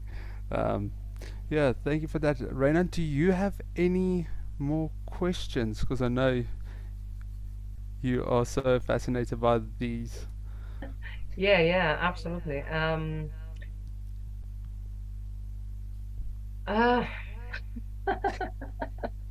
I mean, I feel a little bit hot. I think it's the frequency. Can you feel my hotness? Yes, yes. I love that. All right, I got a question.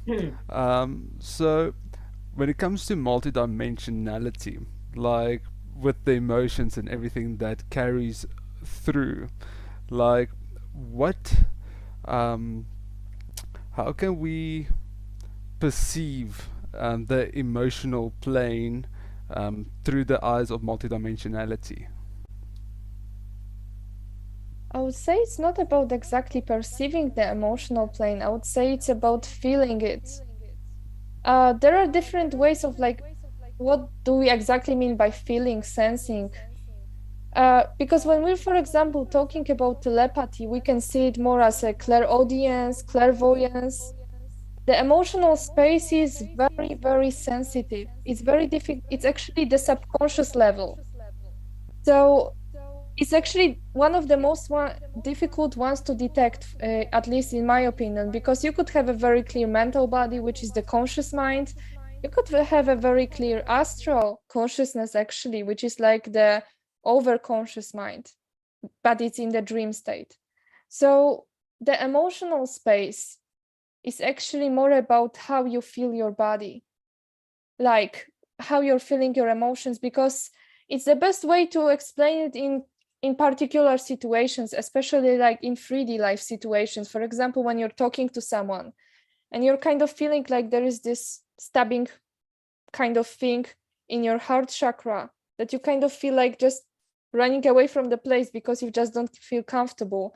So these are just very, very small sensations that have a huge effect on us. And actually right now, the emotional bodies are the ones which are getting the most attacked because they are the ones which we haven't quite worked through yet.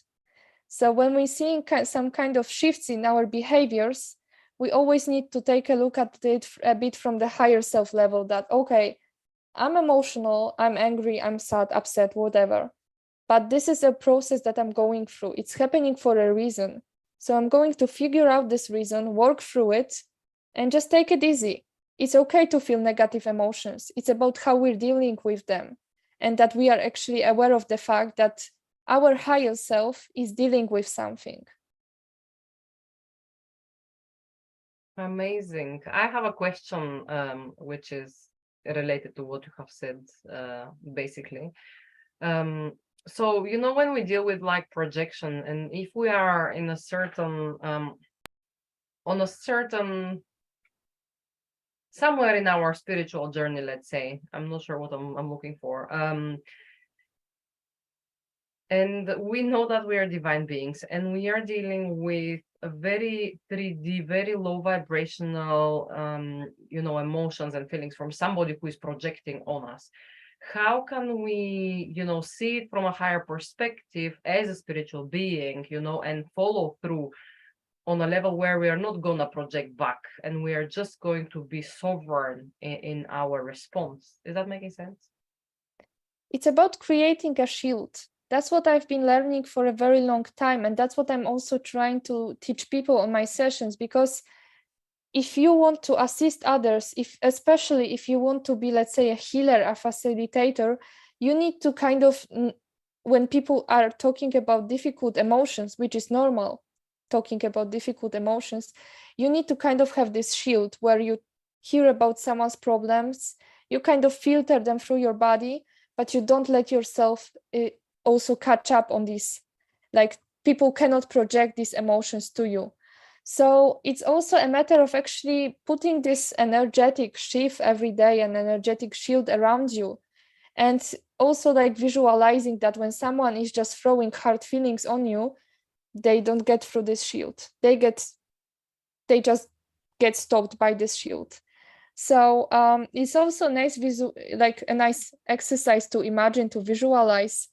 And it's helping a lot. It's helping massively to learn that you can hear about someone's emotions, but they don't get to you. And the same goes in another way, that when you're just, you know, telling your friend about your problem or something, that's okay. That's absolutely fine. But you don't let yourself put this burden on someone else. So it's all a learning process that we are going through. Amazing. Rowan, do you have any other questions? If you guys have any other questions, please let us know. Now is the time for questions. Amazing. Well, I'd say the shields are very like daily necessity actually for all of us. Would you mind sharing like a brief visualization practice just to create like a shield to protect the negative energies coming our way? Is that possible? Oh, there are many. Okay, I will just say the first one that I'm practicing. So I'm actually there is this prayer called the Crystal River Prayer, and that's actually like, I feel like that when I'm saying it, it's like I've got all of these plasma sparkles around my field. That's the way that I'm seeing it. I'm visualizing these rainbow sparkles around me, and then I'm breathing them into my heart chakra, just kind of collecting like a ball of powerful plasmas inside my heart chakra. Then I'm inhaling into it, and on the exhale, it's like I kind of make it like really, really huge around my field, and it's serving as a very powerful bubble that I'm using against any sorts of entities, any sorts of emotional attachments, any sorts of energies that would try to get into my field, because after all, that's a part of my job, that some entities want to attack me, and then like I kind of have to protect myself. So it's the thing that I'm putting on my field daily, like in the morning and in the evening, because we have to remember that when it comes to protecting our fields, we have to protect ourselves before going to sleep. Like the astral space is very chaotic. You never know what to expect. So it's good to protect yourself during the dream state and when you wake up for the whole day that you're having in this 3D space. Very interesting. Brilliant. Thank you so much. Thank you. Amazing. Thank you so much, Oliwia, for joining us and sharing your amazing wisdom with everybody joining us live, and for those who's going to join us on a replay. We really appreciate your energy and your frequency that you share with us. And thank you to every single one of the speakers who showed up and delivered. You guys did a fantastic and amazing job at doing that. I've learned and grown a lot today. How about you, Rayna?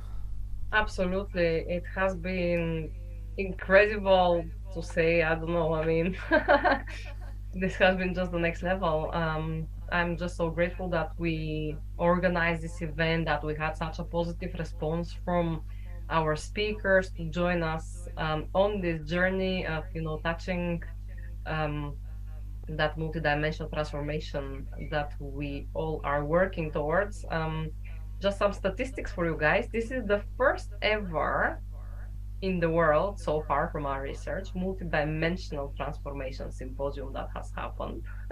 So we are blazing a new trail, let's say. Bring a new wave of consciousness to our multidimensionality, because it is so necessary at the times that we are living in now to really remember who we are, and our multidimensionality is a huge factor of who we are. And yeah, we thank you to all the speakers who came to contributed to this wave of consciousness that we're bringing into this planet at this moment. And for everyone joining in live and on replay, you guys are also building upon it. So if you guys would like, we would love for you guys actually to go and share this symposium. This video on YouTube will be evergreen. It will always be online unless YouTube takes it off for some reason. But yeah, so the link is in the chat box. So if we would love you guys just to share it and use the hashtag MDT Symposium and MDT Symposium 23, just to get the awareness out there and spread the love. And yeah, Absolutely. Let's just can you hear my music, by the way? Yeah, Yeah. a little This bit. is a song that my husband composed. It's called Another Level. I just felt really guided to like play the background on the, can you hear it well? Do you want me to Yeah, just put a bit louder. okay, hold on a minute. Is that better? Perfect. Oh. Just going through the comments, many thanks. So today Nigel says very interesting, much different with Coronation Street. Oh, we have I'll share this on another message, Nigel, with you, who I have from that space. Atman, namaste to you all, symposium too, please. Yes. In person symposium, maybe next year. What do you think, Ron? Yeah, definitely. Kelsey Maybe says, on an island somewhere. oh yeah, a Greek island. Sounds good to me. Brilliant. This has been incredible. Thank you, Ron and Rayna. Kelsey said, yes, please, Kelsey. Yes, let's do it. Kefalonia. Yes, Nigel. Great food, amazing atmosphere. Thank you so much, Ron, Rayna, and all the speakers. Has been a brilliant first of its kind, Samantha. Yeah, absolutely. Diane says on YouTube, Oliwia, this was very interesting about the plasma body, also so interesting about the Stargate. Amazing. We have dropped all the links to our incredible speakers on YouTube. It's also in your workbook, all their social medias, all their website. So follow them, please. Spread the love, hashtag MDT Symposium and hashtag MDT Symposium 23 along with the YouTube video. It's gonna be live for everyone who is feeling guided to go back and re-receive those energies again. So yeah. Thank you so much for everybody tuning us. I got 555 on my end, and we're gonna leave this symposium on a positive note. Go out and live your best life, because this is the time for it.